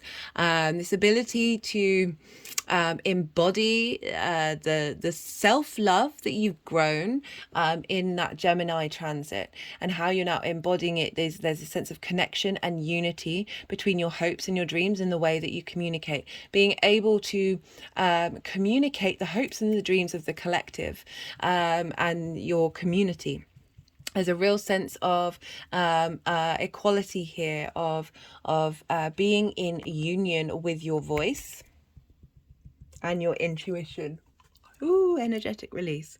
And feeding that into Saturn of your long-term goals and hopes, and the love that you have for your friends, your groups and alliances, or moving on a vibrational level that's drawing in those groups and alliances that are linked into this space that you now are cultivating, especially for that long transit in I love how a lot of the personal planets are talking to Saturn right at the beginning.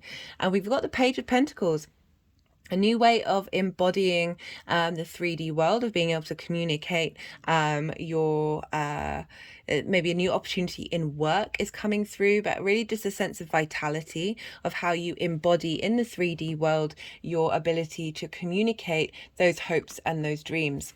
We've got the Four of Pentacles, which is stability. This is power. This is strength in the 3D world. This is being very confident in who you are and how you embody your voice, and how it's just this ability to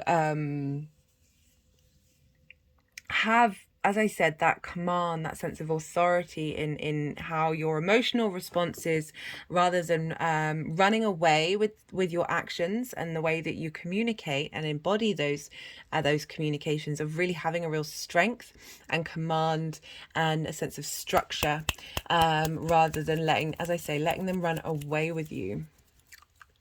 Just had an energetic release.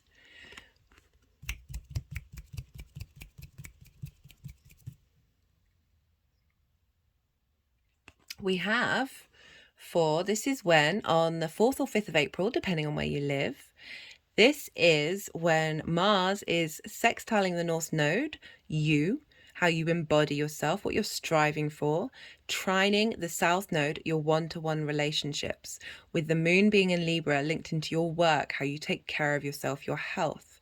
At the same time, the Sun is conjunct Chiron in your 12th house, or your hidden house, your magical house. Love this coming through. It makes perfect sense, really.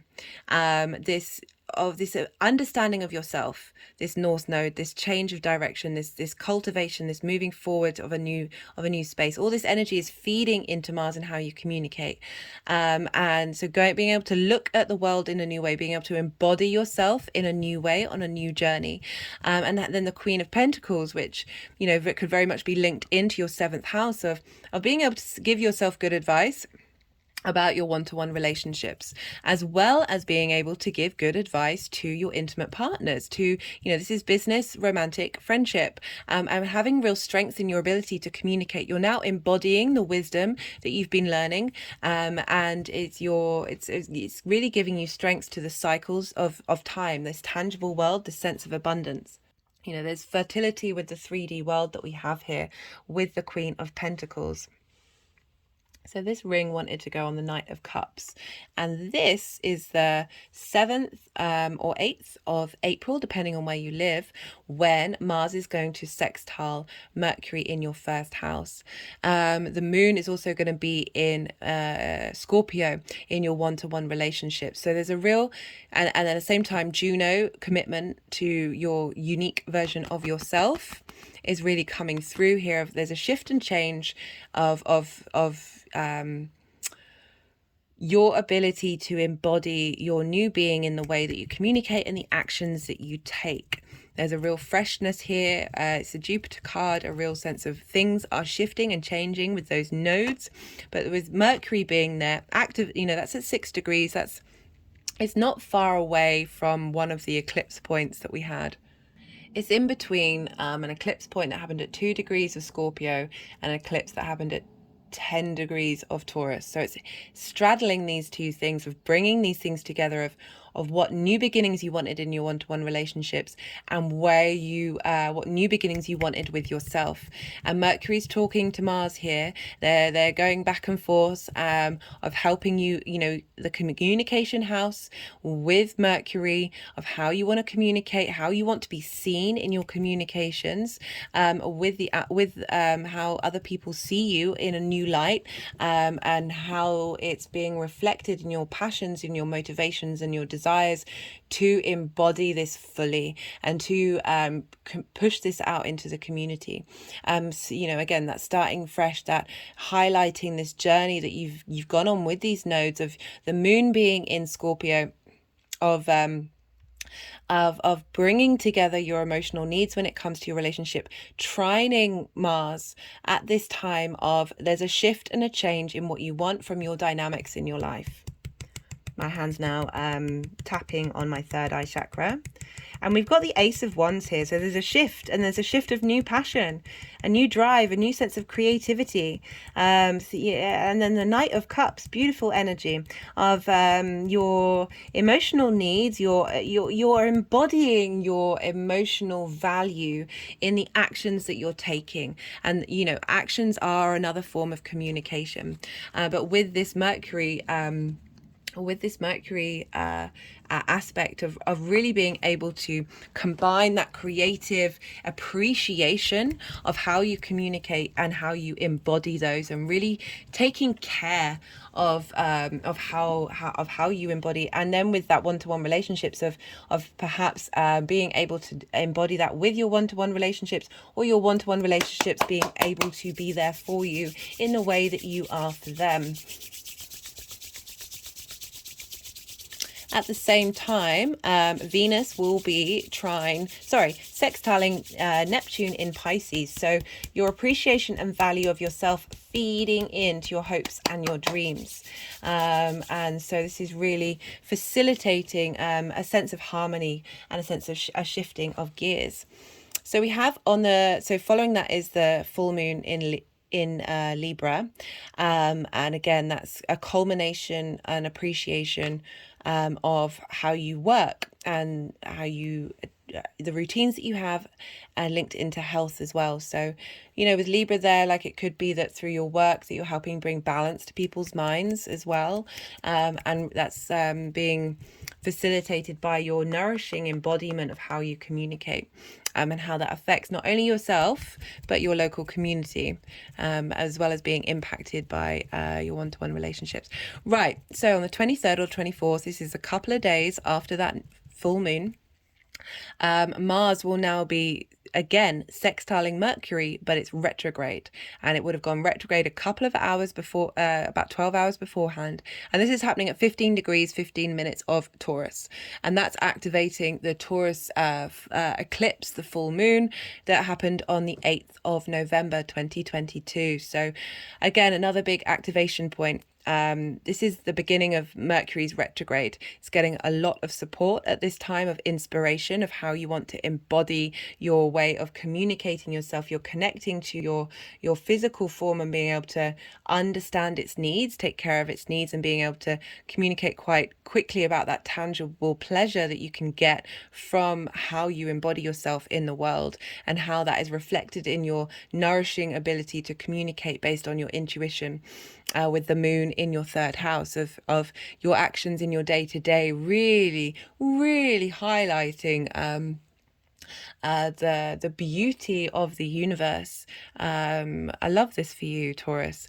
The moon and Venus will be in Gemini, so we're looking to the moon because the moon rules Cancer, and they're both in Gemini in your second house of values. So again, the moon is getting you in touch with your value system right at the beginning of this retrograde with Mercury, and letting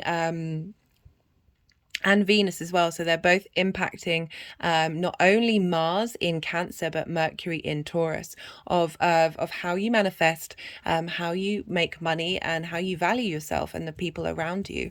At the same time, the Sun is now in Taurus, shining light and giving you vitality, sextiling Saturn, getting your hopes and dreams, your communities and your friends in alignment with you, with yourself, and being seen, being very seen during this time. So this is, we've got the King of Swords here. This is clarity.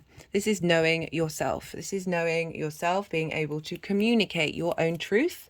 Love this. And this is setting up that energy for that Mercury retrograde in your first house. Of that's the impact that Mercury's, the energetic transfer that Mercury's having at this time for its long retrograde, of you being able to really cultivate and revisit and re-go over how you embody your communication skills in terms of your sun or your moon, and how that manifests in the world, and how you're seen, very much how you're seen.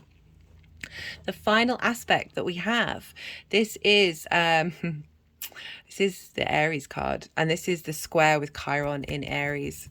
Love this. This is at 17 degrees of Cancer and Aries, and the moon is in Leo in your fourth house, your home. Having real authority and command over those wounds, realizing your own internal sovereignty, bringing together that strength that you've been going through with all that stuff going on in Aries. This leveling up, Jupiter's still there. Real sense of your getting in touch with your own divinity and being able to embody that in your day to day. As I said, this might be a time of and your emotional needs being met by this clearing, this wound healing in your private life, where you're really moving to a space of we've got the Empress and the Emperor here. I really like that. For the energies moving forward, we've got the Chariot card, which is the moon card. This is very, although I really like this card for Mars in the moon, the sense of movement. But the Chariot card is about having the strength to weather the storm, like having all your tools and being able to move forward, keep going. There's a sense of victory here.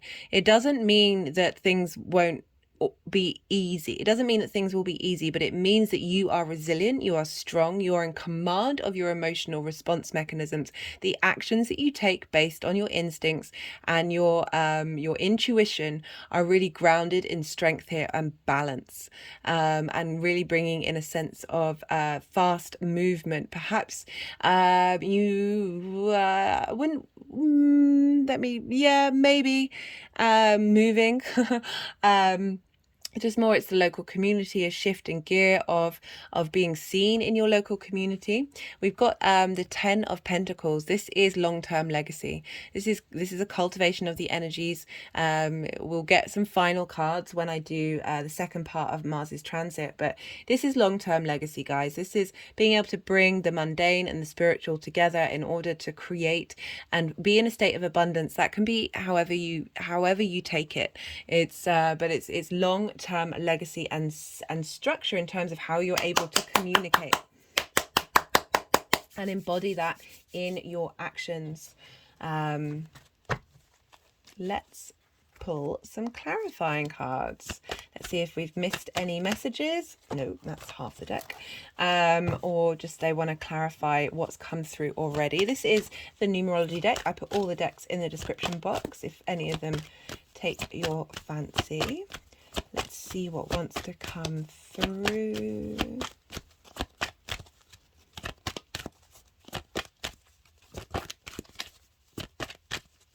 Yeah, you're being supported with this sextile. I've just come, so I've got a Leo rising, and I just had Mars in Gemini, and that was sextiling my ascendant, and I very much felt supported. I kind of missed that Mars in Gemini, I can't lie. But now you're moving from Mars being so it's a switch over. So I had Mars in, I've now got Mars in Cancer, which is in the 12th house, and that's inverted. So there's not a direct line of communication. It's more of a felt bodied sense. And you've just had that with Mars being in Gemini. So the second house is inverted to the first. And now you're getting a lot more inspiration, a lot more clarity, a lot more sense of appreciation, a sense of yeah, beauty, harmony with this transit.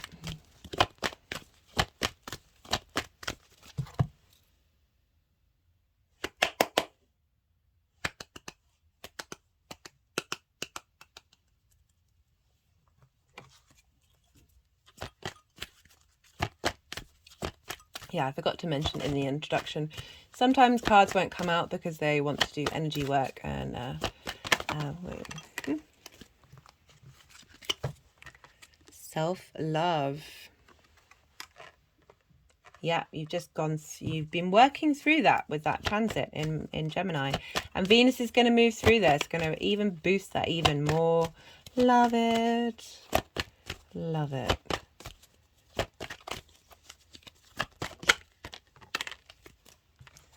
Got patience. Where do you want to go?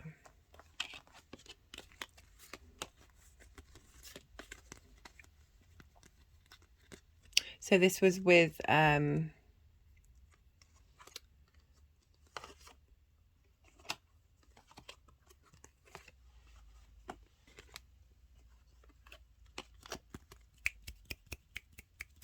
that was the North Node, South Node, sextile and trine. That's been dealing with you and your one-to-one relationships, that you've been working through some things. You've been taking your time with that eclipse series, and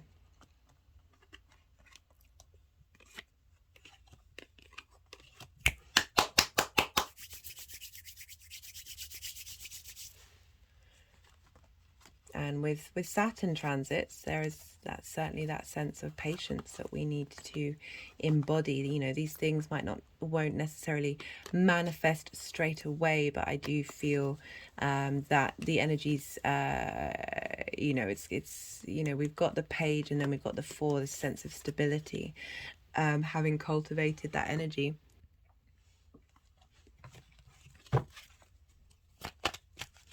You know, Taurus is a fixed earth sign. There is certainly a sense of that sense of slow and steady wins the race. Apologies, I've just had to pause the videos quite a couple of times yeah, I've had a bit of a tickle in my throat. It's gone from being a cough. You know, if you watch the Taurus in Venus in Taurus videos, I did find it quite funny. Venus rules the throat, Taurus rules the throat, how you communicate. So your ability, yeah, I've just been doing some clearing out there. But I love, we've got the abundance card, you know, with that Empress energy, and the ten of Pentacles, of just things really opening up. So this is the First Light Tarot deck. This is a mixture of major arcana. So we've got the Emperor card again. Order, logic, stability, plans. We've got two Emperors coming through. There's been a lot of duplicates in these last couple of readings, like a lot of clarification. These are the messages that are meant to come through. So this is major arcana, statement cards, question cards, and other key words. See what else wants to come through for you, Taurus. Got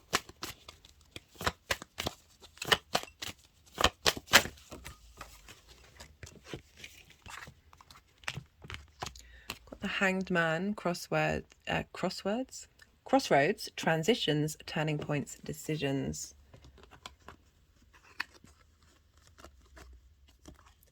So that's gone with that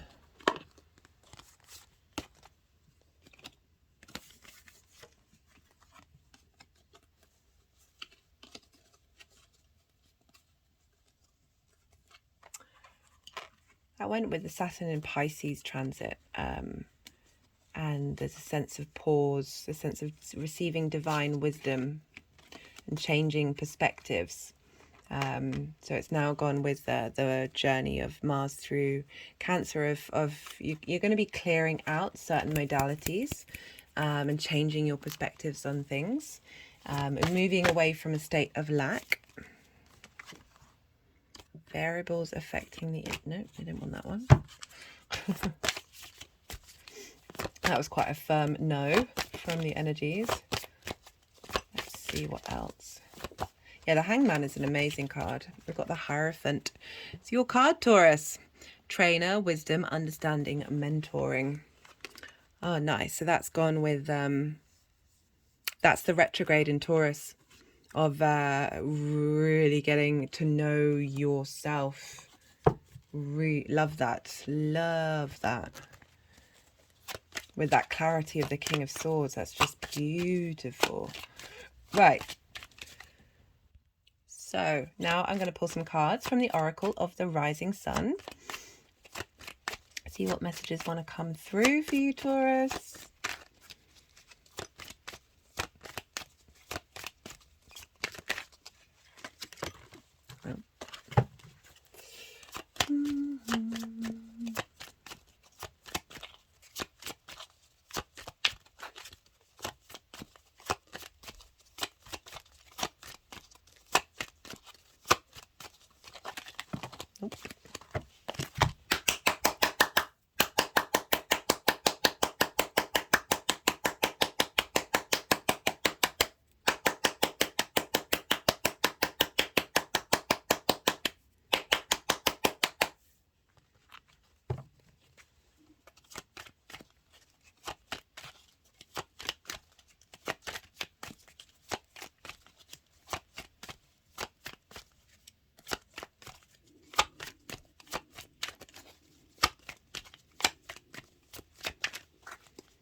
Usually this deck is incredibly forthcoming, but for this transit, speak, inspiration, Mercury in Pisces, being inspired to think big, dream differently. Just had an energetic release. My head is moving backwards and forwards, and yeah, repeatedly so. The more you can embody your truth with the Mars in the 3rd house from a very, I talk about this a lot, we can hold the deepest compassion for ourselves and still be real and still live in a space of fantasy. We are capable of doing all of those things. That the more that we're able to embody that truth in your day to day, the more that you are creating that space for inspiration to come through. And I like that, the combination with the fact that Saturn is trining your hopes and your dreams, is trining your communication. So you're getting more authority feeding into that communicative area of your life that you're discovering. You're really doing more and more discovery of your true voice and how you want to embody this. Is Mercury in so lots of Mercury. We're dealing with this 3rd house of communication, and we've also, a lot of the transits for Mars are linked into Mercury, and this is Sagittarius. So this is the shared resources part of your chart, which squares Saturn in Pisces, of really being able to just adapt that that value system, and your voice, that discovery of your voice and how inspirational you are, and how the 8th house is shared resources of the outside world, and like your voice being a resource to be discovered.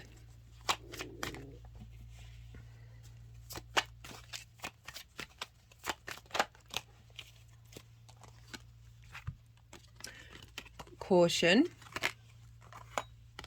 Okay, that was very clear.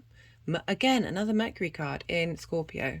Yeah, working through the caution that you may have had about your sense of who you are and your value.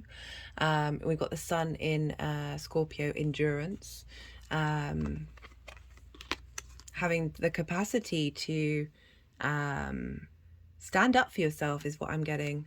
As well as potentially enduring untruths in your one-to-one relationships. That's not going to be for everybody, but the ability to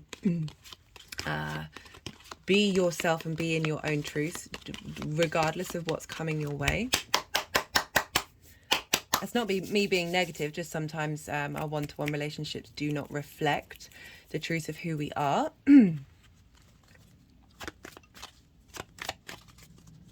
But there's real strength there within you, Taurus. And the more that we are able to free our voices and speak our truth,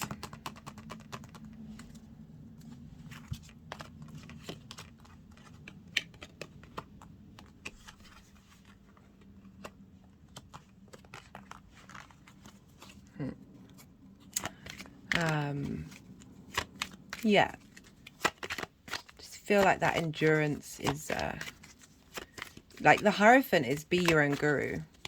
You've learned, you've refined what you've needed. You've refined what you've needed from those one-to-one relationships.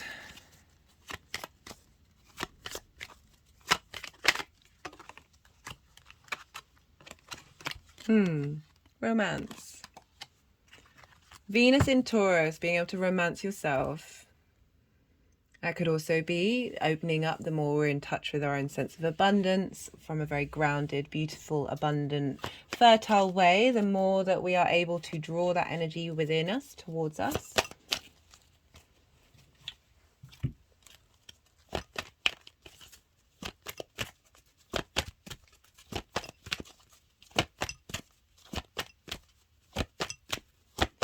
Final card.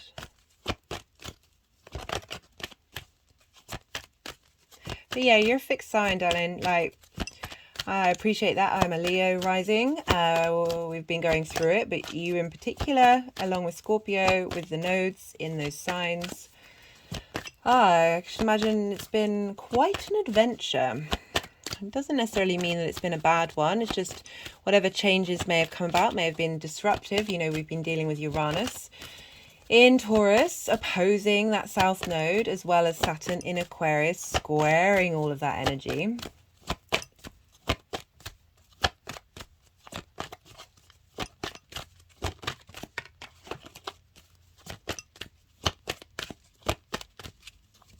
Nope.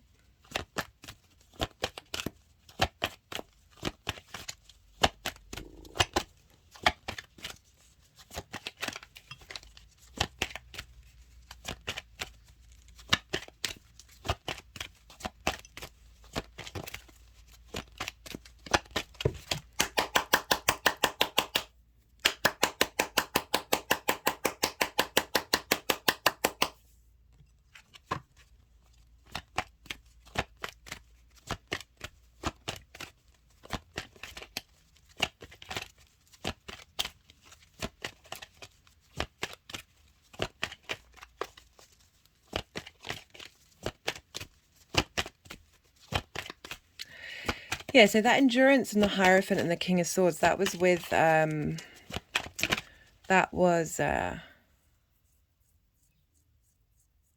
retrograde starting of really, you know, maybe you're going to be going with that retrograde. It's going to feel like a bit of a slog, but you are able to stand true and strong with that clarity of the King of Swords. I love that. I love that. Okay, I don't think they want another card to come out.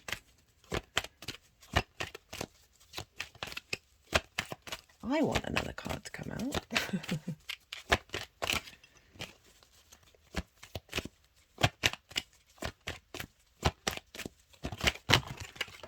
Well, no, that's just ridiculous. I think that's maybe the deck saying, stop it. Stop it.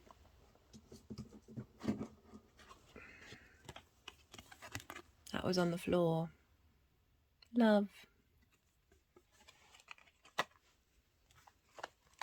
I'm going to leave it at that, Taurus. I think the cards are saying otherwise.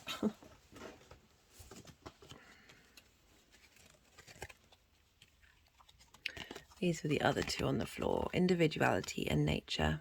Again, we've got Uranus in your first house of getting you to really get in touch with your sense of your individual self. We've got those, nature, it's the first earth sign. Venus is very much wanting us to have a beautiful environment and be in a state of abundance. And there's a real, be true to yourself, be true to your voice. And things will flow. Things will flow.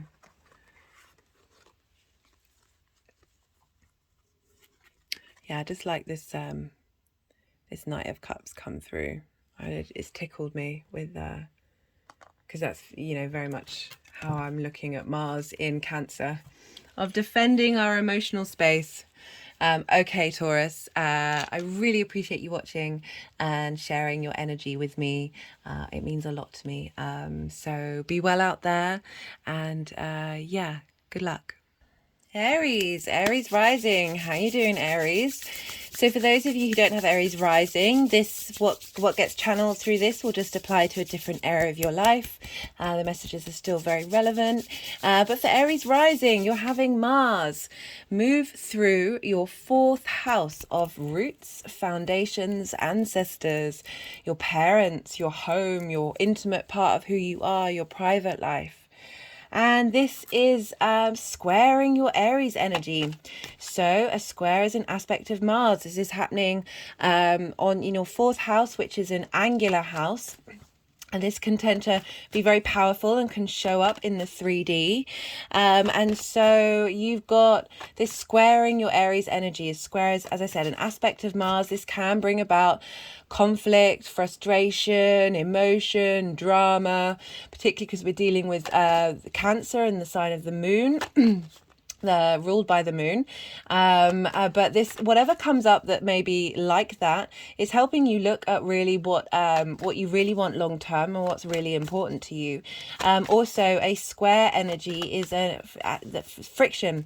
We need friction in order to create in the 3D linear time frame that we're in. So very powerful energy coming through, and this as your Aries energy in your 1st house. That's how you embody your sun or your moon in your actions and your deeds. It's your body, it's your appearance, and how other people see you. So you are ruled by Mars, so this is going to have a bit more of an impact on you than it would do others, apart from Scorpio.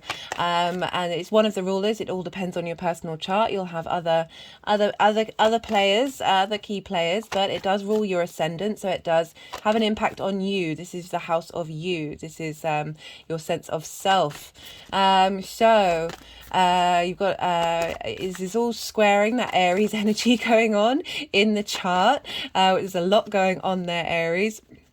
And so what's going on with Mars? So usually I would say we need to look to the ruler of the sign to know, because what's going on with the ruler has an impact of the signs that it rules. But this is the moon, and the moon moves pretty consistently. So Mars's journey through Cancer is going to be impacted by the moon basically moving through all 12 signs, all areas of your life at least twice. So it's very changeable, very transient. Of how Mars is going to manifest in your life during this 2-month transit. Because we're dealing with Mars, we look to the signs that Mars rules, because what's going on with Mars has an impact on those 2 signs, and they are Aries, your sign. Your 1st house is going to be leveled up by what's going on with Mars in your 4th house, as well as Scorpio, and that's your 8th house. So the 8th house is the house of shared resources. This is your give and take with the world. It's linked into inheritance, cosmic and 3D, as well as sort of, mortgages, loans, all those sorts of things, those transfer, that exchange you have with the outside world, time, money, things, intimacy, all of these things, as well as your interaction with transformation here as well. So there's a lot of change happening in you, yourself, how you embody yourself, with, as well as how you share those resources with the outside world, and what you get back from the outside world is being impacted by your embodiment and your motivation and your cultivation of drive and passion in your home life. as I said, because we're dealing with angular houses, this can be a bit more dramatic. This might mean, you know, Mars in Cancer can be very emotional. You can act out, you can do things that have consequences, that can feel very emotional and impassioned at that time. But because we've got Athena, hey Athena. I did bring her into the introduction, but she's a little too tall for me, for the shot, for her to be fully in shot, but she's there, and she's the asteroid of wisdom, is also in the sign of Cancer. So this is tempering, this is helping give a sense of logic and understanding to a very potentially passion driven, conflict driven Mars. But I really feel that Mars is getting a rest and being recuperated. Its needs are being nourished by the moon and taken care of. So I wouldn't worry too much, but as I said, just be mindful of what comes up during this time, and letting your emotions flow through you, and not necessarily, you know, this transit is really helping you sort of understand your emotional response mechanisms, and work out what really matters to you long term. What are you going to defend? Rather than being in the moment, this instinctive response moment of being very caught up in those emotions, think about how you want to be driven long term during this transit. So that's the sort of general energy for Aries during this time. And so now, hello Moon, and we've got the Aries card, very funny. So it's going to be 8 piles. It's turned out that there's 8 piles in these readings. So we're going to have 2 piles, 1 pile for what we've learned with Mars moving through Gemini for that very long transit, how Mars is going to move through Cancer, and then we're going to have 5 piles linked into the aspects that I'm going to talk about, and a final pile of how all this energy is sort of cultivating. It's not quite the final energy manifesting moving forward, because that will be done when I do the second part series of Mars's transit for essentially the end of April and the rest of May. So that's it. So 8 piles are going to come. I'm going to be shuffling while I'm talking about the aspects, and then we'll move the cards around, me and the energies. They might want to do some energetic work, and we're going to see what comes up, and then I'll apply those aspects to the cards that come through. So the first aspect we have, which is happening on the 30th of March, this is when Saturn will be at 2 degrees of Pisces in your 12th house, your hidden house. Saturn likes to be in this sign. I've done a lot of videos linked into this energy recently, so do go check those out if you're interested in having another layer come through about I pulled a card for this in the Saturn transit, and that's more linked into Saturn's transit. This one will be linked into Mars and what Mars is doing, and Mars will be at 2 degrees of Cancer, and they're trining one another. This is there's the same element, so a trine is an aspect of Jupiter. They're on the same team, they've got a lot more in common, they're able to communicate easily. A trine wants to bring expansion, cohesion, wisdom, a sense of opportunities and abundance. So there's free-flowing inspiration here happening when Mars is talking to Saturn. So your 4th house of your home, how do you want to embody your private life? How do you want to connect on an emotional level to that sacred space of your private life, and how that's impacting the 12th house of all those hidden things within you, the hidden concepts. It can be quite a heavy transit, Saturn moving through there, but again, everything that I break down in that Saturn transit sort of opens up and brings a lot more nuance to what's going to be happening. Saturn likes being in the 12th house. So we're getting Mars's desire of embodiment and movement of how you want your home to be, how you want your private life to be, is feeding into the knowledge and wisdom that you'll be uncovering in the hidden house. And it's also a house of magic, the 12th house. So potentially a lot of magic happening in your home through your actions that are really helping facilitate you getting in touch with your emotional needs, how you nourish yourself and how you nourish others at this time. We have on the 4th or 5th of April, depending on where you live.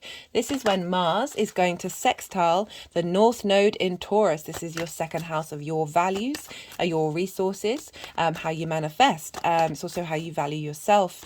And it's going to be a sextile. So that's bringing about, that's an aspect of Venus, bringing about not communication, I do apologize, a connection, appreciation, pleasure, beauty, creativity, to your value system, and your home life. How do you embody your values in your home? You've had, so we're dealing with the nodes here. So this is very much linked into the eclipse cycles that we've had for nearly 18 months now. I recommend checking out the Venus transit video, because every main aspect she's making is essentially activating the 4 eclipses that we had last year. So really kind of smoothing over all the changes, the big changes we would have had. So you've been striving to understand your value system. And so Mars is now gleaning all the information, all that creative sense of value, and being able to, as I say, embody that in your home life, embody that with your relationship with your parents, with your relationship with the people that you have in your intimate part of who you are. At the same time, Mars will be trining the South Node in Scorpio, which for you is your 8th house of shared resources. So as I said, we've had eclipses here for a while. The trine is an aspect of Jupiter, bringing about harmony and inspiration of everything that the South Node, where it's been refining what you've wanted from your one-to-one relationships, purifying. Maybe you've felt a sense of isolation from that dynamic, but all of that is doing is to help you really get on board with that transformational period that you're having, in linking into how you want your give and take with the outside world to be, and everything that's being learned over this time, with this sextile and this trine, are very creative, inspirational. It doesn't necessarily manifest in the 3D. This is a very easy, free-flowing transfer of information happening right now. This is all feeding into Mars, and again, how you want to embody your drive and your motivation, your passion in your home life. And this is all at 5 degrees in those various signs. At the same time, the moon is in Libra, because we looked where the moon is, because that's governing what's going on with Mars. And you have Libra in your 7th house of your one-to-one relationships. This is romantic, business and friendship. So the moon is getting you to tap into your emotional needs when it comes to those relationships, and feeding into your home life. What is it that you want? How do you want those unmet needs, or you're getting a sense of nourishment from your one-to-one relationship at this time that really help you embody your commitment to your emotional journey. The sun will be conjunct Chiron in Aries in your 1st house, really shining an illumination and vitality on transforming those wounds into lessons that you're integrating, and you have a sense of direction with. So very, very potent energy for you, Aries, at this time, because, we are dealing with Mars here, and we've got a lot of stuff happening in Aries. The day after, or 2 days after, depending on where you live, you have a full moon in Libra. So this is in your 7th house of relationships. So having got your moon to communicate to Mars in your personal life, in your private life, about your relationship dynamics, and how you what motivates you in these dynamics. We've now got a full moon, a culmination of this energy. It might bring things out of balance. I'm going to be pulling a separate cards for this when closer to the time. So do go check that out. Maybe come back and revisit this reading to see what comes up there to help you understand the next part of the journey of Mars moving through Cancer, because that's squaring your This is all on the main axis of the 1st, 4th, 7th and 10th. So if you've got stuff in Capricorn being activated, Pluto will have left there. Pluto's in Aquarius now, so you don't have that going on. But this is sort of hitting all of those points. And so, yeah, that's going on like a couple of days after that. So I like that journey for us all. On the 7th or 8th, depending on where you live, Mars will now sextile Mercury. Mercury will have moved into Taurus. I will be doing a separate video on that. And this will be at 6 degrees of Taurus and 6 degrees of Cancer. I will put all of this in the description box, so don't worry. I do appreciate that this is a lot of information. And so Mercury's now in Taurus, your second house of your values. Your second house of your values and how you value yourself and how you make your money and how you manifest. So Mercury moving through is going to be retrograde. Mercury's going to do a long journey through Taurus of really getting you to be able to communicate and understand your value system in a tangible, felt sense, and bringing in that ability to connect your pleasure to who you are. My hand's just gone over my heart chakra. The moon will be in Scorpio at this time, and so that's the 8th house for you. That's trining Mars in Cancer and opposing Mercury in Taurus. So working out what your needs are in that shared resources, and getting the moon to get on board with what Mercury wants, really being able to communicate what it is that you want from the outside world and how that reflects on your value. The more that we go inward, the more that we focus on our own space and our own drive, and we're not seeking things from the outside world, the more it actually opens up possibilities of having a harmonious interaction, not only with our one-to-one relationships, but how we share our resources in that and with the world. Juno will be conjunct Uranus in Taurus. This is Juno, the asteroid of commitment to Uranus, committing to your unique value system, connecting to your unique ability to make money, your unique ability to manifest in the world. I'm loving this for us. Venus will be making her final aspect in Taurus. She'll be sextiling Neptune in your 12th house, your hidden house. I've done a transit video for that, so I've also pulled cards for this aspect, and so just adding on more and more layers. And so that energy is going around of harmonizing your value system with those hidden parts of you, the magical part of you, really being able to dream big about the more that we integrate the 12th, the more that we understand ourselves on a true soul basis. So yeah, we're getting a lot of support of that shared resources space. You know, it's also with the universe, and so there's a lot of because the moon is in Scorpio, which is a Mars ruled sign, and Mars is in the Cancer, which is a moon ruled sign. So there's mutual reception, so they're talking to one another very loudly at this time. There's a lot of clarity between the two.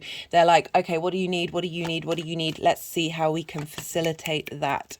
So loving this for us all. Following this aspect, which again I'm not going to be pulling a card for, is the second new moon in Aries. If you haven't seen the spring equinox video that I've done, which talked about the first Aries new moon, and as well as the second one as well, I really recommend you check that out. But the short story is, this first new moon that we've had, we're clearing out so much. We're clearing out. It's like a really quick clearing out of the thing. Clearing out? How many times do I want to say it? And then the second new moon is a quantum leap, because this is a hybrid eclipse. You're going to have the nodes moving into Aries and Libra in July this year. But so the nodes are still in Taurus and Scorpio. Your values, your resources, outside world resources. How does this impact you at 29 degrees of Aries? Like a big quantum leap, a jump in our sense of who we are, especially for you, Aries, especially. Let's see what that one is. So following that new moon which is on the 20th of April, on the 23rd or 24th of April, depending on where you live, Mars is going to make another sextile to Mercury, but this time Mercury is going to be retrograde. This is about 12 hours after the beginning of Mercury's retrograde. Very potent energy being funneled into Mercury, your value system. I love retrogrades. I don't understand why they get such a bad rap. This is a time for revisiting, revising, going over things again. You're getting some hindsight here. You're really being able to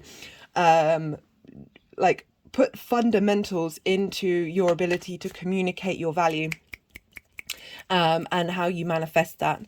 Love this for us all. So that's a couple of days after that new moon of that reboot that is now going to be integrated into your value system. This is at 15 degrees of Taurus and Cancer respectively, but that 15 degrees of Mercury is activating the Taurus full moon that we had on the 8th of November last year. That was a big moon. I recommend checking out those videos again, and also the Leo full moon, because that reactivated it. There's a lot going on astrologically that this is activating that. Venus would have just activated it. When does she do that? Sorry, I'm just double checking. She does that on the 30th of March, so that's the same day. That's this. Wait a minute. Yeah, so that got activated with that Saturn square Mars. That's when Venus was conjunct Uranus. So yeah, a lot of activation in these areas of our lives of really harmonizing and smoothing over and helping us bring cohesion and understanding and creativity and appreciation for all those changes that have happened and seeing the sort of results of those. So going back to the 23rd, 24th, when, you know, Mars is now sextiling that Mercury retrograde. So we're getting a lot of input into Mercury about its journey moving forward. Like I get a lot of support from Mars. This is sextiling energy again, bringing about creative inspiration, a sense of appreciation, a sense of harmony and connectivity and sense of love from in your home and your embodiment in your home, talking to your value system. And the moon and Venus are going to be in Gemini. And so this is your third house of communication. This is your local community. And so the moon being there is really feeding into Mars of what it is that what are your needs when it comes to communicating in your home life? What it is that you need, the support and nourishment that you need from your local community it's going to impact your home life. And at the same time, Venus is there, so Venus is having an impact on Mercury. So a lot of this Gemini energy is feeding into both Taurus and Cancer, and so Venus is helping connect to your ability to communicate your value system. A lot going on. I'll be pulling cards on that. At the same time, the Sun is sextiling Saturn. Saturn in your 12th house. The Sun has now moved into Taurus, shining a light on your values. So really giving a huge amount of illumination to Mercury at this time, which is also feeding into that Mars of how do you embody your emotional connection to your value system. I love this for us all. It makes me so happy. The final aspect that I'm pulling cards for is on the 27th of April. This is when Mars is going to be squaring Chiron in Aries. This will be at 17 degrees of both signs. This is potential time for big outbursts, big drama, big fights, frustration, conflict, whatever comes up. If that's the case for you, just be aware that that's just the energy going on. It's not personal. it's just everybody's getting caught up in that space. But whatever's coming up is helping you understand and learn what wounds you need to transmute and change and embody in a healthy way.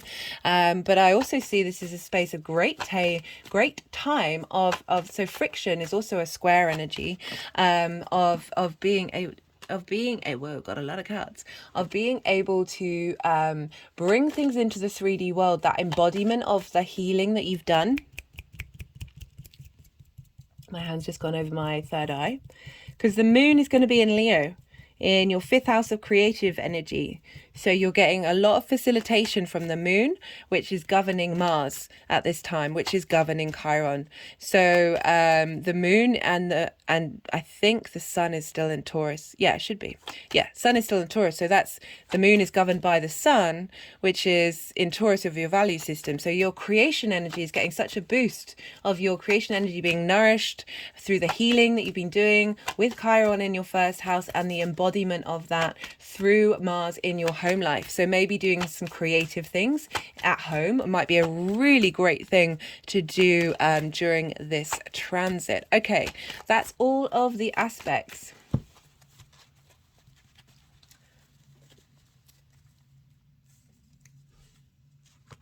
Let's see where half the deck wants to go.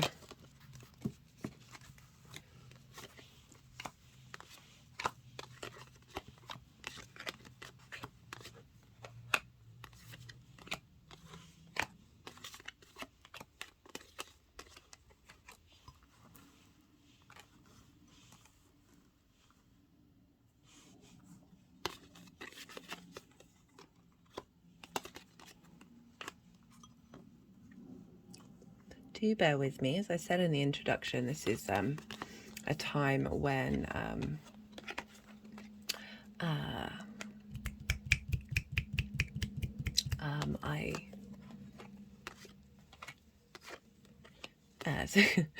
clearly struggle to speak and think at this. Well, this is a lot of cards at the same time.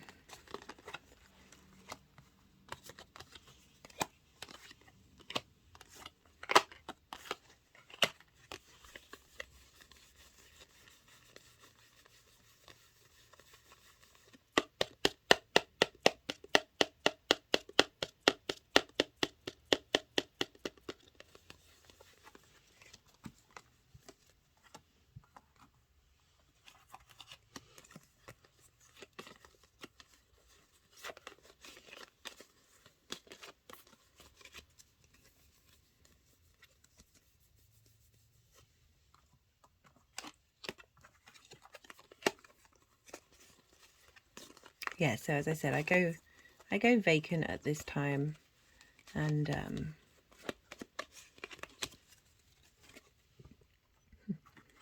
in order to let the energies do what it is that they need it to do.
Let me just move these a bit further forward.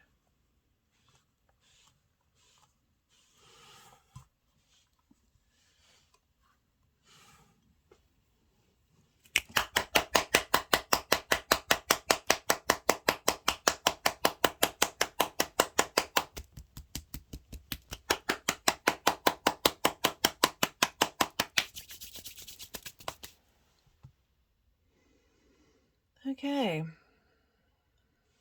so the energies of what you've learned from Mars being in Mercury, Gemini, ruled by Mercury, is the Page of Swords and the King of Swords. Love this.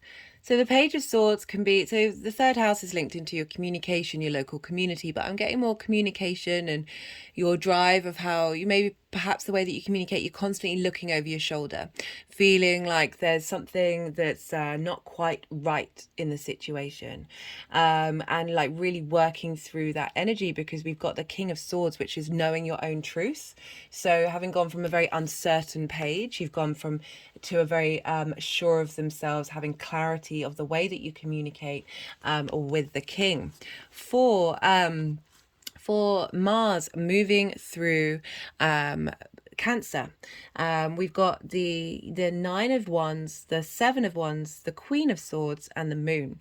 So the Nine of Wands is feeling a bit battle weary, like having to defend your emotional space in your home, and not necessarily getting the support that you need.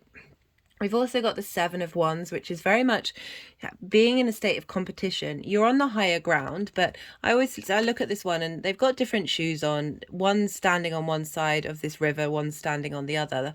That there's a sense of uncertainty, especially looking at the face. You know, there's like, oh my God, what's going on? And not wrestling, knowing your own value, because you're feeling in this competition space. You're feeling there's a conflict going on here, that is being worked through and getting you in touch with what it is that you need in your home life. We've got the Queen of Swords, which is again, having been through some stuff.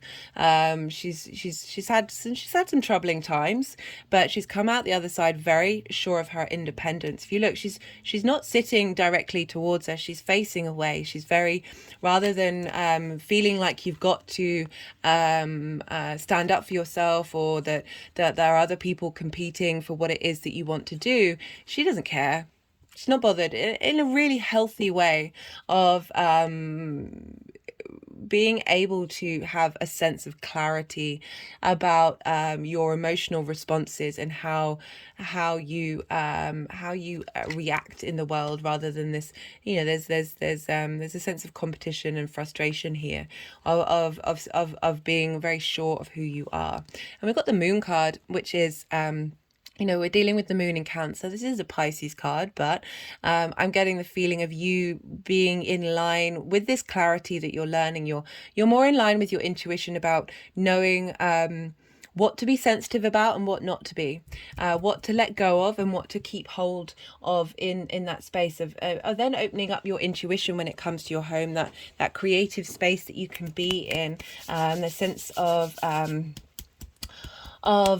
allowing this more fantasies to come in more. There's a freedom with the Moon. There's a sense of not needing things, you know, even though we've got the Queen of Swords, having got to this space of being crystal clear, you can then open yourself up to dream and to think in that imaginative space, without feeling like you've got to defend it. We have for this is for, see, they're going to move them around. This is for the 30th of March, when Saturn is going to trine Mars. This is also at the same time as Venus conjunct Uranus, but Saturn trine Mars. So we've got the Eight of Pentacles. This is about enjoying the process, enjoying work, and enjoying learning and growing and being. We're dealing with the 12th house, the hidden parts of who you are, of really cultivating the long-term legacy that you're going to get by just enjoying that exploration of self and being able to embody that in your home life. We've got the Six of Cups, which is looking fondly at the past. So, you know, it feels like you've had a bit of conflict energy in your home life. This is being able to, having realized that everything's a lesson and everything helps you master who you are, you're then able to see things sweetly. You're able to smell the flowers and realize that whatever's gone on in the past is part of this journey of mastery. And then we've got the Two of Cups, which is lovely. This is about union. This is about being able to feel supported, union of self as well, because we're dealing with the 12th house of all the different constructs of who we are, the hidden parts of who we are, really being able to be cared for and tended for in the way that you embody yourself in your private life, in your home.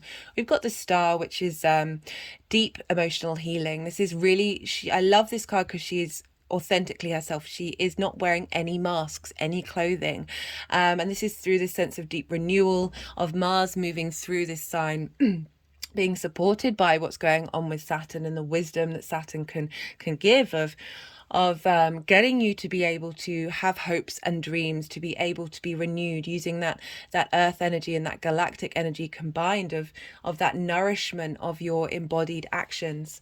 And there's a sense of really tapping into the truth of who you are, because we're dealing with that 12th house of revealing what is hidden, and being able to integrate it and heal it.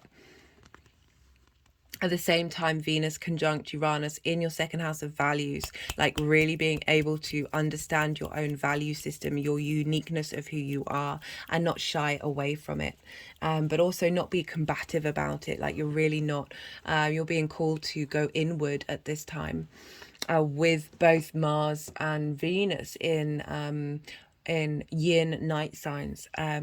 So we have on the 5th or 4th of April, we've got a sextile with the North Node and a trine with the South Node. And so this is bringing in together everything you've learned about your resources and about the outside world's resources. At the same time, healing emotional wounds with that Sun conjunct Chiron. We've got the World card, which is in fact the Saturn card. Very much linked into the more that you know yourself, the more that you can embody yourself on an authentic way, everything we've learned from that your value system of the second house, feeding into your private life, your home, of really being able to be free to be yourself. In a very grounded way. The World card is a Saturn card. Saturn's linked into integrity and boundaries. The more that we are integral with ourselves, the less boundaries that we need, the more that creative space of the world opens up to us. It's a very positive card. We've got the Ace of Pentacles, a new way of embodiment, a new way of tapping into the physical world. There's a sense of renewal with the Ace of Pentacles. This is bringing in that second house of resources and the 8th house of shared resources, of perhaps you're going to be motivated to do things in your home that are linked into how you make money and how you manifest. That's certainly a possibility, because we've got the 9 of Pentacles, which is very much this figure is a very independent atmosphere, very independent vibe. They've made the decisions that they've needed to make for the long-term legacy. Again, it's tapping into the long term rather than the short term of you being comfortable in your home. This is, she's made these decisions in order to be able to be in a state of abundance in the home life. And so everything that you've been learning from these nodes is feeding in to Mars in order to make physical decisions, that motivation, that drive to be out in the world. And there's a sense of renewal. And with that renewal and that knowledge, you're able to now make long-term decisions that help facilitate you. Especially with that Sun Chiron conjunction, guys. Then we're having the Libra full moon, and then after the Libra full moon, either a day or two later, depending on where you live, we have the sextile to Mercury. And funnily enough, the Mercury card has come up. This is the Magician, and this is before it goes retrograde. And so we've got Mercury in your second house of values, and Mars in your 4th house of home. And then we've got the 4 of Cups. This is, I always say it, comparison is the thief of joy. This is a stagnant energy of realizing you are not, of coming from a state of lack, but not doing anything about it, looking at what other people have and comparing yourself to it, and it's stealing your joy. Rather than realizing that, rather than this competition space, this comparing yourself, this looking outward, look inward and realize that you are full of abundance and you have all the resources that you need. And Mercury moving through the second is really going to help facilitate that journey. It's going to go retrograde, but it's setting you up to know at this time you are cultivating this magician energy. You are able to embody this with this connection to your intuition in your home life. Very powerful energy. At the same time, the moon is in Scorpio, getting you in touch with what you want on how you share resources with the universe. very much bringing in some magic during this time. We've also got the Juno conjunction with Uranus, committing to your authentic value. Yeah, so there's a lot going on. I especially feel like with that moon in Scorpio, of really being able to draw in your home life what it is that you need from the outside world. Again, a great time to be doing however magic manifests for you, however you take action to create. Great time to be doing that. Then we'll have the second new moon in Aries, where we're getting a reboot, a big reboot. And then that's the 20th of April, and then on the 23rd or 24th, depending on when you live, we've got another sextile with Mercury. This time Mercury would have been retrograde for not very long at all. This is right at the beginning of that transit. And again, activating that full moon that we had in Taurus at the beginning of November, and the moon and Venus. Hello, Venus. The Empress card is the Venus card. The moon and Venus in Gemini, the way that you can communicate, the things that you need from your community. So we've got the Seven of Swords and the King of Wands and then the Empress. So with this, you're revisiting things. This is the retrograde. So you're having to really go to the details of things. This is about feeling, also maybe feeling like your value's been taken away from you, and you haven't been able to communicate that value. And Mercury moving through this sign is really going to facilitate that, while Mars is feeding that embodiment, that safety that you're cultivating in your home, that intuition, how you want to take care of your home, how you want to take care of your own needs. What are you protecting? What are you protecting that's worth protecting in the long run?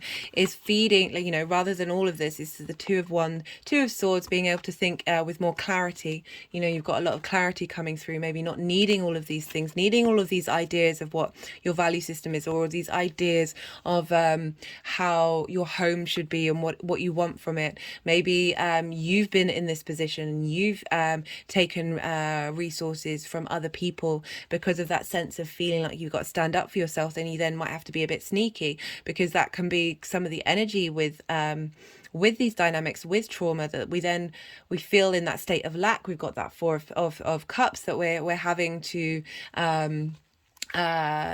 be a bit, there's a cheekiness, there's also strategy and thinking in different ways that can come through here, because we are doing that revisit with that retrograde in Mercury, and that communication is feeding into Mars of like where you want to be headed and what you want to be doing in that area of your life. We've got the King of Wands. I love this. This is the King of Wands and the Empress for the strength that's going into Mercury at this time. So I feel maybe this is more how Mercury's feeling, and this is what Mars is translating into Mercury, with Venus and the moon in Gemini having an impact on both of these planets, of having a real strength of who you are, the strength of creativity and abundance, this ability to manifest and ability to create. We've also got the Sun, who's now moved into Taurus, sextiling Saturn. So really illuminating your value system, really getting you to look past this energy and move into this command, this power, this fire energy that you have, that's facilitating what's taking place in your fourth house, of really being able to bring about this ability to enjoy your home, to enjoy that 3D experience and have that sense of abundance in your home life. But that's all a journey that the Mars is sort of establishing during this transit, of really cultivating, and you're going to be revisiting things with that Mercury. So they're very much interlinked, that especially because it's kicking off with the moon in Gemini, which is ruled by Mercury. So they're all these energies are very intermingled. So we've got, for the final aspect, this is the square with Chiron.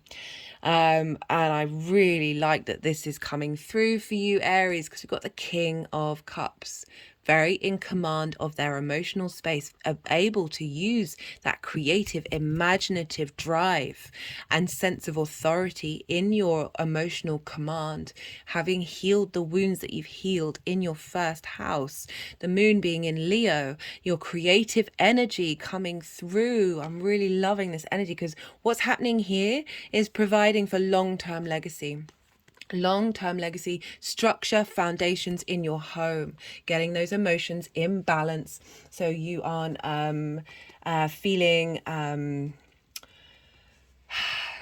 that energy that was coming up, that sense of feeling attacked, feeling like you've constantly drained by having to stand up for yourself, but also having your emotions drain you and put you in this space that is an illusion.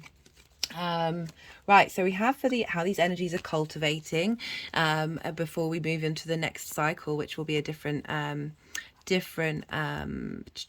video series. We've got the Emperor, we've got you, hello Aries, we've got the Three of Wands, dominion, command over your home space, being in your own authority in your home from a very sovereign place, not a rash place, not an ego place, but the King of Kings here, right? So being able to be very direct with your with how you respond to your emotions and have a sense of dominion over them. But I love the High Priestess as well here, because we've got this. It's a very receptive sign, the Moon. It's a Yin night sign, about knowing that you don't have to go out and attack. You don't have to be in competition.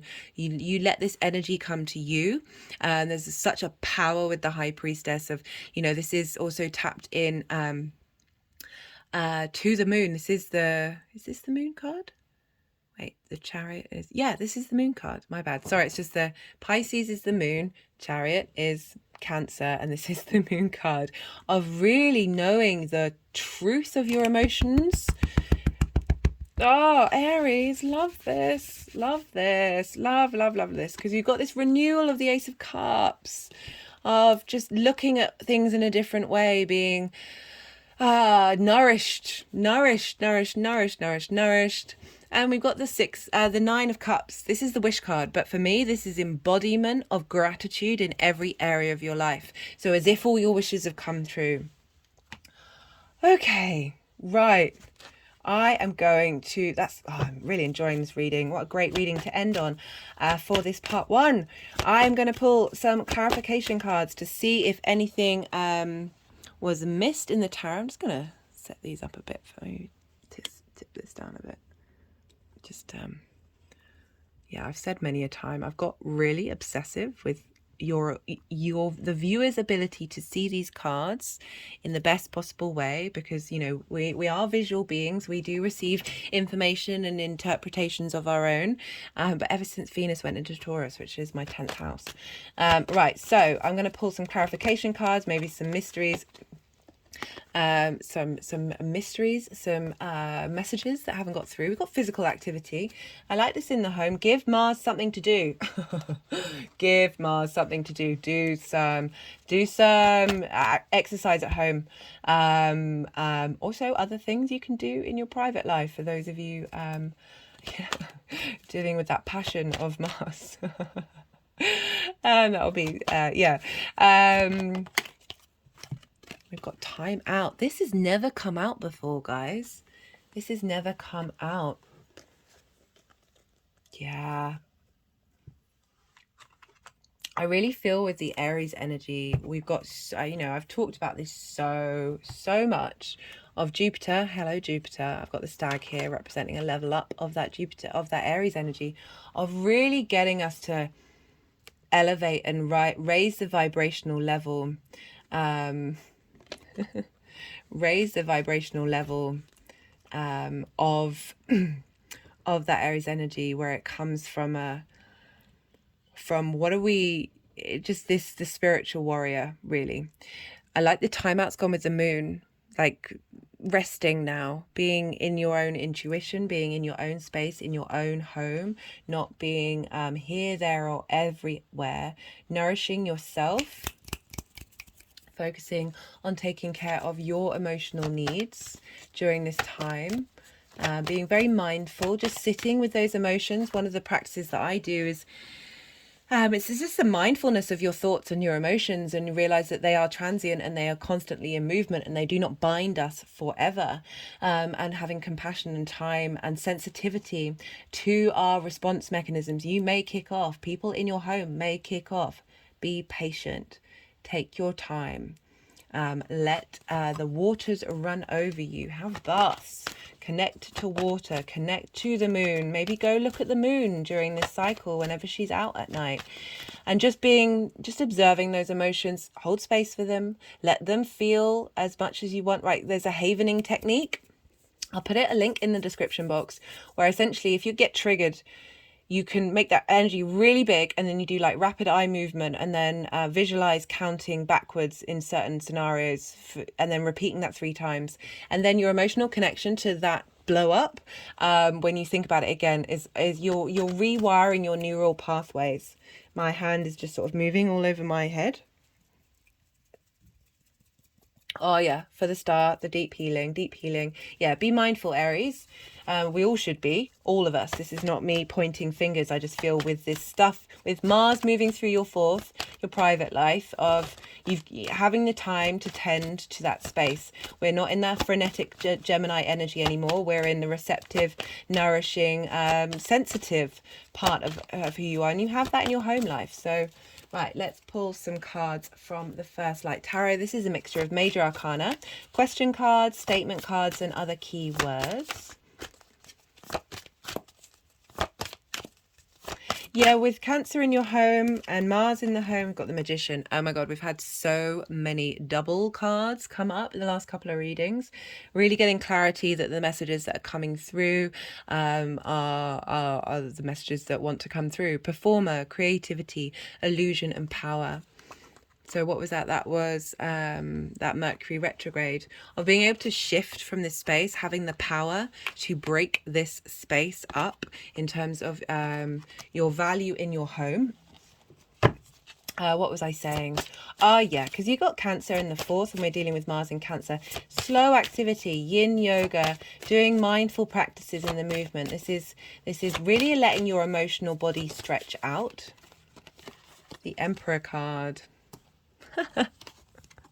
Order, logic, stability, plans. Having dominion in your home from a very grounded, strong, energetic space. Being able to look at your emotional response mechanisms with logic. Oh, I like this going with the Magician. Your own authority, your own sovereignty, the power that you're reclaiming. Oh, just had a shake. The power that you're reclaiming during this transit. Right, let's pull some cards from the Oracle of the Rising Sun.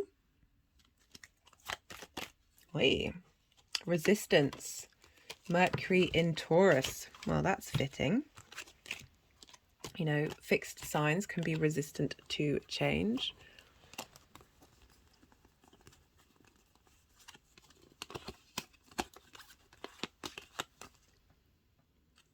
Are you resistant to this healing? Are you resistant to accepting help, Aries? Is that what's going on? You stubborn? Let's see what else wants to come through. Are you resistant for taking a time out, Aries? I'm not surprised. I just had a big energetic release with all this stuff going on in Aries. God, I was frenetic as hell. I've got a Leo rising, and so it was yeah, there was a lot going on.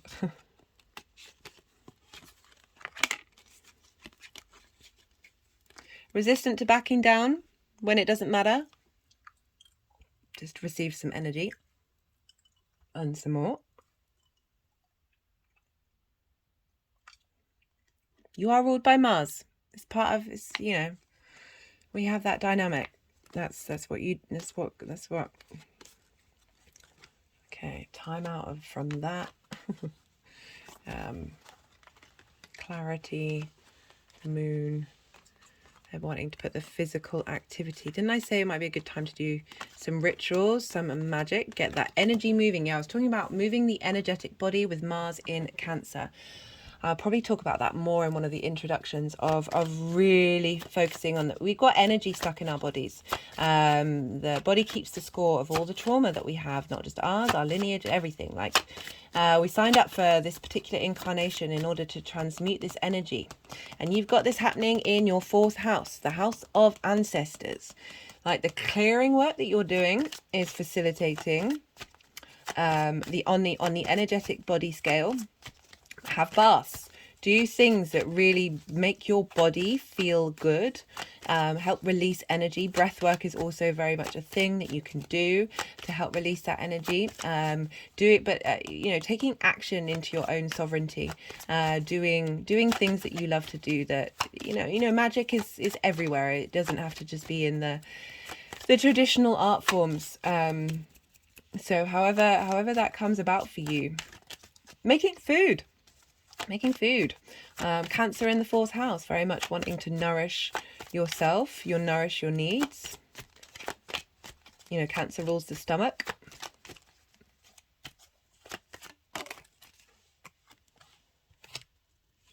Ostentation. I'm going to have to... Ostentatious. It's one of those words where I'm like, I'm pretty sure I know what it means. But I'm just gonna read this. Because doesn't, so what's that? Taurus, Saturn and Taurus again. We've got this Saturn energy, this Taurus energy. This Taurus energy can be pretty stubborn. Of all the fixed signs, I mean, they're all stubborn in their own way, but because it's Earth.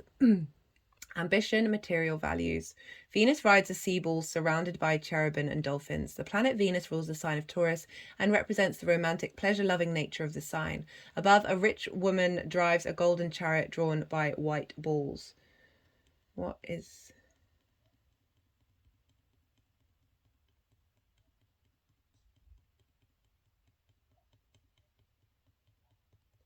Okay, so we've got, if this card appears in a reading in response to a question concerning possessions or finance, it indicates a steady and continuous improvement with a strong application to duty and responsibility. It says, ostentation card, that although one may be doing the right thing in terms of ambition and economics, it will not usually make the questioner very popular. I'm going to Google ostentation and I'm going to be right back because I want to know what that word actually means. So we've got a pretentious or showy display of wealth and luxury designed to impress. Right, let's see where that wants to go. Let's see what that's about. Have you been a bit flashy with your cash? Have you been thinking short term about wanting to oppress others when it comes to how you spend your money and what it is that you care about, that is being transmuted and healed, that is... this is not going to be for all of you, but it's, it's a word that's coming up, that's helping you move through to a space of getting in touch with your core values when it comes to the home, and that this sense of sovereignty is flipping the gear on that of, stuff coming through. You're going to have Jupiter moving into your 2nd house, so things may be on the up and up. Maybe you want to be a bit showy. Maybe that's cool. Maybe that's okay. But yeah, really, everything in the stars is really trying to get you in line with the long term of what really matters to you. How are you really motivated in your home? Maybe you're revamping the home. We've got devotion. Like that, devotion to the home space, devotion to yourself and your needs in the home space. My hand's just gone over my heart chakra, and that doesn't have to be flashy. It doesn't mean that I'm not trying to put judgment on we're all flashy in our own ways, right? So it's more, I'm just aware of the situation out in the world that perhaps we need to be a bit more mindful about what we're doing for our long-term security and safety. But let's see what else comes through. But there is that sense of luxury. I mean, Venus is moving through there as well, like helping bring in a new sense of resources, a new sense of being able to feel like you can be your individual self. You can be, whether that's flashy or not. I just feel like it's more the energy of really being able to be outward about who you are. My hand has just gone over my heart chakra. I'll get there in the end with these messages. Especially because we're dealing with those nodes, and Mars rules the South Node where Scorpio is. Mars rules Scorpio where the South Node is, so you've been purifying that area of your life, that there's a shift coming along to help, you've been working on that. So whatever comes out the other side is something that is truly authentically yourself. My hand has just gone back over my heart chakra. Whether that's flashy or not, I wouldn't be surprised with Taurus in the second house. Venus does like her things. However that manifests, like it's just that sense of that pleasure that you get from that, and that's different for all of us. I mean, you could say that I'm a bit ostentatious with all the stuff I've got on this table. I like to be flashy too. I'm a Leo rising.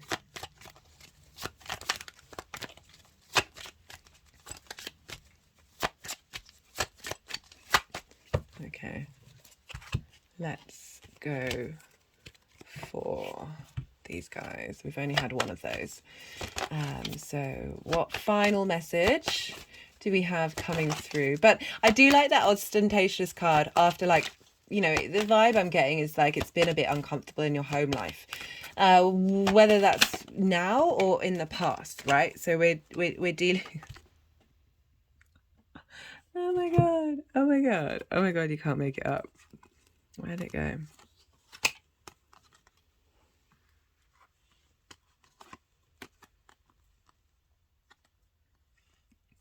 Okay, so I feel like it's gone with all this, that we've got this clarity in where you are a bit.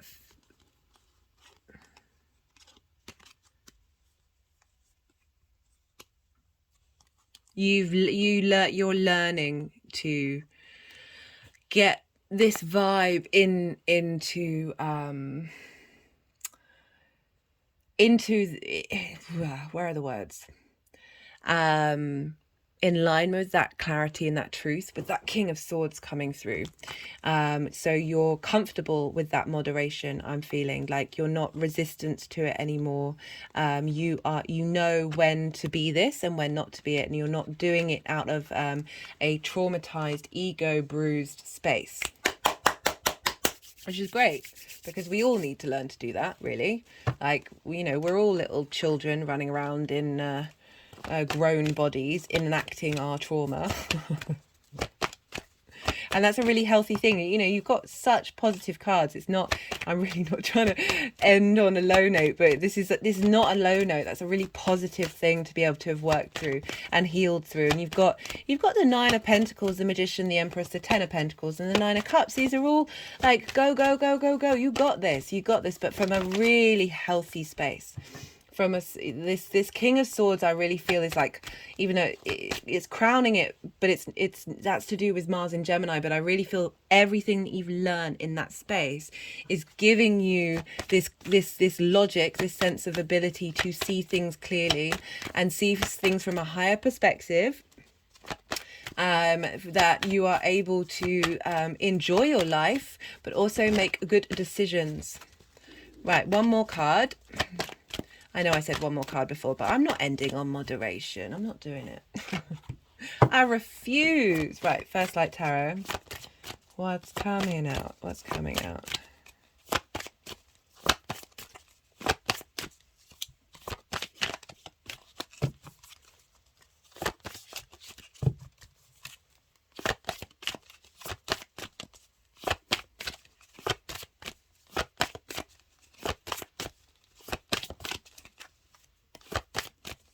That devotion card, I'm just looking at it,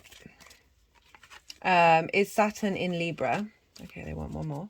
That's the Power card, Understanding Reality. Sorry, I do have a habit of snorting. That devotion card is Saturn in Libra. You've got Libra in your 7th house of bringing more, this transit is going to bring more devotion both ways, both give and take, with your one-to-one relationships.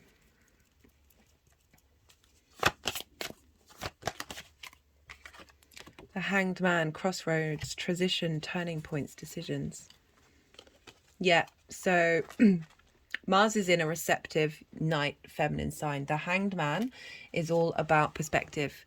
It being in pause, being in limbo, being in consciously letting things come towards you. You know, we've got that timeout card.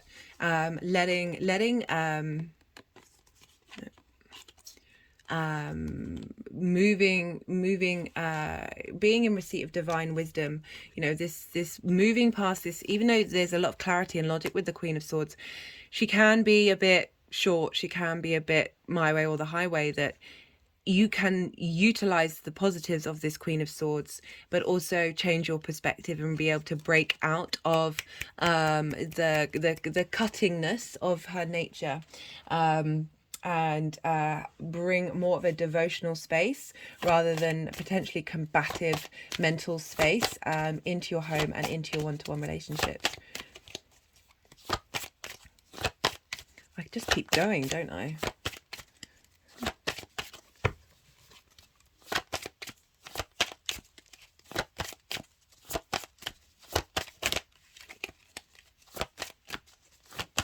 Wait. Soul identity, family. Again, you know, we're dealing with the fourth house of clearing out the emotional body. A lot of trauma happens in the fourth house because it's linked into our parents, and no matter what they do, they're going to mess us up one way or another. That you are in the space of transmitting this energy, clearing this energy in your energy field, being able to then get really in touch with your true soul, your soul identity, and know that you are supported by your soul family. You're allowed to accept help from the universe, Aries. It's okay. But you really, yeah, being able to be that defender of others rather than on the defense. Okay, Aries. Right. Love this reading for you. Oh God, they want another one.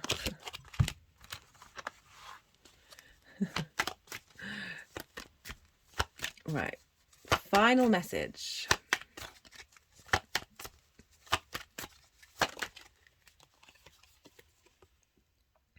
Yeah. Time to cultivate and go within. Time to cultivate, learn the wisdom that you have within yourself, and the strengths that you have within yourself. And no, that's too many. And yeah, just breathe, Aries. Breathe and be still. Oh, my body just went all floaty then. Okay.